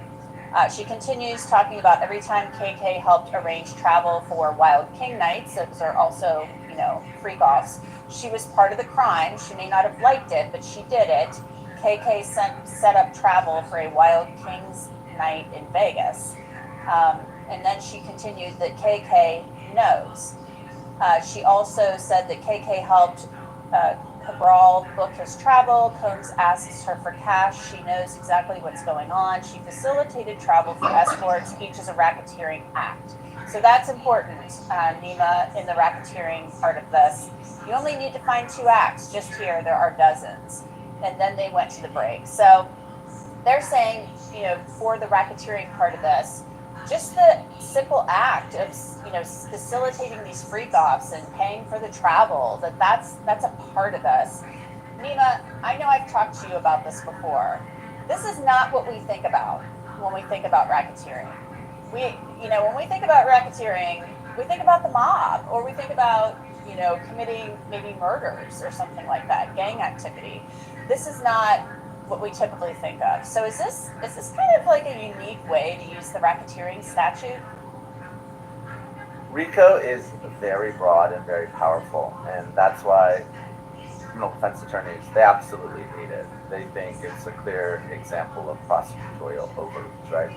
Right. You're right, Angela. And that's what I was going to ask you. I mean, is this a bit of overreach? Because when we first heard about this, I think a lot of people were thinking maybe there would be more there. What we're hearing of is not your typical racketeering type activity. I certainly expected a lot more when we started this trial. I'm happy to talk about that. But look, I'm a former prosecutor, so I love RICO, and I love having an advantage when we can, you know? Because, look, it brings a lot of people and a lot of evidence into the case, right? You're talking about state crimes, right? Violence here in California, completely different jurisdiction, stateside. Acts that are barred by the statute of limitations. But guess what, Angela? It all comes in under RICO. So, and you could bring in a lot of people. If it were me prosecuting this case, I would have charged KK, I would have charged D-Rock as co-conspirators and all this. You don't have to participate in the sex act to be charged with a RICO conspiracy. All you got to do is agree to do something unlawful and there to be some overt acts and furtherance of the conspiracy, and you're on the hook for all the crimes committed in furtherance of the conspiracy. But yes, we are seeing RICO used a lot in maybe cases it shouldn't be. You know, there was a lot of criticism, for instance, of Fani Willis. She used it in the Young Thug case, the Donald Trump case. People saying, listen, this is not what RICO is used for typically, right? And in the 70s, it was used for the mob, and then we would later start used for street gangs, and I used it for drug cartels. But look, it's a powerful statute, so you want to take advantage of it when you can, so I'm not surprised prosecutors in SCNY are doing so. Well, it'll be interesting to see what this jury does with the RICO case, with the RICO count. You know, I can see why the prosecution brought it. It's just not usually what we see. So I think it's going to be interesting to see what they go with it, what they do with this. We want to check in with Sierra Gillespie, who's outside the courthouse. So Sierra, they're on a break right now. I want to know what's going on outside the courthouse. Have people been kind of flooding out to get some fresh air, even though it's hot as could be down there in lower Manhattan? You're in the middle of a heat wave, or what's going on? Yeah, so thankfully it's not quite as hot as it was yesterday. Actually, we were fearing rain, and it's a bit blustery if my hair blows in front of my face as it is doing now. That's why. We haven't seen much of a, crowd or anything coming out of the courthouse, and I think it's because it's just a break. It's not like the lunch break or anything. I went in there earlier today, to use the bathroom to grab some lunch, and let me tell you, it is huge. It is so big. And Judge Arun Subramanian is known for doing quick breaks, maybe 10 minutes. And so the reason why I think we haven't seen a bunch of activity coming out here is the fact that potentially these people think, oh no, if I come outside, I'm not going to be able to make it back in by the time court break wraps up. So I don't think we'll see any sort of flurry of activity really until the end of the day. So Sierra, I want to know from one of our viewers, they always give us the best questions. This is Millie Iwano, and Millie Iwano is asking about Christina Quorum. So we've had like the specter of Christina Quorum, and I think we were all waiting to see throughout the trial, was Christina Quorum, KK, going to testify? I mean, this was Sean Combs's right-hand woman. She was basically his brain in some respects. I mean, I think he might have even called her that at some point. So the prosecution, the government, called her a co-conspirator in open courts. We were all thinking, oh my God, she's flipped and made a deal or not. Do we think that she could pop?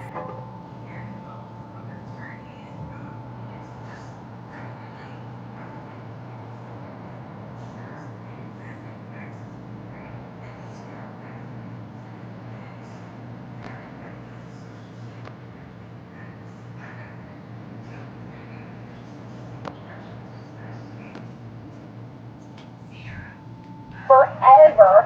So if you like what you see, make sure to subscribe to that channel. But back to the question, KK, will she be indicted in the future? And honestly, I think if anyone were to be, it could be her. I mean, Antoinette, you're right. I'm sure you talked about it on your show, Crime Fix. The fact that KK is the one that we all thought was going to take the stand. We thought that she's going to flip. I mean, she's mentioned in civil lawsuits ahead of all of this, specifically Lil Rod's lawsuit. That's the one I think of because her photo is right there in the lawsuit, right? And she's compared to Ghislaine Maxwell, the woman who was helping Diddy, as you said, the right-hand woman who's throughout all of this. So of course we expect her to flip and testify for the prosecution, for the government. And when she doesn't, that makes me think, okay, perhaps, maybe she did meet with them. Maybe they did offer her immunity, and maybe just what she said wasn't able to be corroborated, or they decided to go in a different direction.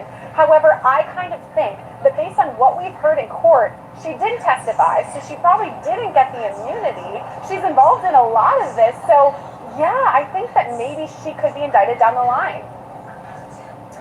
Yeah, I think a lot of this, and I want to kind of turn back to Nima on this point, since he, used to be a federal prosecutor. Nima, what do you think the likelihood of KK being indicted is after this trial, or is that contingent upon the outcome of this trial? It's not going to happen, Angela. It's certainly possible theoretically, but what you do in these cases is, I had the whiteboard right in my office, right? You have the head of the drug cartel who you're going after, and you have all these other individuals, lower level folks in the organization, and what you do is you flip them. And I can tell you that I put more than 1,000 people in federal prison, and I can count on 2 fingers the number of people that I wanted to flip and was unable to do so, because you can put a lot of pressure on them, and almost everyone wants to save themselves. So I think the prosecution has made a number of mistakes in this case, and one of the key mistakes is not leaning on and flipping Christina Foran, because if she's not there cooperating and testifying against Diddy, she's going to be there as a co-defendant. So the last thing you want to do is prosecute Diddy and not get a conviction, or certainly not get a conviction on all the counts. Because let me tell you, if this is just a prostitution conviction, this is the most expensive prostitution prosecution in the history of time. It's like Karen Reed getting convicted of DUI. I mean, that's not why same thing. Yes. That's not why you prosecute this case. So listen, former employees, they know where the bodies are buried. You gotta get them. She was integral to all of this, right? She was getting the drugs, she was getting the sex workers, she knew what was going on. She is liable as a co-conspirator. So it was a very weak move, or a non-move, for the Department of Justice not to charge her and not to flip her. I certainly would have. But Safa, don't you think they probably tried? And maybe this was like a united front. Maybe Sean Combs was like, I mean, he knew he was under investigation. I'm sure they talked. I'm sure their lawyers have talked. And maybe they just thought this was weak sauce or something. I don't know. His attorneys have said from the very beginning that, he was not guilty of these charges. Is it possible they did try to flip her, and she just said, I didn't do anything wrong? She put out a statement through her attorney a few months back where she said, I didn't do anything wrong. It's definitely possible, and I would imagine that they probably had conversations with KK and her attorney during this process, specifically during the investigation process, and as they were preparing to panel grand jury. I'm absolutely shocked that they did not call her as a witness to testify. And what they could have done is called her as a witness to testify, which I think would have solidified the RICO charge, or they could have charged her along with Mr. Combs at the same time in the indictment and prosecuted the both of them together, which I think would have made a better showing for that conspiracy factor under the RICO charge. I don't know why they didn't do that. I'm actually really shocked that they didn't do that. So we'll see. I don't think that they're going to prosecute her after this case is over, regardless of the whether there's a guilty verdict or not, but I'm actually very surprised that they did it initially. Yeah, I think it's very surprising too. You guys, we've got some polls up. Right now, we've got one up that says, do you think the jury is going to be as attentive to the prosecution closing argument after lunch? And we're after lunch right now. So, guys, jump in there. Give us your votes. Yes or no? You got some lunch in your belly? Maybe a little sleepy? Maybe you didn't get your coffee after lunch or your soda, whatever. I'm kind of wondering too. I mean, maybe they're just over it. So who knows, but they could be very attentive. I don't know. We'll announce those results here very shortly. So get in there and vote and drop your questions and get to it, because we've got a lot of great questions to get to. Safa, I'm going to hit you with this question really quickly. This is to you from Shady Goat in all caps. Can Diddy lose all assets, even the ones in other family members' names? The chat really wants to know about this. So asset forfeiture is really, and this is a huge part of these federal cases, that the feds, if they convict you, they will come after your assets and they will take all of your assets if they can get the court to order it. Most definitely, and the government's going to do that here if Mr. Combs is convicted. After the conviction, if he is convicted again, they will initiate forfeiture proceedings to go after his assets, including any assets that may be, for example, in his mother's name or another family member's name. So they will go after those things if he is convicted, especially in connection with the RICO charge. Let's go now to our next question. This is from Matthew Robillard, or Robillard, depending on how you pronounce that. This is a question for the panel. So Nima, I'll go to you first. Regardless of the verdict, can Diddy realistically come back? With all that's out, hard to see brands endorsing him or celebrities associating with him again. So I find this to be a really interesting question, Nima. You're an entertainment lawyer as well as a former federal prosecutor. Can Sean Combs make a comeback if he's acquitted, or maybe just convicted on that one prostitution charge? I don't think so, Anjanette. I mean, I'm here in Hollywood. My house is a mile away from Diddy's home. It's on the market right now, and his net worth has taken a huge hit. We're talking about someone with $1 billion at some point, right?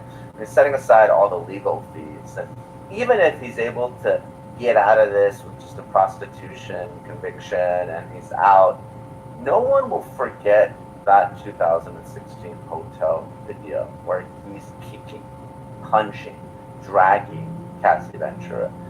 He is not going to come out of this as likable. No one's going to want to work with him, right? I mean, the physical violence we can all see with our eyes. Maybe I haven't seen the freak off videos. Maybe I don't know what was going on behind closed doors in those very expensive hotels. But I saw a man beating a woman, and I saw and heard testimony of him doing the same thing to other people. And we're not even talking about the almost 100 civil lawsuits that have been filed. So the legal problems for Diddy are just beginning. I can't see anyone wanting to work with him. Well, anybody, Nima, but Ye, who showed up at the courthouse for, 20 minutes? And he's got his own problems. You know, he's got his own PR issues, which we won't really go into. But Safa, what are your thoughts on that? And then after you, we'll go out to Sierra and check in with her to see what she thinks, Ms. Scandal. But Safa, what do you think? Do you think that Sean Combs can make any type of comeback after this if he is ultimately acquitted on the most serious charges? You know, I think his reputation has been tarnished tremendously.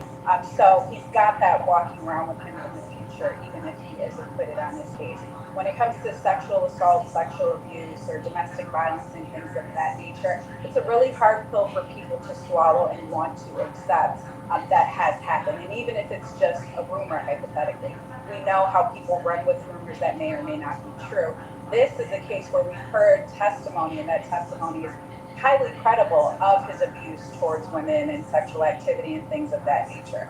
On the flip side, there are people who do still support Mr. Combs, and we can't forget that. And there's an example of that with tons of people standing outside the courthouse right now with free puffy shirts on. And there are other individuals such as Kanye West and other people in the industry that have supported him and continue to support him, and will continue to support him moving forward if he is acquitted. So although he's not going to have the best PR image moving forward, are there some people that would still consider it? It wouldn't surprise me if they do.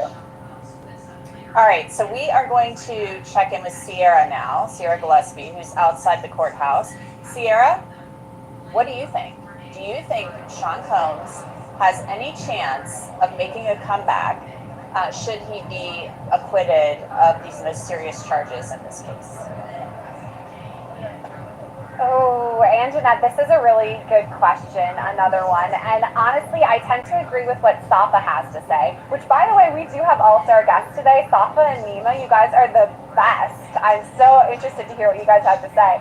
But I tend to agree with what Safa was saying. She said it's a really hard pill to swallow, and I think that's true. I mean, let's say, as you said, Antoinette, that he's completely acquitted on all counts.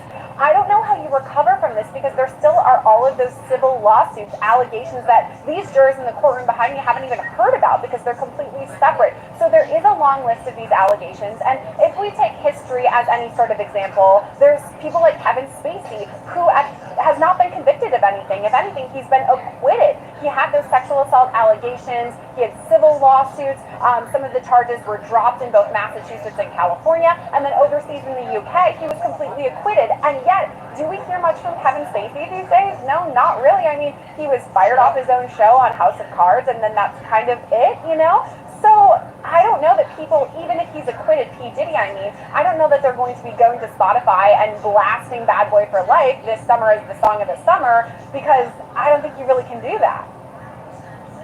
Yeah, I think, like, as far as the entertainment industry goes, I'm not sure he's going to be welcomed back with open arms, but there may be a way for him to do something. I just don't know how. He has been kind of, I think, reaching out and has a lot of support on some circles on social media. But somebody who knows a lot about Sean Combs is his former publicist, Rob Shooter. And I've talked to him a couple of times. Really, really great guy. He's on Substack. He knows the business. And he has been talking about what has been going on in the Combs camp throughout this trial. And I talked to him a couple of weeks ago, and he had told me then that he was hearing inside the Combs camp that they were feeling, you know, confident. It was kind of 50-50. They were feeling good. Well, look at what he put on Instagram this morning. Take a listen. Hello, it's your friend Rob Shooter. So Diddy's team are so confident that he is going to get off. They're already planning a massive celebration party. Insiders tell me this is going to be the party of the century. Forget Diddy's white parties, forget all those parties he has done before. This is going to be massive, and he is going to invite all the jurors. What do you think? Is Diddy going to get off? Nima, what do you think of that? Look, it's very possible he gets off. You know, there are these trials where you can predict exactly what's going to happen. But when it comes to sex trafficking, sexual assault, these types of, you know, Me Too type cases, right? Jurors have very strong feelings. And then you add that celebrity factor, celebrities do very well at jury trials in this country. It doesn't matter if it's civil or criminal. So there's absolutely 12 out of 12, beyond a reasonable doubt. That is not easy. Again, especially on the sex trafficking, I can absolutely see him getting off on those charges. So, you know, as far as the publicist, sure, it's possible, but it's also possible that he goes down and he spends double-digit years in federal prison. So this is the type of case that we're going to be on pins and needles next week when the jury starts deliberating. Yeah, it's absolutely true. I mean, either one is a possibility, you know, but I've had people who thought, Safa, you know, who thought that Sean Combs, you know, there were days where they thought, ooh, the government had a really, really, really bad day, who have texted me recently saying, I don't see how he gets out of this. So there are there are competing camps out there. Most definitely, and I think that's going to be reflective of the jurors that sit on this case as they go back to deliberate. We've got 12 jurors that have to decide unanimously his guilt beyond a reasonable doubt and have to come to that unanimous decision. And with that, some of them are probably going back there thinking he's not guilty or thinking that the government hasn't met their burden of proof beyond a reasonable doubt. And there are some jurors that may think that the government has. So I think that what we hear in the public from other attorneys, opinions of just regular lay people, I think it will be reflective of those jurors' opinions as they go back to deliberate. And these are regular people from the community, so they're not anybody that has a specialty in law or anything like that, at least to my knowledge.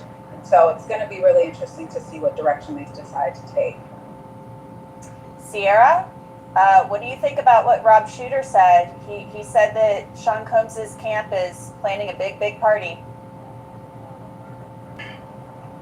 Oh, I mean, knowing Diddy, yeah, I'm sure that they're planning some sort of party, and you got to have that as a backup, right? Because as what we heard from both Nima and Safa, we never really know what's going off in a jury deliberation room. It could really go either way. So I'm not surprised at all at the idea that potentially they're planning this party. You know, we did just hear, actually, while you guys were talking, there were a couple of people back over here once again outside the courthouse just yelling, "Free puppy." There was clapping. People were getting into it. And so he does have some sort of support system. It's really just up to the jurors whether they're going to be on that side, which way it's going to go. I mean, hey, anything's possible. I don't know that I want to put money on anything. If I had to guess, I would say maybe a mixed verdict, not an acquittal completely, but who's to say? Yeah, who's to say? I mean, we haven't heard from the defense yet. So we are still in the middle of the government's closing argument, and court has resumed. We're no longer on a break, and Sierra needs to put her money in the bank. Don't bet it. So that's Anjanette Levy's advice. Put your money in the bank. Everybody save, save, save. So thank you, Sierra. We are going to take a quick break. Everybody keep dropping those questions in the chat, in the YouTube chat. We will get to more of them when we come back. Stay with us. Just a short break. I'm Anjanette Levy. We'll be right back.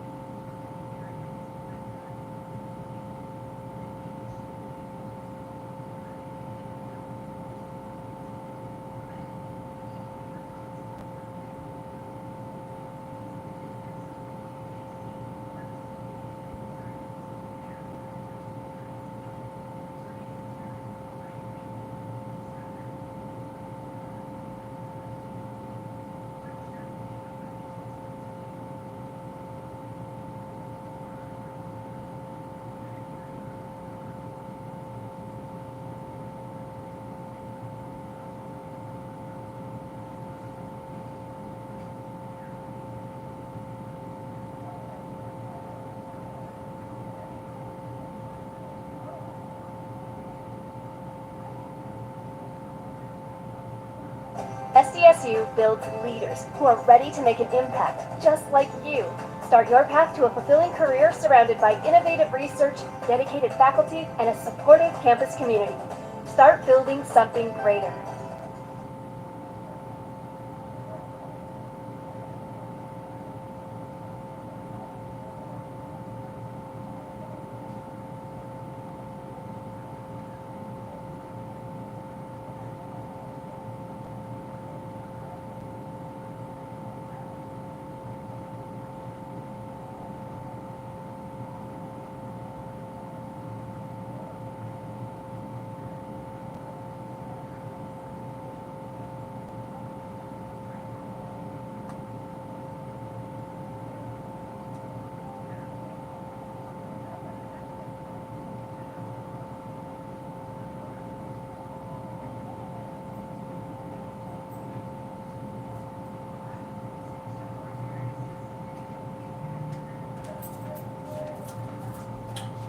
Don't spam my chat.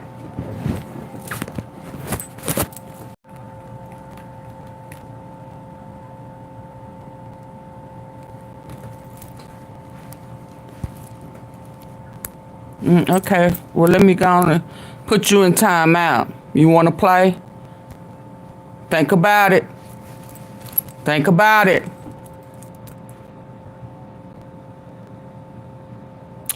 What you, oh, hold on.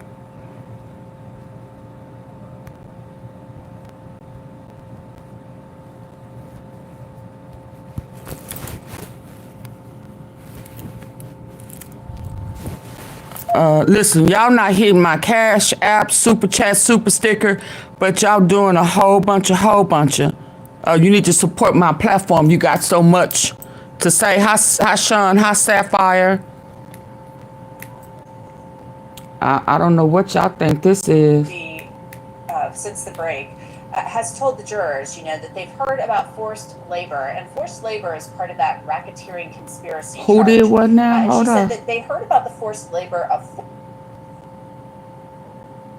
and federal Got an update. Conspiracy charges trial of Sean Diddy Combs, the rap mogul and businessman who says he has done none of these things. He says he's not guilty of the charges, but soon It will be up to the jury to determine whether or not the United States government has proven its case.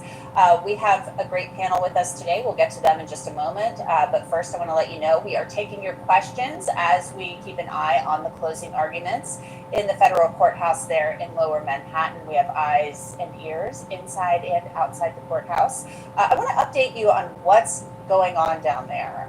Christy Slavic is the federal prosecutor, assistant U.S. attorney, who is making the closing argument on behalf of the government. She just came back from a break, and they have about an hour left. So they were planning to go up until about 5 o'clock today, and then the defense will begin its closing argument in the morning. And so far, Christy Slavic, since the break, has told the jurors, that they've heard about forced labor, and forced labor is part of that racketeering conspiracy charge. And she said that they heard about the forced labor of 4 women, and those 4 women are, of course, Cassie Ventura, Sean Combs's former girlfriend and recording artist, Jane, a former girlfriend who was testifying under a pseudonym, Mia, who was a former personal assistant, also testifying under a pseudonym, and Capricorn Clark, the former personal assistant to Sean Combs, who was later a brand manager and things like that. And she said that Cassie and Jane, it was grueling sexual services. Cassie called them grueling, up to 4 days at a time for these freak-offs, maybe even more, and Jane said the same thing. Slavic continued, you heard about the forced labor of 4 women, Cassie and Jane, Mia and Capricorn. They were called to perform, or at least Cassie and Jane were called to perform freak-offs or hotel nights for the defendant whenever he wanted, wherever he wanted. He used force or threats of force. He would say, let's finish on a high note, let's push through. You're not tired, are you? And Slavic continued, it took weeks to recover for the freak-offs or from the freak-offs. That's forced labor. KK kept setting him up. That's Christina Coram, his former chief of staff. She set up the hotel rooms and flights. And let's turn to Mia. She worked for Combs. Finally, at Revolt, she went 5 days without sleep, and Combs sexually assaulted her. That was according to the testimony of Jane.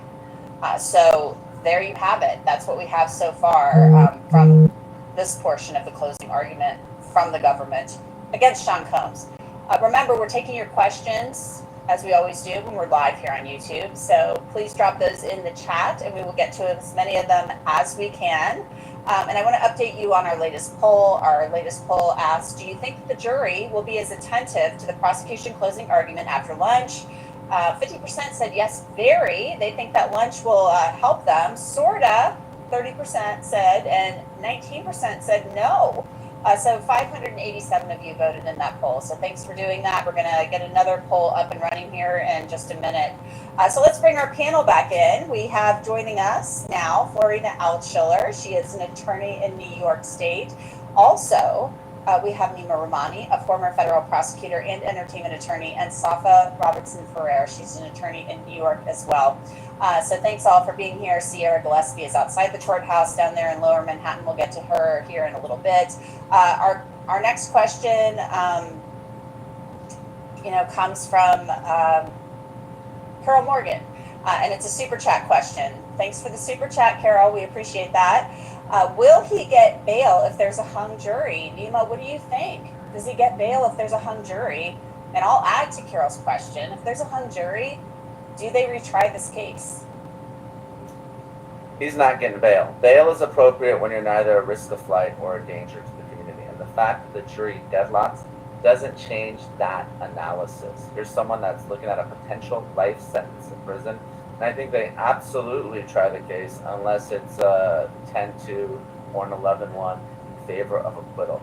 I would be shocked if they don't at least get a conviction on the prostitution. I mean, again, I think that's a gimme. That's in the bag. I think the defense isn't even going to make a strong argument against it. I think they're going to lose credibility. But that's my thoughts. I can't see any situation where Sean Combs gets bail. Let's not forget, he went before one magistrate, one district judge, even appealed it for a moment to the Second Circuit before trying to abandon it. If everyone recalls, it was a $50 million bail package with private security, and every single judge that considered it said no.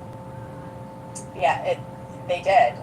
Hands down, they said no way. And because I think a big part of that was the allegations that he was trying to tamper with witnesses behind bars. Plus, he's a rich guy. He's a billionaire, and he's going to be paying the security. Like, you're going to be paying the private security. You've already been paying people for years, and we claim that you paid people who then helped you commit crimes. So, like, of course, they weren't going to give him bail. I always thought it was a huge long shot. I want to go to you now on this one, Florina. We have a question from one of our viewers asking, this is from Abigail Gates. I think it's interesting that the defense didn't call any witnesses. Maybe there's some strategy behind it. I know what I think the strategy was. Florina, I want to know what you think the strategy was with the defense not calling any witnesses. Actually not uncommon in a criminal case for the defense to not call witnesses.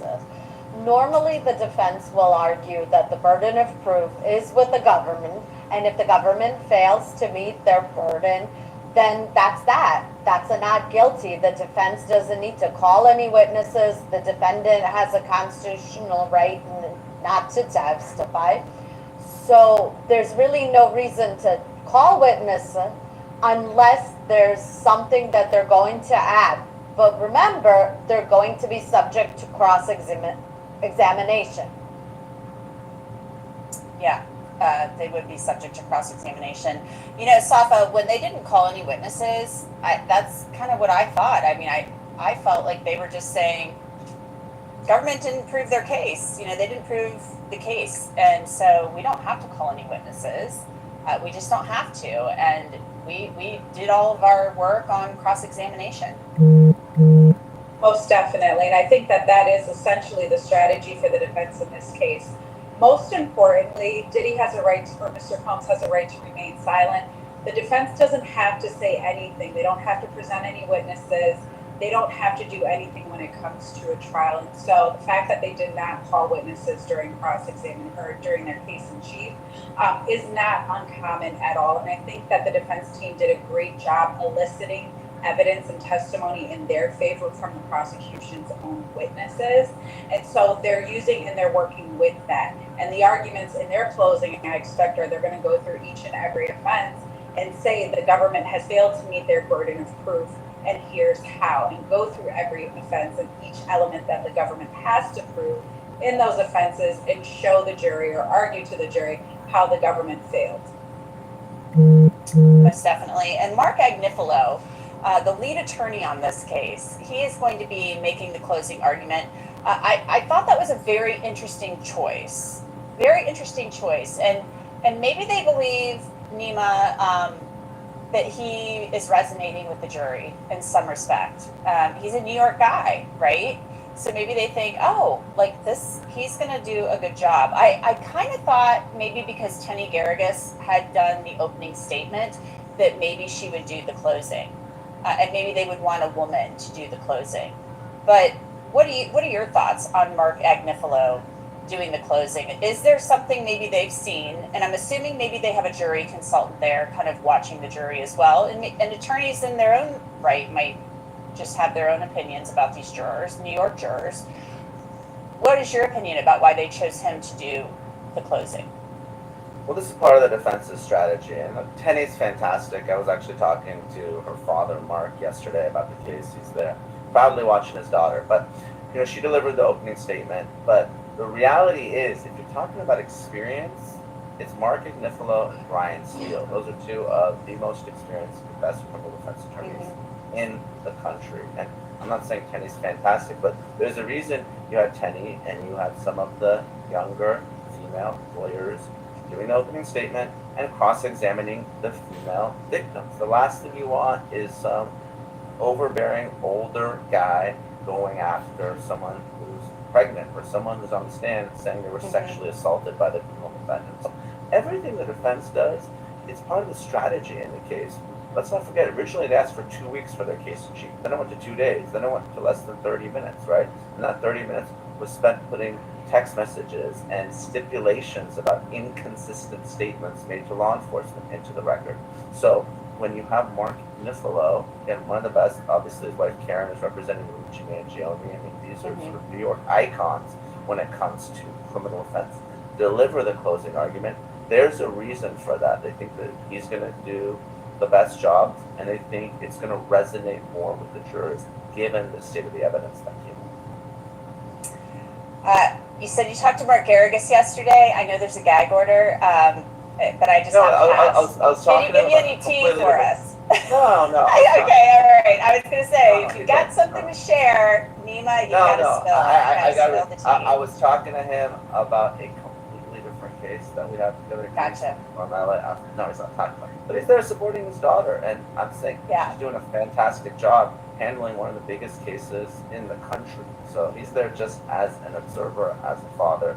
But Kenny was fantastic, as were the entire defense team in the case. So a lot of, one thing about Diddy, he assembled his version of a dream team. You got, Steele, you got Nicola, you got Garrigos, Westmoreland.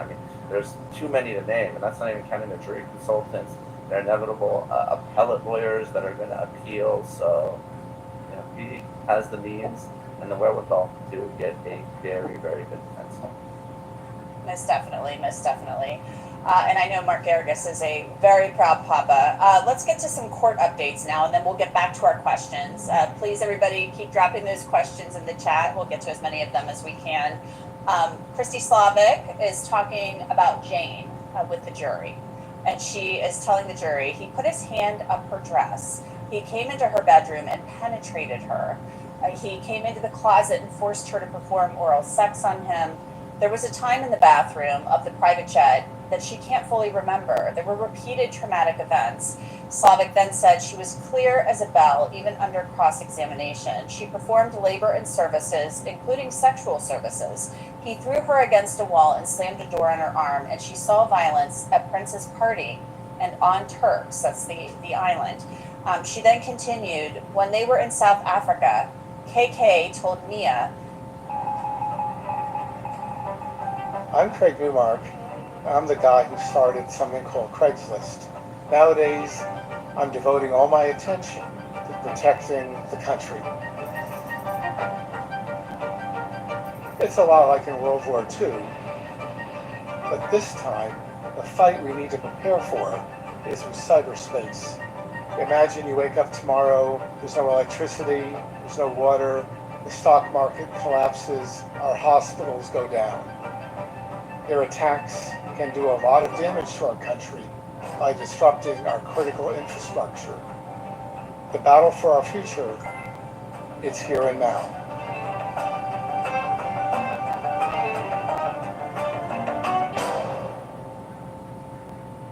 with this witness who they say is a victim of forced labor and sexual assault. So there's a jury instruction that the judge is going to read at the end of closing arguments, and it's going to say to the jurors that if they don't believe something that a witness said, they could discount that portion of the witness's testimony or the entire testimony. That's going to be a decision for each juror to make, but the instruction is clear. If the witness was inconsistent about one fact, they may, if they choose, discount the entirety of that witness's testimony and choose to just believe that the witness is not believable.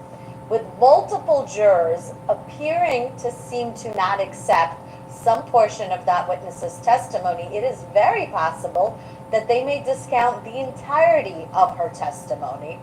And remember, the verdict has to be unanimous. So all 12 jurors must agree essentially that they believe the witness's testimony in order to find this Diddy guilty. So if one or two or even just one person is a holdout and says, no, I don't accept this testimony, I think they're lying, and therefore I have reasonable doubt, and therefore I'm a not guilty, that could lead to a mistrial because it's not a unanimous verdict. Or if that juror is really strong in their opinion and is able to convince the other jurors, it could actually lead to an acquittal if all 12 agree that there's enough doubt. So the best defense possible is poking holes in the testimony, finding inconsistencies, raising that doubt, and then in closing argument, leaning into the instruction that the defense knows the judge is going to give about the credibility of witnesses and how the jurors can, if they want to, discount the entirety of the testimony if there's something that was inconsistent and they don't believe the witness. I just can't get over those, Safa, the reaction of that handful of jurors. One of those jurors was removed from the jury, the one with the residency issue, according to the judge. That information wasn't supposed to be out there. He's furious about it. That's another story. But that leaves you with maybe 4 or 5 jurors who were shaking their heads and were not buying what Mia was saying on cross-examination. So what do you make of that? Yeah, again, it's reflective of what people in the public may think, and the jurors, their opinion is what matters the most. Like Farina said, there's going to be a jury instruction that's given to them on credibility and credibility of witnesses. There will also be instructions given to them with respect to bias and motives for testifying and all of those good things. And so the jurors will be able to consider that. If they're responding in a way that appears that they don't believe this witness, then, there's going to be trouble for the prosecution, but not completely, because they still have some of the other charges. And again, there have been a number of things that have been alleged under the RICO statute. So if they don't find Mia to be credible, they still have the testimony of Ms. Ventura, they still have the testimony of Cuddy, they still have the testimony of a number of individuals that can essentially establish the facts or the elements that are required under the racketeering statute. Yeah, the stuff with Kid Cudi, with the car, that whole thing, and with Capricorn Clark, the taking her out of her house with the gun, and the trip in the Escalade, the car chase. I mean, we have photographic evidence to back up that whole bombing of the Porsche, the Molotov cocktail. I mean, we have evidence to back that up. So, and Kid Cudi's testimony, it sounds like the jury liked Kid Cudi from everything we were hearing. We're going to check in with Sierra Gillespie here in just a second, but I want to update you on our latest poll. Our latest poll asked, should Diddy's business ventures and music be boycotted if he's convicted? 58% of you said yes, completely. No, said 25% said no, separate the art from the person. 9% said unsure, and 6% says maybe, it depends. Okay, so we will put up another poll. So keep the questions coming in, though. We've got a lot more questions to get to, and we want to get to more of your questions. But let's now go back out with Sierra, who's outside the courthouse, and see what's going on out there. So Sierra, what is happening right now outside of the courthouse? Is there any activity, any action? Yeah, and Jeanette, I'm glad that you're coming to me right now because we finally do have some movement. I mean, it's around 4 o'clock. We're nearing the end of the day. And I don't know how much you can see behind me here. There is a group of people who've been there consistently throughout the entire day. I mean, law and crime included. So we have people who have been there literally all day, but now we have some commotion where people are kind of yelling or they're chanting free puffy, excuse me. So there is some stuff going on over there where people have their live streams and they're kind of like getting hyped. I'm not entirely sure what they're getting hyped about because we still have about an hour left of court for the rest of the day. But hey, something's going on. Okay, so something's going on, and people are saying free Puffy or Puff Daddy or, whatever. I think it's so funny because, I know he changed his name to Diddy along the way, but everybody seems to call him Puff. Diddy, Puffy. So, Puff Daddy, tell us a little Puffy, bit more about Dicky. exactly what's going on. And I don't know if your photographer is able to So, stand over there. 1,179 votes. Tell us a little bit more about what you're seeing. We ending the poll.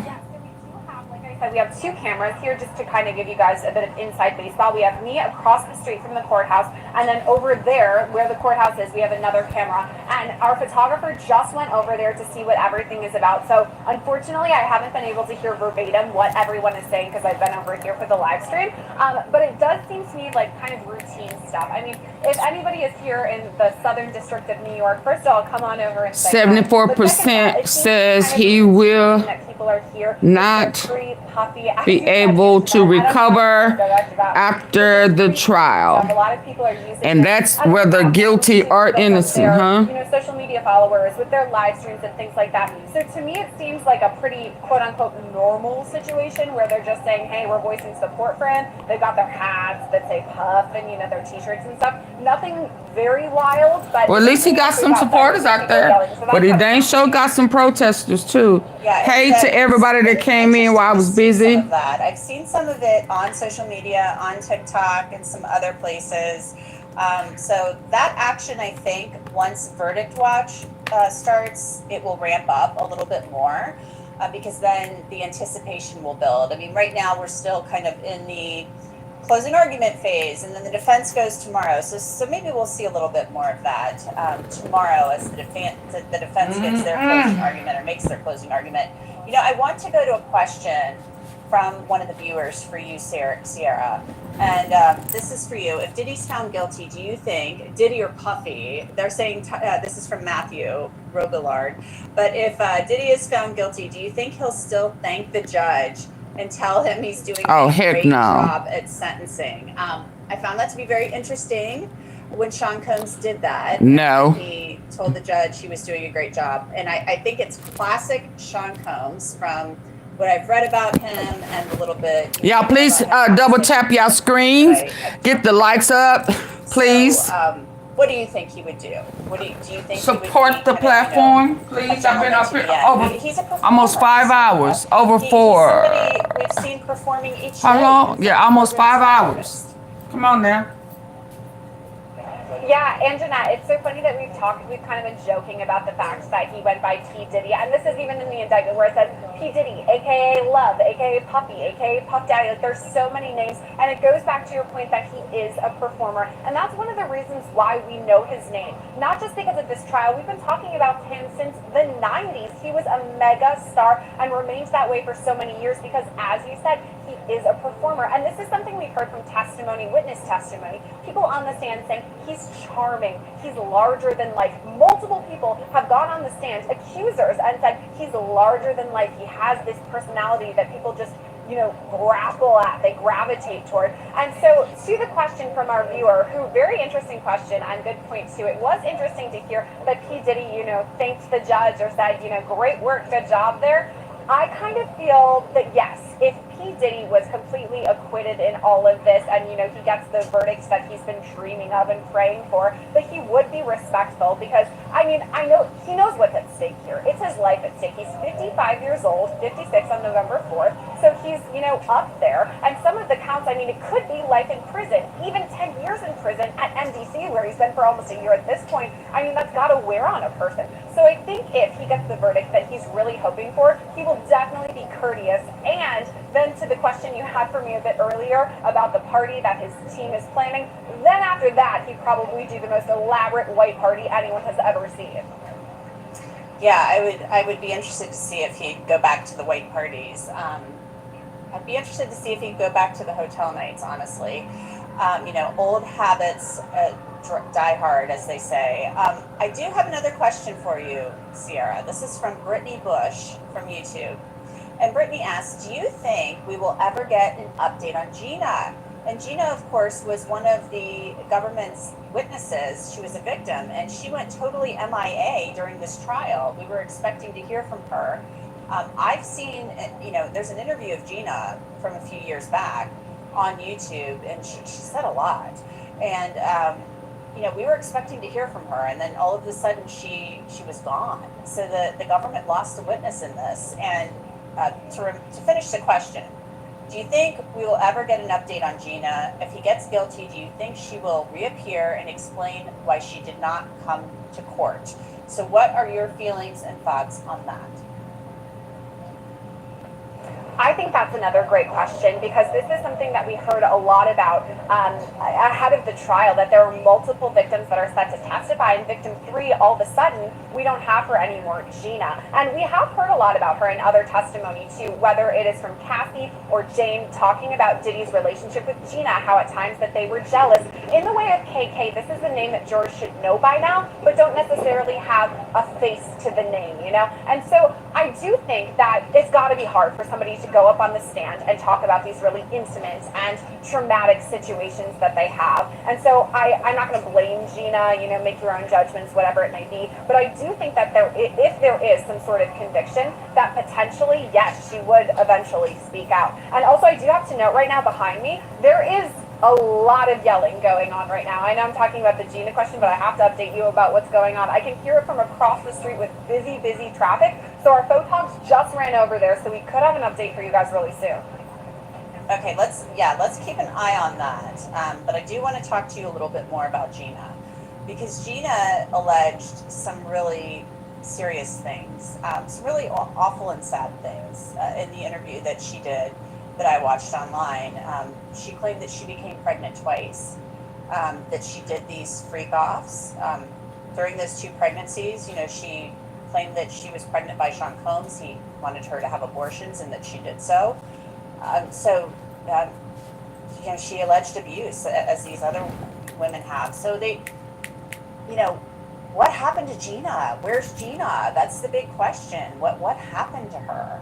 And I think there are a lot of questions from a lot of people. Do you think when we're talking about testimony like this, where they're talking about things that are so intimate, and to your point, we just said, Anjanette, the fact that they may need to do a wellness check on her. Huge decision for anyone to have to make, and something that they likely are living with. And I know here at Law and Crime we talk about these things on cam, but off cam sometimes they follow us too. And I know they may need to do a wellness check. Talking about, first of all, in front of Sean Combs, who's the person they're accusing. Now, I do remember when we first heard about whether victim 3, Gina, is going to testify or not. And I remember specifically, I believe it was Maureen Comey, who said something to the effect of, you know, we don't necessarily know where she is at this time, but I kind of have a hunch that perhaps they did know where she was, and they didn't want to push her. Because that's the last thing that you want, to have someone on the stand who doesn't want to be there, who doesn't want to have to drudge up these really dark moments of their lives. And so we already had the testimony, you know, of Cassie and Jane and Mia, so maybe they thought, okay, yeah, it's fine, and they do know where she's at. I mean, I personally don't have a tracker on Gina, so I don't know where she is exactly, but she has to have her reasons for probably backing out. I do want to give you, this is speculation purely, we need to look into this a little further, but one of our viewers, Maggie Lewis, is saying that Gina recently posted on social media, and we don't know, you know, we're kind of reading into this, Sierra, so we just want to couch that with this, but she said that Gina recently posted on social media the necklace that Diddy gave her, which may be the reason she didn't testify. So maybe she had some second thoughts and some misgivings. Maybe she just decided not to cooperate. I think that could be, maybe that could be it. She just decided I'm not going to do this. And I mean, we have to go back to the indictment, right? It's force, fraud, or coercion, threats of those things. And this is something that the government has outlined in their entire argument here, that there were ongoing threats, that these people were either scared for their life or they were afraid physically. And so maybe that is something, to the point, I believe it was Maggie, one of our viewers, who wrote in and said that, and what you were saying, Anjanette, maybe it's true. Maybe she really was scared. We've all seen how powerful it seems that P. Diddy was, whether or not he's guilty of these allegations. He does seem like a powerful guy. I think we could say that just, you know, point blank, that's the truth. So it is possible maybe that she was scared, and maybe it was warranted. Yeah, we just don't know. There's so much we just don't know at this point, but we will keep looking into that, and we're going to keep an eye on all of it, and we're going to keep an eye on what's going on behind you, and I'm going to let you go so you can figure out what's going on across the street behind you, and we will check in with you here in a little bit. Thank you so much, Sierra, and we're going to update you now, everybody, on what's going on in court since we last did, and we'll get to more of your questions as well. So please keep dropping your questions in the YouTube chat, and we'll get back to our panel with those questions. Right now, Christy Slavic, HR Human Resources was for Combs. This is what she's telling the jury. She says she couldn't go to the police due to Combs's power. The threats left her with no option. I expect you're going to hear that she could have left, that she could have told Combs she loved him. Mia pulled no punches. There were high highs. So they're still talking about Mia, the former assistant. Slavic went on to say, and there were low lows. Capricorn Clark had an issue with overtime. She took the issue to the head of HR, Vashta Wilson, but HR was the defendant's puppet. The defendant and Uncle Polly threatened her in Central Park and the lie detector and taken to Kate Cuddy's. The threat with Uncle Polly in Central Park, Capricorn Clark testified that was on her first day of work, and that Sean Combs and Uncle Polly took her to Central Park and said, you know, you didn't tell us you worked for Suge Knight, and, you know, if anything bad happens, then, you know, we're going to have to do something. I'm going to have to kill you. So, you know, happy first day of work. That was basically her testimony on that. She then said Capricorn had a son to provide for. Combs threatened to blacklist her. Now witness tampering and obstruction after Cassie filed her lawsuit. This weaves the whole story together. Jane wrote, "You gaslit me." She posed a problem for the defendant. So they're laying out basically Sean Combs's, you know, attempt to do damage control in the government's view after Cassie's lawsuit was filed, because this opened a huge can of worms for him. This was the, you know, beginning of the federal investigation. This was the Fed's blueprint, that civil lawsuit. Slavic continued. So Combs called Jane. The calls were recorded on KK's phone. You can listen to them. On November 19th, 2023, Cassie's lawsuit was already settled, but he's afraid of a criminal investigation. He calls and asks, "What can I do to make you feel better?" Slavic says that Combs said, "I can't be speaking on the phone." He's worried that the government will get 3 years of his text messages with Jane. While he's recording the call, he tries to convince her that she was willing, and he says, "We just did some kinky stuff I thought we both enjoyed." Slavic then continues, "Do you hear on the recorded call the sound of notes being taken with a Sharpie to plan how to get what they want Jane to say? You've seen that in this trial, the lawyers passing notes to each other." So they're basically saying Sean Combs is quite the operator, and he was trying to just do major damage control after Cassie's lawsuit basically laid bare to the world that he'd been trafficking Cassie, and maybe there was more there, and he knew it was a crime, and he was worried about it. So that is the latest update from the government's closing argument. Let's get to more of your questions. Or actually, no, we're going to go back to Sierra. She has an update for us. So Sierra, let's bring you back in. Tell us what is going on out there. What's the latest? Okay, yeah, I've been following along on the live stream, so I see that we've been featuring some of the video of what's going on across the street behind me. And essentially what happened is we have all of the stations who are here, right? Like next to me is NBC, we have Law and Crime, ABC is down the street. So all of the major players in any sort of media are here. And across the street at the courthouse, they just have a podium set up with microphones so that if anyone comes out and there's a press conference, you know, we can go right to it and cut to it, everyone's ready to go. So a person, a civilian, unrelated to the case, whether or not they follow it, I mean, that's as close to being part of the case as they are, they ran out in front of these microphones and started waving around and kind of yelling. They were wearing some sort of mask, and we have the video of part of it too. So they ran, you know, in front of these microphones through ABC, CNN, and were kind of just like patting them and, you know, yelling just like noises. After that, it appears to be the security guards who are outside, you know, chased them away. And that's kind of what got the crowd all riled up. We have, as I've been talking about, these 3 Puffy supporters who are live streaming and everything over there. And I think it's just like, once you're outside in a situation like this, it's kind of like a crowd mentality where people just start yelling. And I mean, I can hear them across the street right now. They're just yelling about... I don't even know. Okay, y'all, I'm ending this over here. I just put the link into the backup page. It's something going on at outside of court, and I'm getting the update over. Hit that link. I put that link down here. Just commotion. And maybe not for. Do y'all see that link? Let me see. We had some free puffy people getting off of work, and people maybe just. I've already started the live, and she's talking. Exactly. That's the best description I could give Anjanette. It was just a commotion. Meet me over here. Uncertain reason as to why. And I mean, Anjanette, you've been working at Long Crime for so long. Can y'all still hear me? Cases like the Johnny Depp Amber Heard, and I'm sure you can speak to it too. That when there's a major case like this, people are odd. They're odd and they come to see, and it kind of becomes a spectacle.